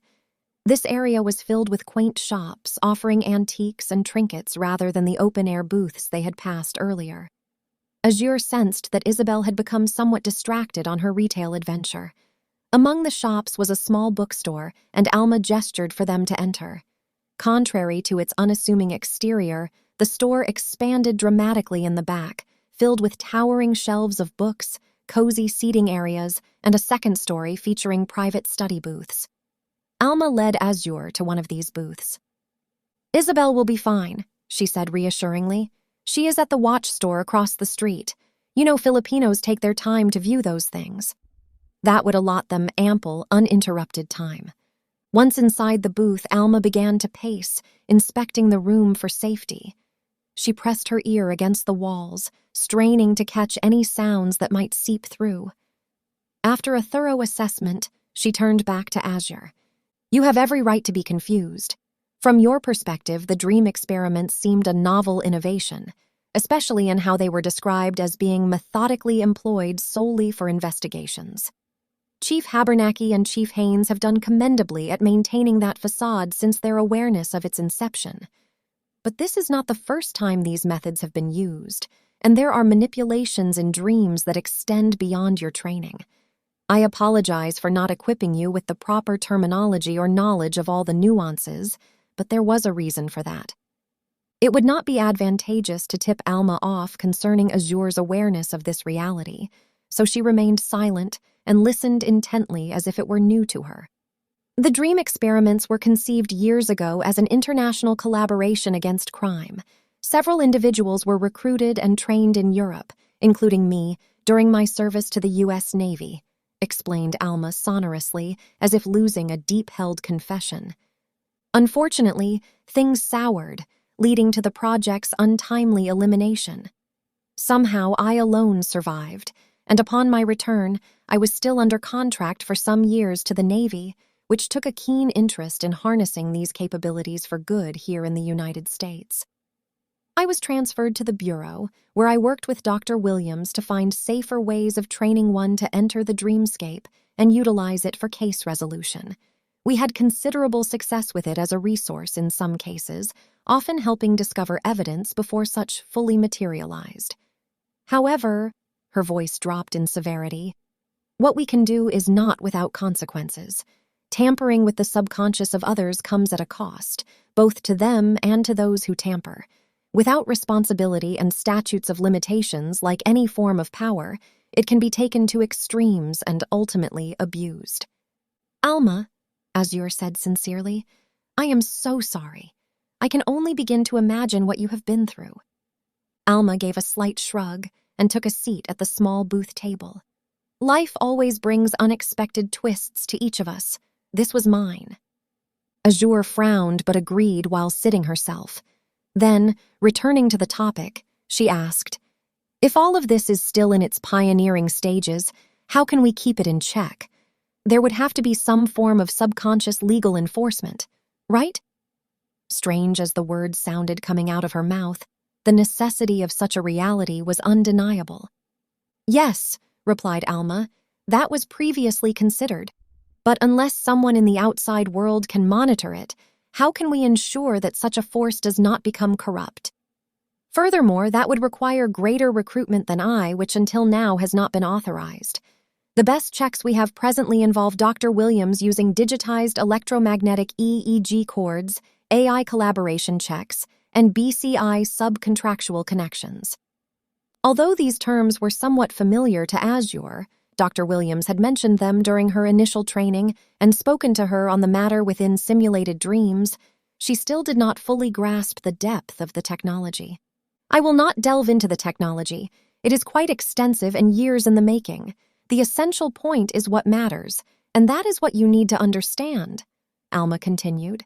"Things went awry unexpectedly on a brief investigation in Wyoming.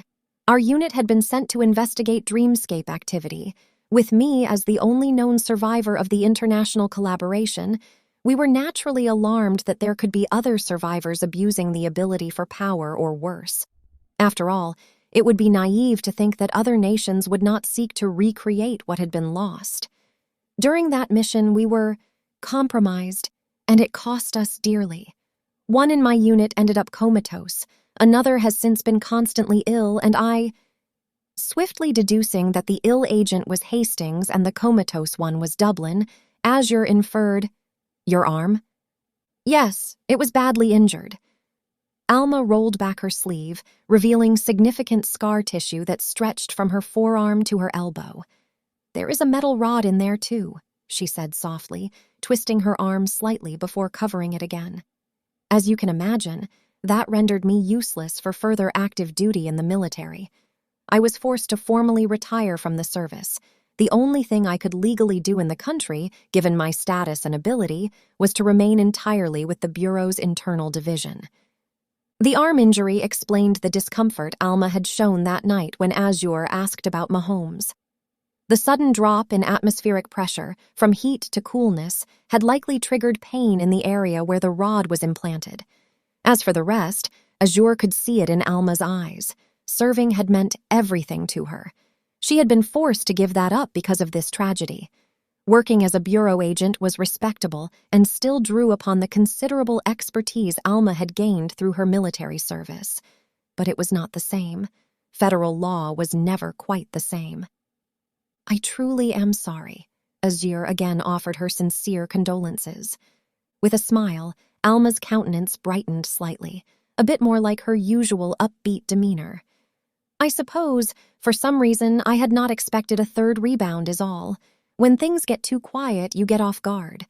It has been some years of traversing the minds of so many, all across the US and Canada, and never a trace of anything. Probably just was not a good time to give the green light on replicating the dream entry procedure with more recruitments." She said this casually, as if it were not a weighty matter, but Azure was unconvinced. "Are we in danger, Alma?" "I cannot say for certain," Alma replied, still somewhat brightly but not unprofessionally.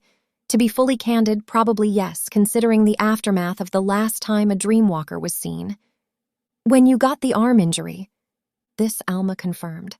Alma was aware of the Wyoming mission, in decent detail it seemed. Perhaps that meant she retained some memory of, or had repressed memories involving, Mahomes. It was a promising sign that there might yet be more to uncover in the Mahomes case. Still, there remained the matter that had brought them to this private room in the first place. A bit boldly, Azure came straight out to ask, "Who was that last night? Was that Mahomes?" "No," Alma shook her head firmly, administering a strange look. "I do not know anyone named Mahomes. I am quite sure that was Wagner." "Wagner. Did he ambush you during the 2434 mission?" It was a rash decision to mention the date. Azure nearly kicked herself.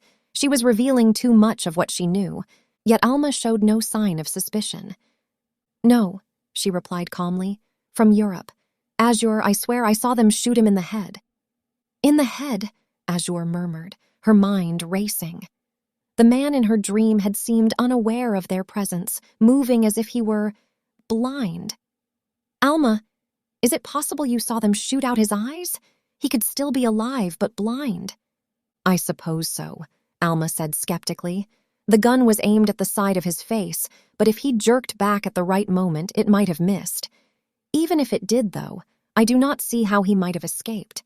Though I do not remember my own, I do recall that Wagner was not the type to go against his country nor go into hiding. Besides, there were no remains found on site following the execution orders.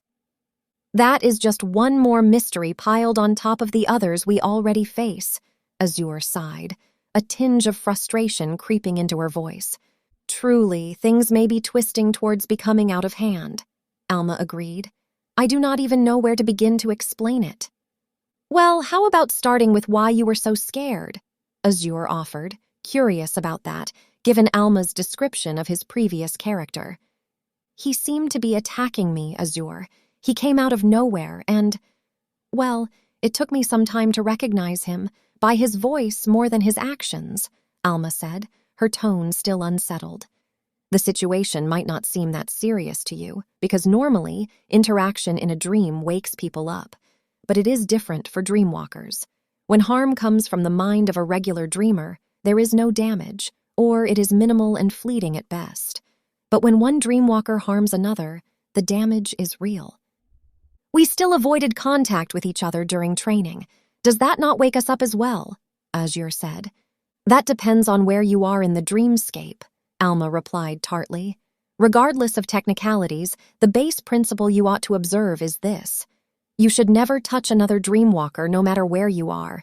It always ends badly, especially for the conscience." "Then, is that why one ended up comatose? In Wyoming, were you attacked by other dreamwalkers?" Alma cringed. "Yes, but the agent in question was not a dreamwalker, just a monitoring agent, like the detective is for us now." Azure processed that slowly. Harm between dreamwalkers can affect the body, and harm between a dreamwalker and a dreamer affects only the mind, though in different severities? Alma nodded in confirmation. "How can we even be trusted with this?" "Trust is always debatable, Azure, especially for people like us.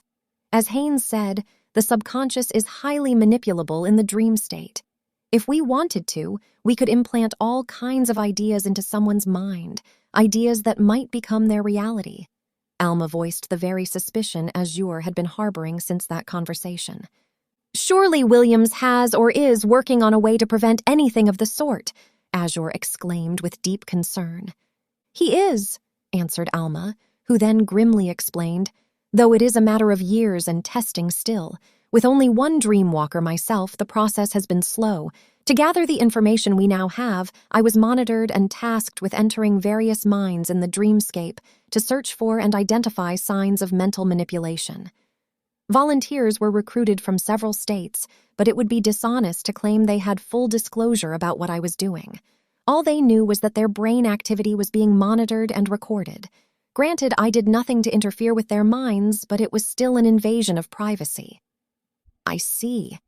Azure was a bit disappointed, though not entirely surprised. "I do not suppose he has a way of identifying who enters the dreamscape or causes interference, does he?" Perhaps it was a stretch, but since the team possessed the means to detect interference in the dreamscape, such as had led them to Wyoming, it seemed reasonable to her that the technology would at some point advance to that end. Alma gave a faint smile. There has not yet seemed to be a pressing need.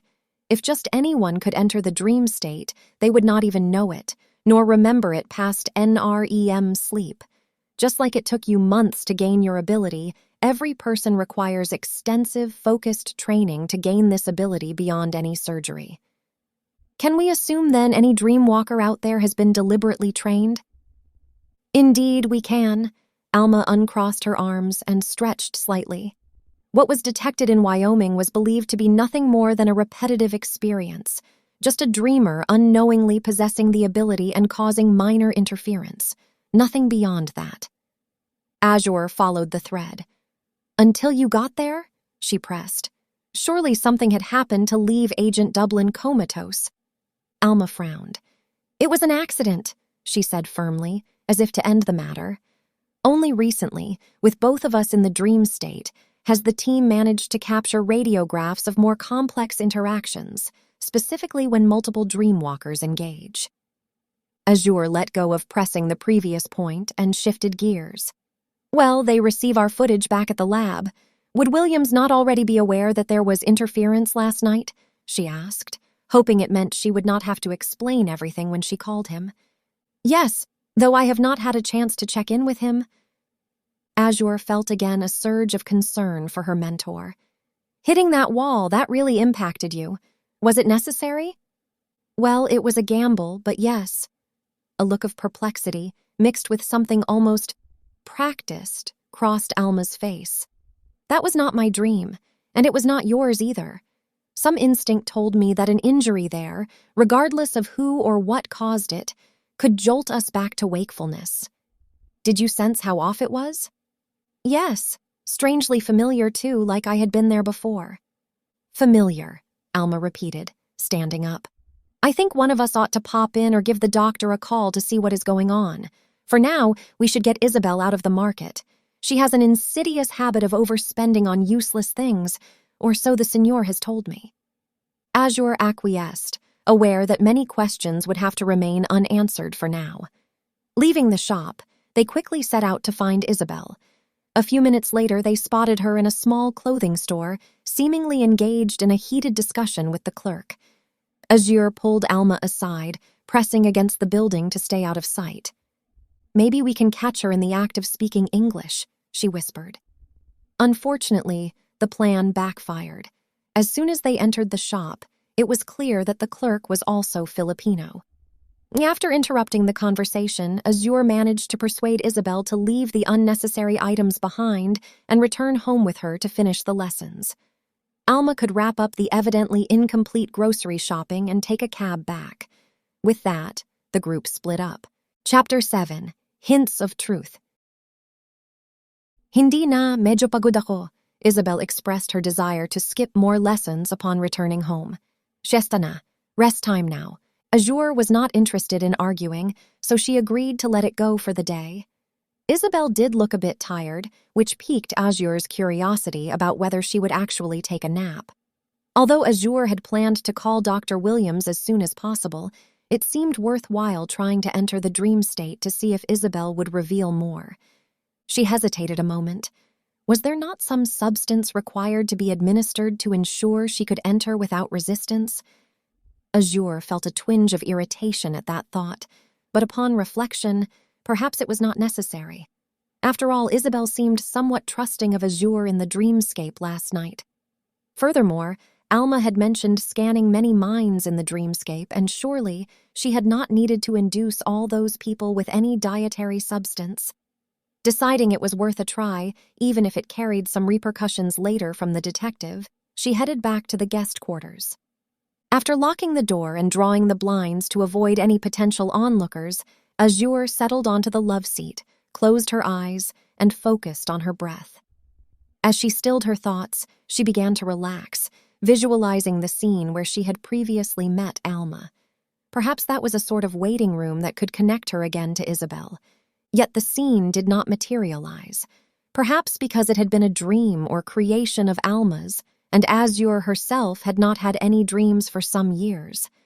Instead, darkness was all that greeted her, and in it, she waited, sensing around, hoping to capture an essence of any other presence. After a few minutes, she felt one that was faint, a bit heavy, and very weak. A second pull soon followed, also heavy but much more intense, present, and familiar. That one must be Isabel's. Azure concentrated on it, allowing it to guide her past the darkness. Fall leaves carpeted a dirt path as Azure stepped onto a walking trail lined with vibrant trees, showcasing brilliant reds, yellows, and oranges. It was peaceful, beautiful, and still. Isabel, she could sense, was nearby. Continuing along the path, Azure soon arrived at an accessible area featuring a campfire site, complete with a small picnic table and several cut logs arranged around the fire pit as makeshift benches. There sat Isabel on one of the logs, waving her hand over the fire pit as if trying to conjure something. She looked a bit frustrated, perhaps because the fire would not light or because nothing seemed to be there at all. There was with her a little girl. She had dark hair, a pale pink shirt dress covering her, and could not be older than perhaps 3. Occupied with some sort of running wildly around the area, the child would occasionally come up to Isabel and pat her back before running away to disappear among the trees. Azure neared and sat herself on a log across from Isabel. Reaching out, the Filipina gestured as if touching some invisible fire. "What are you making?" she asked. Isabel did not so much as glance up. She kept wringing her hands and waving them in the air. "The fish is not cooking," she griped. Suddenly, she got up and hurried to the picnic table, where a small cooler awaited. This she opened, then fumbled to grab something and returned to the fire with a fish in hand. In an instant, it vanished, and she attempted the feat again. Azure watched, slightly amused but sympathetic to the frustrations of dreams. Sometimes the simplest things refuse to work properly in this surreal world. "Maybe we can make something else instead," offered Azure. Isabel sighed, standing up again. "No, I will just go for a walk." As the woman turned to get on a different trail than the one Azure had come from, Azure popped up after her. The little girl ran around in front of them before disappearing again. "Is that your daughter?" Azure asked. Isabel nodded with a smile. "Yes, Cherry. She is playing with my 2 sons." 2 sons? Azure thought back to the picture she had seen from the locked box under the Chiliano's bed. There was 1 child in it, but Isabel was saying she had 3. Were they real or miscarriages? Azure implored naturally. "What are their names?" "Haji and Royal. They always have so much fun, even when I cannot feed them." "Where is your husband?" "I do not know. He left for work one day and never came back. Maybe he drowned or died in the military." A military death could account for the previous ring, or rather the hint of one that Detective Granger had visualized during dinner. "He was a military man, then," Azure voiced, hoping the direct question would yield more information. Isabel shook her head, then paused and shrugged as if she did not fully know. "Well, I am sorry for your loss," Azure said softly. "How do you care for your family?" As if in response, the scene reformed, revealing Isabel at a local Western Union, sending money to the Philippines. This was a customary practice for those abroad, separated from their loved ones, albeit rare and more difficult in the United States. In one hand, Isabel clutched a photo of 2 children surrounded by other adults, likely her extended family. Azure could make out the young girl and a baby boy, but the 3rd child was noticeably absent. With somewhat concern, Azure quickly asked about him. Isabel just shook her head sadly, and the atmosphere of the dream darkened, heavy with sorrow. Colors swirled again, transforming into streets reminiscent of those Azure had seen in the previous night's dream, though the details felt slightly off. There was a teenager casually sauntering towards the concrete steps of a raised apartment similar to those in the slums of Manila. He climbed these, entering a 2nd-story apartment that had only a cloth covering the entry in place of a door. Concrete walls filled the space, and there were no furnishings except 2 small, worn cloth mats on the floor. Isabel was seated on one, the little girl and a baby boy on the other. Reaching out, the teenager showed Isabel something, a few pesos in his hand. He approached Isabel, who blankly extended her palm, took it, then smiled down at the money. They hugged briefly, but then he abruptly turned and ran away. Around them, the room melted, leaving them suddenly on a street, surrounded by a night sky full of stars. "Wait!" Isabel yelled, chasing after him. Azure followed as the night reverted again to day. They found themselves next to the gates of what seemed, by the uniformed men and badges, a military or police compound. Isabel clung to the metal bars, crying out in Tagalog for Haji to return. On the other side stood the teenager, whom Azure now suspected was her son, clad in uniform, wearing a stern expression. A guard ordered Isabel to leave.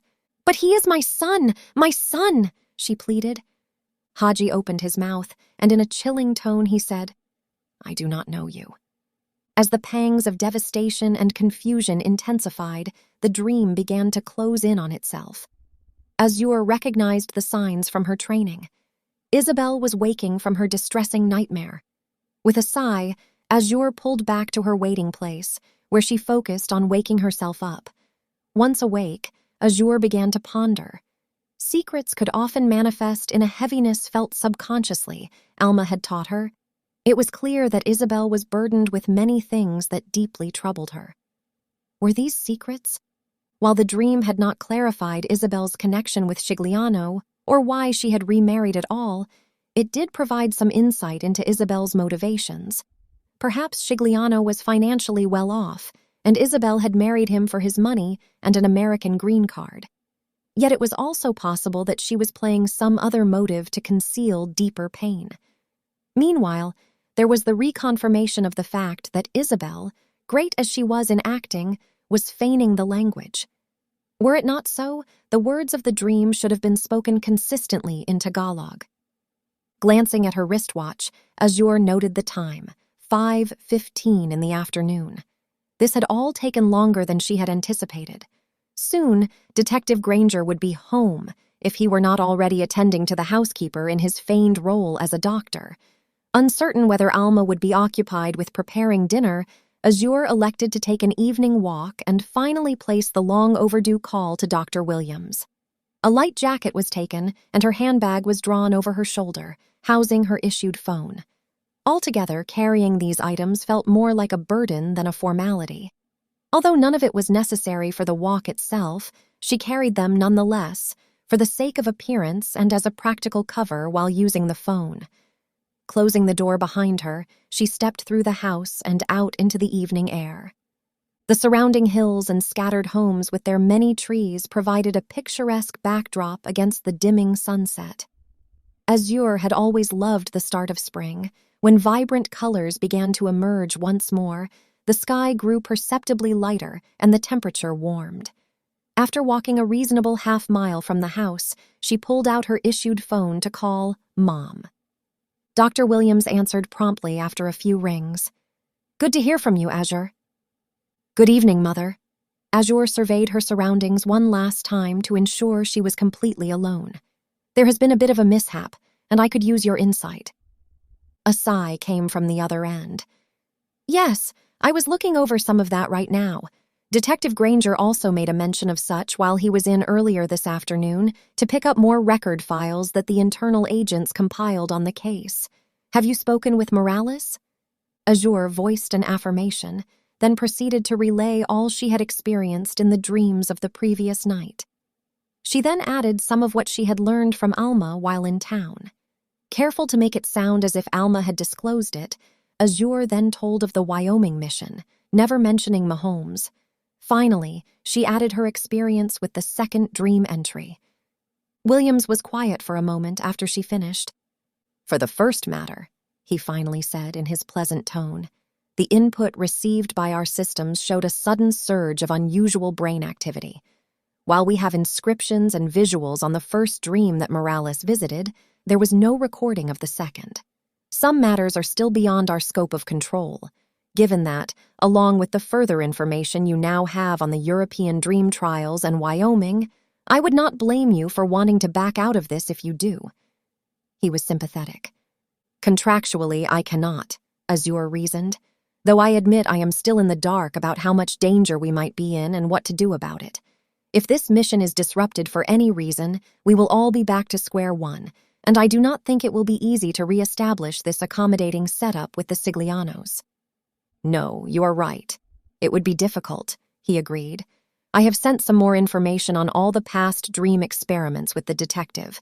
That may help to relay more of what is known. Azure, you have some of the quickest and brightest potential I have seen in my research. I would not support you remaining on this assignment if I doubted your abilities. That said, I encourage you to be very proactive in reporting to the detective or me all the happenings, large or small, related to this case. Communication is key to connecting the pieces of this puzzle, and with our heads together, we will sooner find a resolution to this case." Azure simply nodded, offering a brief in confirmation. Now, considering the most recent dream and what the intelligence recently found about Isabel, I think we can almost get a story on her. What did they find? Her interest was piqued. I am sure the detective will relay all this to you later, but Isabel comes from the impoverished slums of Manila, Williams said smoothly. This information added up with Isabel's tale and Azure's encounter in the area in Isabel's dreams. She worked briefly at the 4-star Melbourne Na Hotel, he said, where she was employed for nearly a year before being scouted by a group of visitors. We could not confirm anything about a French designer, though, from the sources we found still working there. Williams paused, seemed to say something to someone else on the other side of the line, then continued. What they did disclose was that it was a group of French individuals who were involved in a project with the local police force, running trial experiments in the area. They planned to return to Europe after a few weeks and even paid for 17 newly trained officers to fly to France. The eyewitness sources claim that Isabel caught wind of this while eavesdropping on dinner conversations. According to the frontman, he witnessed her confront a woman on the street one night after she had stepped away from the group for a smoke. He reported there was yelling, shouting, and threats before they both vanished down the street. The guest returned alone later that evening. There was no mention of any children, though one had thought Isabel had a son. This sparked an idea in Azure's mind. Maybe she did have a son previously. Perhaps he was one of those boys sent to Europe that would align with the last dream. Perhaps Isabel was following after her son and had to find a way to secure passage somehow. It is a possibility among many, Williams agreed, but clearly the group was up to something shadier than just new police equipment or ordinary training protocols. Otherwise, Isabel would not have had anything to threaten them with to block her way in. I wonder, Azure ventured, if it has anything to do with Haji, her son's sudden change in attitude. Potentially, Williams entertained the thought. From what I understand, it is rare for families there to become separated unless something considerably offensive has occurred. But we must consider other possibilities. Some parents can be quite controlling after all. Who is to say she was not upset about losing her main source of income? Maybe he wanted to join the force against her wishes. Those are fair points, but they do not add up to me, Azure replied. Her feelings toward her son were never hateful, angry, or condemning. There was so much love and confusion behind her sadness. Yes, Dr. Williams's voice drifted thoughtfully. I will have to give that more consideration. As for Wagner, it is alarming to hear of his survival. We will be looking into all databases for a sign of him in the country. It is difficult but not impossible to enter U.S. soil without a trace. Do you think he will come again? Or should we seek him out? Do not seek him out, Azure. That could be very dangerous, quickly warned the doctor. We must assume that Wagner is highly skilled, given his long-hidden existence. He can likely manipulate the dreamscape in ways you have not yet encountered. Seeking him out could turn a figurative death trap into a literal one if he is a threat. And given how he treated Alma so contemptuously, I would first believe that he likely is. Focus on your assignment and be cautious. Take your time with the material Detective Granger has for you. If he comes, we will respond immediately. All right, Dr. Williams. Oh, and Azure? Yes. Do not enter the dreamscape without proper monitoring again. It is an excusable first-time mistake, but see that it is not one repeated. Azure agreed as she hung up the phone. Turning back toward the manor, she began her return while enjoying the last bits of light leaving the sky. As she walked, she pondered more on what information was now given and contemplated what sorts of useful things she would get from the detective later. Hopefully, his day had proven as fruitful as her own. The wafting aromas of roasted potatoes and crisp apple pie greeted her as she stepped inside. A Western cuisine surprise undoubtedly orchestrated in part by Alma, who had a love of pies. It was 7:30, and the sky was already dark. Dinner was on the table, waiting. Azure quickly freshened up in the guest room, making herself more presentable before hurrying to join the others. As she entered the dining room, she was met with warm smiles from Isabel and Alma. Detective Granger politely rose from his seat. Azure noticed he was still wearing his outdoor jacket. Both of the men were, likely having come straight from work to dinner. Without comment on the attire, Azure simply took her place at the table. Most of the group had already finished their meal and moved on to dessert. The group ate in relative silence. Signor Sigliano alone engaged in a quiet conversation with Detective Granger, discussing the housekeeper's condition in hushed tones. Azure struggled to pull herself away from her own thoughts about the information presented by Dr. Williams to catch snippets of their exchange. According to Granger, the housekeeper was suffering from some sort of fever, though he still had no appetite, and there was a better response to the new medication. Alma, seemingly more attuned to the conversation, politely asked if she could prepare any food that might interest the patient. In that brief dialogue, Azure noticed how intensely Isabel was focused on the men's discussion. Completely unaware of her own meal, Isabel's eyes subtly flicked between the two men, who remained oblivious to her gaze. After a couple of minutes of observing the evidence of Isabel's feigned ignorance, their eyes met. Isabel flushed slightly and quickly deflected with a nervous comment in Tagalog about how strange Americans were with their meals. Unfortunately for her, it was clear that Azure was not buying it. Promptly, Isabel stuffed her mouth with food, finishing everything except a small spoonful of pie crust. After touching her husband's arm to indicate she would retire, Azure seized the opportunity to excuse herself as well. Though she had not eaten much, it seemed unnoticed enough that she could leave. Insisting to Alma that she could see herself around the kitchen to clean up, she followed Isabel. Unfortunately, Isabel was so quick that by the time Azure reached the kitchen, there was no sign of her. Cautiously scouting the area, Azure found the door to the Shigliano's room closed and likely locked. It was clear Isabel was avoiding confrontation and preferred not to be disturbed. Frustrated but not surprised, Azure made her way back to the guest room to wait for Detective Granger. "Aren't those sporting?" Detective Granger remarked with a grin as he strode into the room. He was referring to the bright pink sweatpants Azure had changed into. It was an outfit that, admittedly, clashed horribly with her dark green hooded sweatshirt. She was not about to go all in on pajamas during this mission, but it was chilly, and despite their appearance, the pants were incredibly comfortable and warm. Azure was about to retort, but before she could offer a response, the detective dropped a small briefcase onto the love seat beside her. He shrugged off his jacket as he continued speaking. "Assuming you had the foresight to speak with Mother Dearest, you are aware there is some pertinent information in there for you to review before you jump into dreamland again tonight." His tone was serious, with a hint of something else lurking beneath it. "But before that, there are the full safety measures you will need to familiarize yourself with." He seemed irritated at the mere thought. "Ah, yes, the ones I supposedly neglected," she said placidly. Phineas's striking face moved into a slight frown, though he offered no remark, only a light gesture toward the briefcase before heading to the bathroom, either to freshen up or simply to wind down for the evening.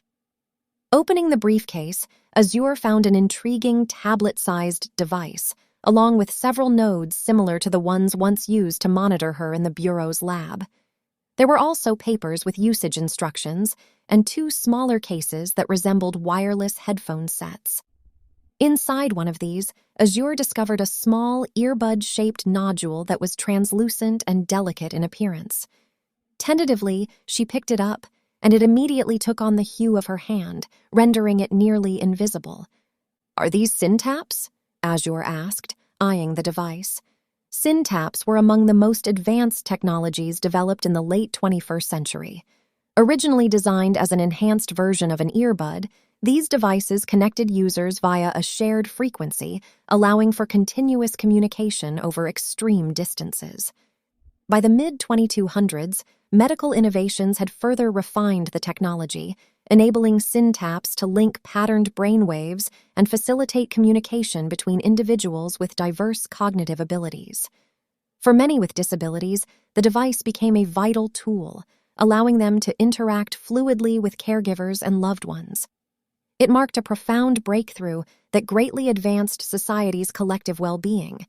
However, as the technology evolved, the newer models enabled the transmission of what a person was visualizing and hearing to another individual, blurring the lines between thought and reality. During the Third World War, these syntaps were adopted by governments and military forces for covert operations, enabling real-time visual and auditory transmission from deep-cover agents. As wartime demands grew, Japan, in collaboration with the United States, France, and Korea, pushed these advancements even further to become more invasive. Together, they developed a version that could operate in tandem with neurochips, effectively bypassing an individual's visual perception and physical responses. The result was a system that could manipulate behavior, even against a subject's conscious awareness. This technology was soon weaponized. Allied nations staged the sale of modified syntaps to opposing states through third-party channels. When enemy nations such as Russia and China began deploying the devices among their heavily neurochipped military personnel, the results were catastrophic. Soldiers were unwittingly driven to expose their positions, to turn on their own, and ultimately destroy themselves. Though this strategy contributed to ending the war, the tragedy and scale of inhuman loss it inflicted were staggering. Admittedly, the use of syntaps in this manner was deeply unethical, though no more so than the majority of the war itself, regardless of allegiance. At the conclusion of the conflict, part of the global return to stability included a sweeping ban on the devices. Production plants, blueprints, and every recoverable model were seized and destroyed under the direction of the United Nations. Azure had seen a few sci-fi shows that toyed with the concept, turning it into a fanatical tale of far-fetched fiction. The majority of the population doubted their existence, as there was no remaining tangible proof. Yet, in a world as highly monitored as theirs, especially after the Third World War, it should not have surprised Azure that the government might keep a few for personal use. But why were they here now? And how had Granger gotten his hands on them? More importantly, how had he gained permission to use them? "Yes, Prescott," Granger said as he emerged from the bathroom, dabbing a face towel against his cheek. "These are essentially designed to keep us connected throughout the investigation, much like a standard Bluetooth. The connection is strictly vocal and auditory. Their main advantage lies in how they are designed to become discreet when they sit in the ear. As long as we are wearing them, we can speak to each other directly, even from over 500 kilometers away, the devices remaining invisible to all but the trained eye." Azure raised an eyebrow. "How do they function?" she asked as he disappeared once again. "You insert them carefully, much like an ordinary earbud. To speak in them, it helps to tap them, but you can do so without touching them through some finer facial movement. We can go over that later if needed. They are standard protocol for undercover cases, although I am not certain how much use we will get out of them in this one." His voice carried from the bathroom, with some pauses as he multitasked. In the meantime, Azure began flipping through the papers, trying to make sense of things on her own. Her impression was that Phineas had had a rather taxing day. "Is the patient more of a handful than you expected?" she asked absently, her eyes scanning the instructions displayed on the monitor tablet. Notably, the detailed visuals were particularly impressive. Thanks to the innovative sensors housed within its connective pads, the monitor could generate an accurate image of what the dreamer was seeing. It also produced direct reports on the sensory and emotional states during sleep. Together with the other brain imaging device, this meant that while she navigated the dreamscape, Granger could monitor the situation remotely and be fully aware of all she saw and did. That was useful, especially if things took a turn for the worse. It offered some relief, yet it also stirred a sense of annoyance in Azure. Whether it stemmed from the discomfort of being watched by someone unfamiliar or by someone who was not an actual dreamscape researcher, Azure found herself uneasy at the thought of being observed by him more than absolutely necessary. She attempted to shake off the thought, coming to greater awareness of her surroundings once more. He had given no response. Odd. Azure shifted in her chair to get a better look at him. Phineas was back in the room now, seated back in the desk chair, staring, or rather squinting, at the wall.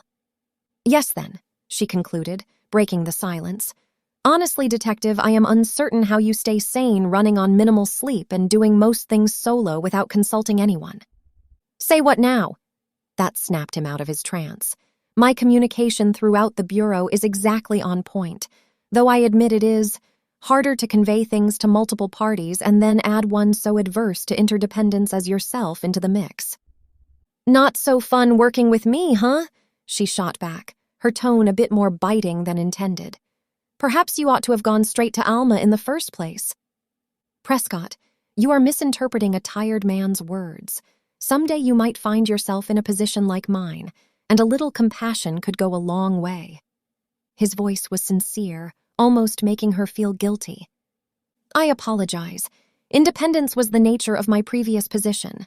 Frankly, the Bureau does not do well to assist with team-building skills throughout every department." She added softly, "Even for part-time entry." "True. How is Morales being monitored with you here?" she asked, realizing she had not seen any equipment that could possibly extend that far, yet he had mentioned she was being monitored before. Aside from the program running on his laptop, there had been no direct visual indication of how it was being done. "Special case," Phineas explained. "Morales was implanted with an encoded neurochip during the European trials. Williams was authorized, under the supervision of the Northeast Branch Compliance Department of Bioethics and Technology Regulations, to modify it specifically to monitor her vitals and capture recordings at a high frequency. She also has a monitor similar to this one," he said, pointing to the larger tablet, "which runs a program that streams imaging directly to an application on my laptop." Neurochips. Azure paused again, reflecting on this other illegal device. If Alma had one, then the European Dream trials likely utilized several. Perhaps their illegality was a significant factor in why the trials were ultimately shut down. Granger remarked, "Naturally, the neurochip is not an option for you, Prescott. Hence," he gestured toward the briefcase of equipment. "Understandably," Azure remarked, returning once more to scanning the papers, her brow furrowed in confusion. "Monitoring for security makes sense. What I do not understand is how you intervene if needed." He laughed, surprising Azure, who had wrongly assumed the air was still tense. "Now that is the most brilliant and simple part of it all. I will let you guess," he challenged her with a grin on his face. Azure raised an eyebrow, her voice skeptical. "I am completely against you shaking me or tossing me to the floor if that is what you mean." "Interestingly enough, that would not work," Granger replied. "When you are linked to another person's subconscious, you can only be thus awakened if they are the ones being shaken. Even so, if they are injured, you might feel some cognitive impressions of the same." "No," he continued, "it has to be done by accessing your subconscious, and there is only one way known to do that at present." "Oh?" Azure raised an eyebrow, not having the faintest clue. "Your name," Granger said simply. Now Azure scoffed, shaking her head. "Ha! So when I am in a pinch, you are just going to holler, 'Get up, Prescott,' and up I will spring like magic?" "No, silly," Granger replied. "Not your surname or the name everyone knows you by. I mean your actual birth name. Dr. Williams had it embedded as a safe key or keyword of sorts back when he performed the NLI. Safe word? During the NLI? Azure recalled a moment before the procedure when she had been required to enter her name into a form. It had been encrypted, visible only to her, but the prompt had requested her first legal name. That must have been it. Her entry had become what Williams used, though she knew not how. There was not a device in her. Perhaps it was some training of neural response. Even so, she shuddered slightly. What if she had not entered her proper name at all? "Keyword or not, that, as you are well aware, is completely confidential," Azure responded, startled. and not without a trace of indignation at the implication. Less than 20 outside my home state besides the Bureau Compliance Division know it. She paused, reflecting for a moment on her decision to pursue law enforcement and criminology. The decision had come with a high level of risk and at a fairly young age. Personal identification had to be erased, including one's given name, which was replaced with another. Even during her public school years, she had been forced to keep her real identity guarded. Interactions had required carefully constructed fabrications meant to deflect questions and preserve secrecy. That was the price of walking this line, especially after the war. It had been far too dangerous to let anything personal slip. Names, addresses, family ties, anything that could be used against them. "Correct you are," Granger said with a teasing smile. "It is confidential and authorized as necessary in this unique circumstance, although that is not how I happen to know yours." He grinned, his eyes glinting with mischief. "I gleaned it off your darling landlady. You really ought to be more careful about your personal information, you know." Azure silently cursed herself for being too liberal with Mrs. Finch. The woman was stellar at keeping things tight-lipped. It was a bit of a story how she had come by Azure's real name, which only made it more obvious that she knew better than to ever use it. Yet somehow she had, and in the moment of surprise, Azure had completely missed it. "Fear not, Prescott. I shan't make a habit of using it or abusing it," the detective assured, his tone light but firm. "'Tis but a reminder." "Yes, and certainly one of being more aware of stalkers from within my employment. Dully noted," she replied, a hint of sarcasm creeping into her voice. She leaned back slightly, crossing her arms, and added, "Between name usage and all this dreamscape business, I am beginning to feel more like a lab rat than an agent in this operative." Wagner's words from earlier came back to her.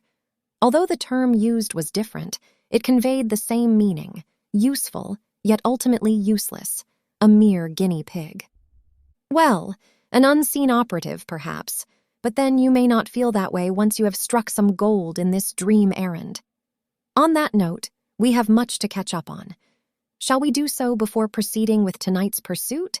Scigliano will not likely nod off for another hour or so, which gives us the necessary time," Granger suggested, his casual tone bearing no trace of urgency.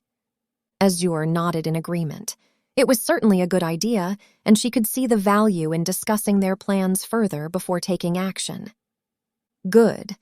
Why don't you begin with your findings of the day? I will see that I stay awake," he added, a small, knowing smirk tugging at his lips as he glanced over at her. It only took half an hour to disclose the discoveries and observations she had made throughout the day.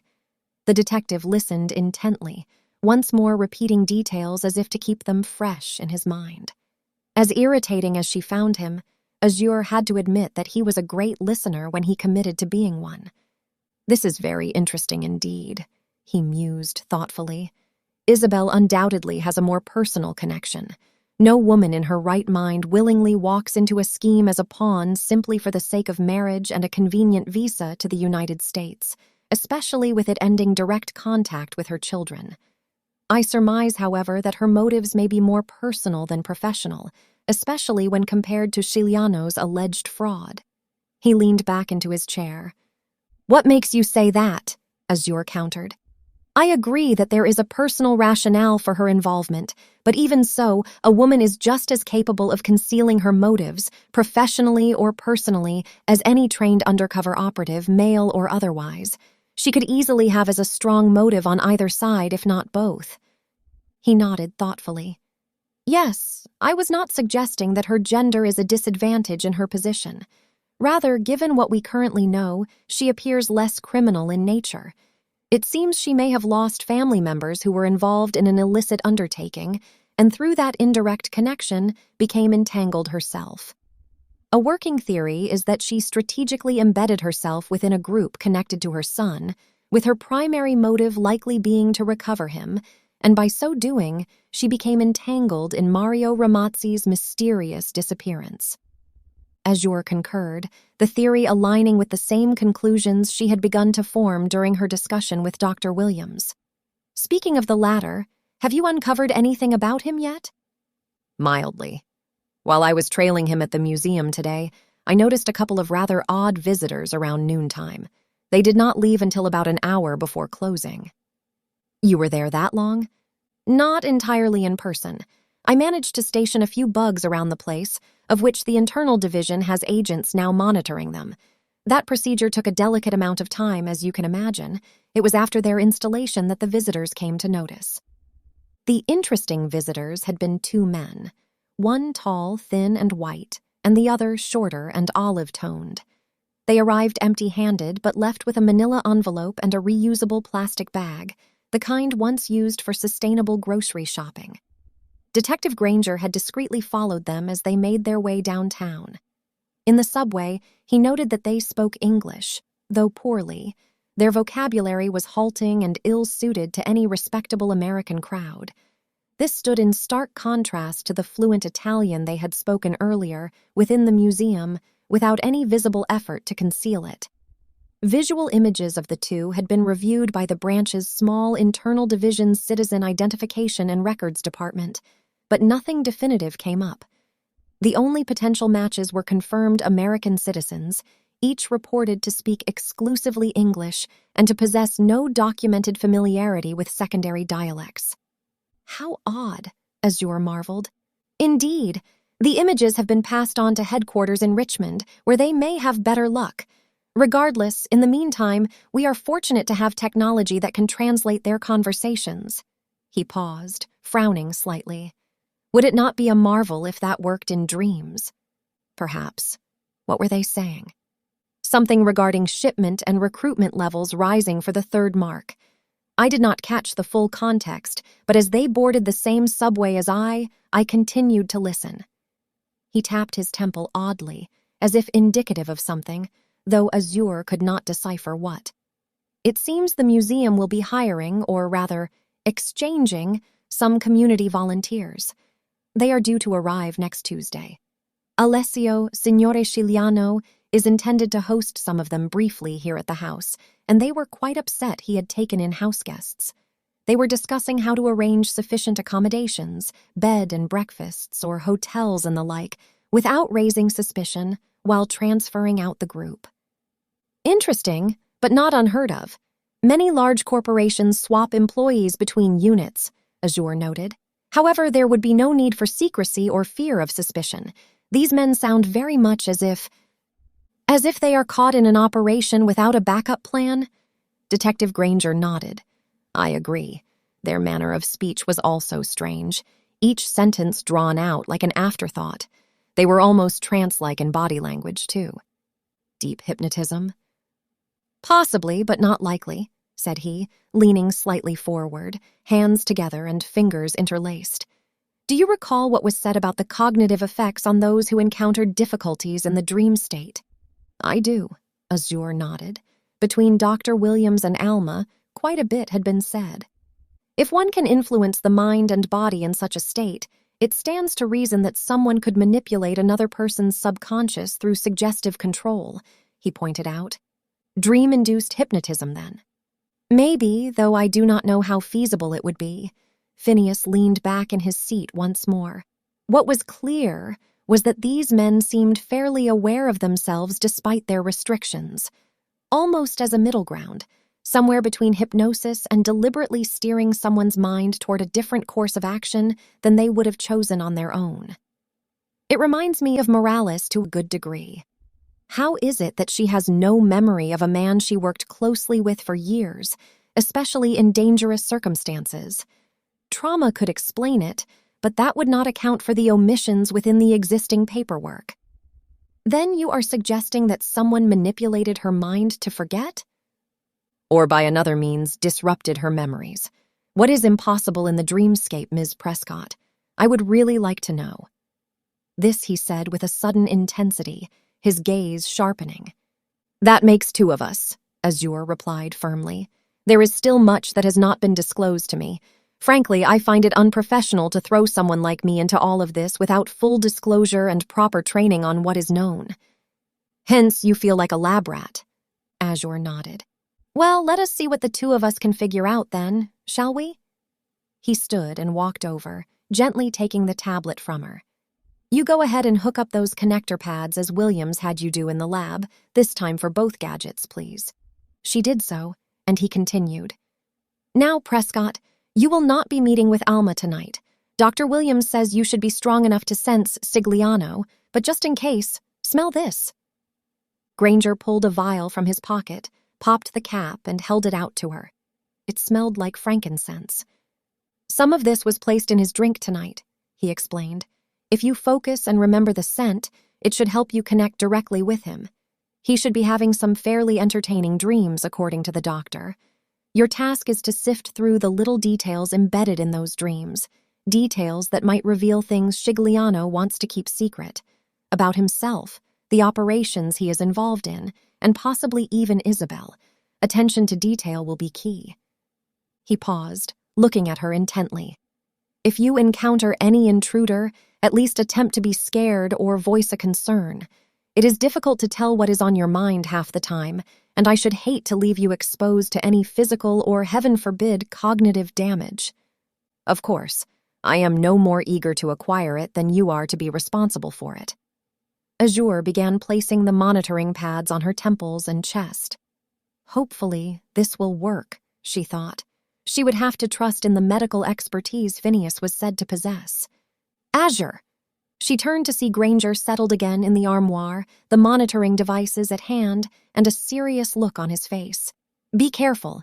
You have an incredible mind, one that anyone would want on their side. Oh, Detective, she said, a bit deflective. Flattery will get you nowhere.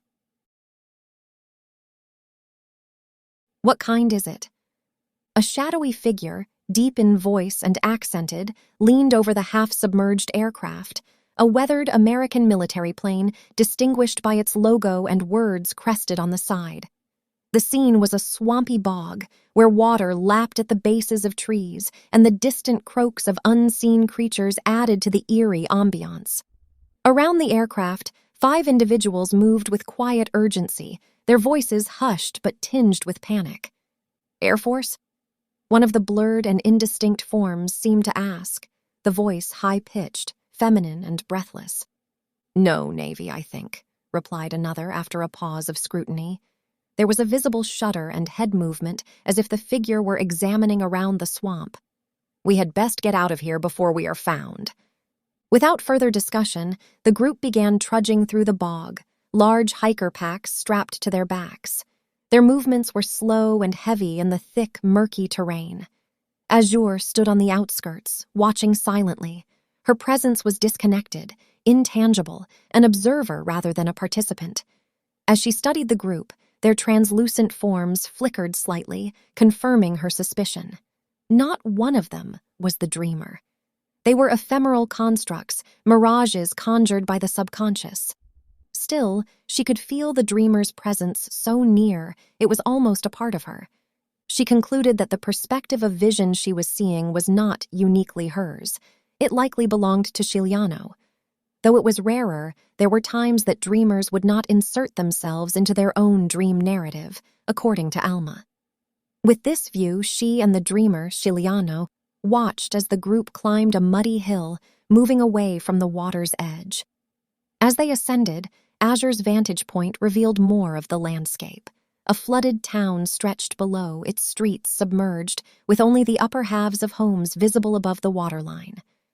"Let us find a place for the night," said another figure, voice old and worn, a vague limb rubbing what must have been the lower back as it spoke. Beside it, another nodded in agreement.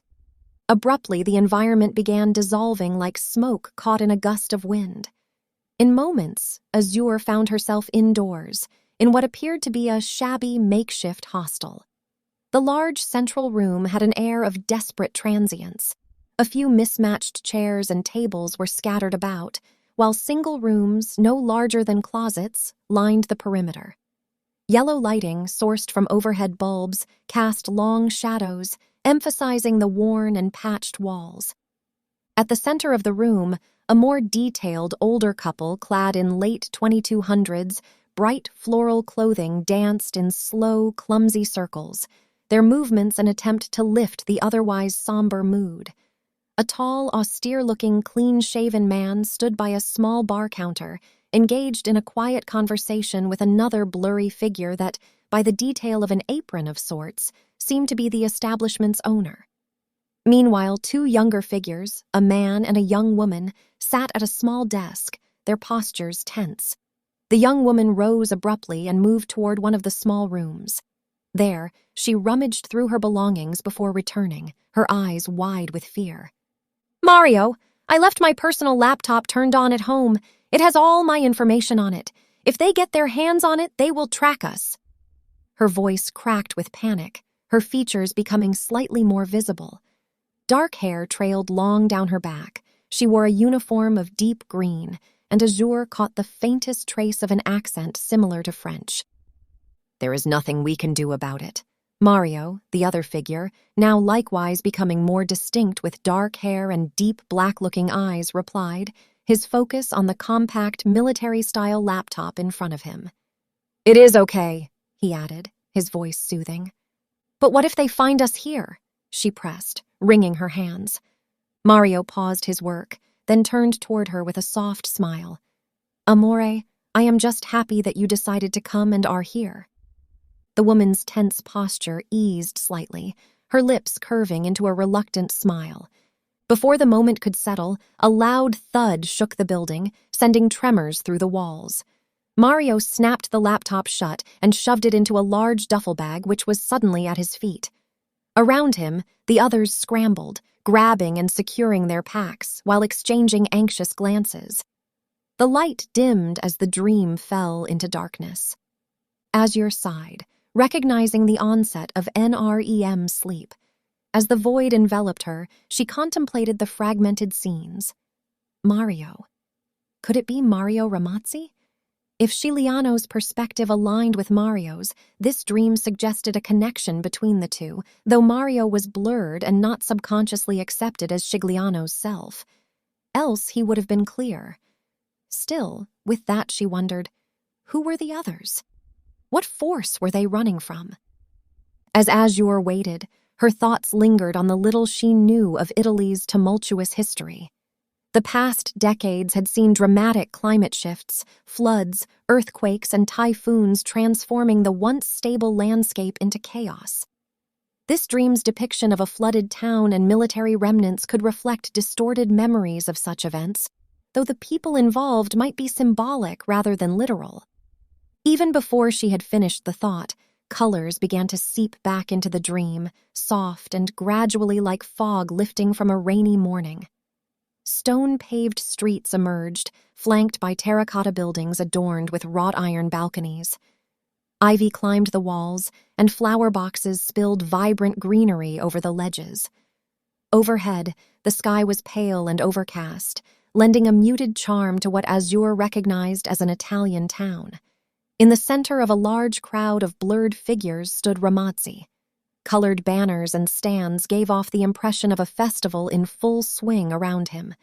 On his arm was another dark-haired woman with a strikingly fair complexion. The figures surrounding them became clearer, mostly Americans, judging by their voices and features. Moving from person to person, Mario introduced each one to his companion.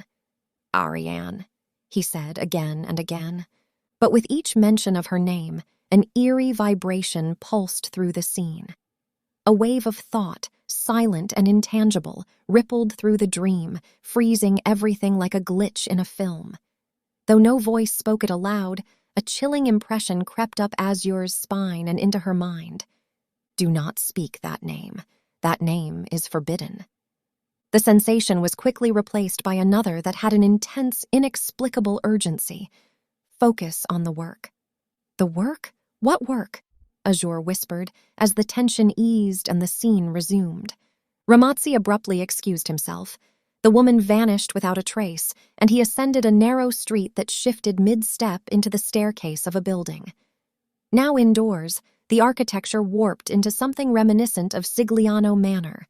He moved upstairs into a billiards room, tapping the wall and glancing about. "We can still fit them here," he muttered. "There will be no need for hotels." The space flickered, becoming a library, one much larger than it should have been. Ramazzi paced its length, muttering about accommodating guests for the transfer. However, as he reached a bookshelf, he stopped with tension, returning to his posture. "No, not near him," he whispered, shaking his head. Him who? And why ensure his isolation? Deciding to intervene, Azure used the skills Alma had taught her. She interposed her appearance into Isabel's. "We cannot have guests here," she said, following the pull of that strange directive. "See, we cannot," Ramazzi agreed, "but you worry about the food and the guests."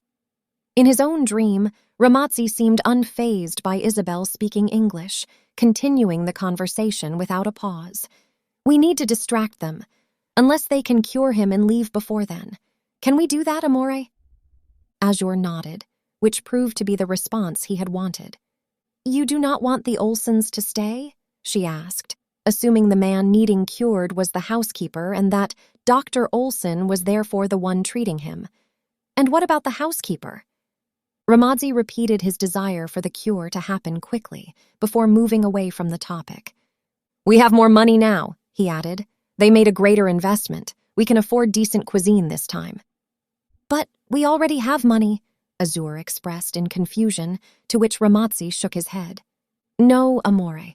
They provide for us, but they require us to sacrifice from the little we get. That is why we no longer send more money to your family," he said exasperatedly, his English breaking in clips. He turned and exited the library. As he did, the dreamscape area shifted again, now becoming a full green lawn near a pool, round and full, unlike their own. Ramazzi stood at its edge, peering into the water, contemplative. Emotions swirled around him, thick, confused, and then came an urge, jump in before it is found. Yet this urge felt different. It was not the same external pressure as before. This undoubtedly came from within him. "Find what?" Azure asked, still posing as Isabel. Ramazzi whirled, startled, and lunged toward her, his movement abrupt, frantic.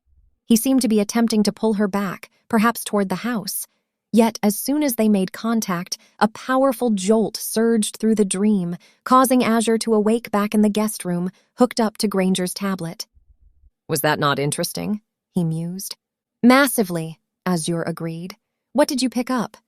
He thoughtfully tapped the tablet as she sat up on the love seat. "Well, in connection to the conversation of the two museum visitors, it seems we have become an unwelcome obstacle to whatever scheme is operating between the museum transfers and this manor. I say scheme justifiably as it appears Scigliano is financially dependent on the perpetrators of the operation." "Yes, but he seems torn," Azure added, voicing her thoughts. "He has a keen interest in having the housekeeper cured, but also hidden from the guests. That is peculiar. And then there was that tension. The inclination to act not as he wanted, but under some other force. It felt like something else was weighing him heavily."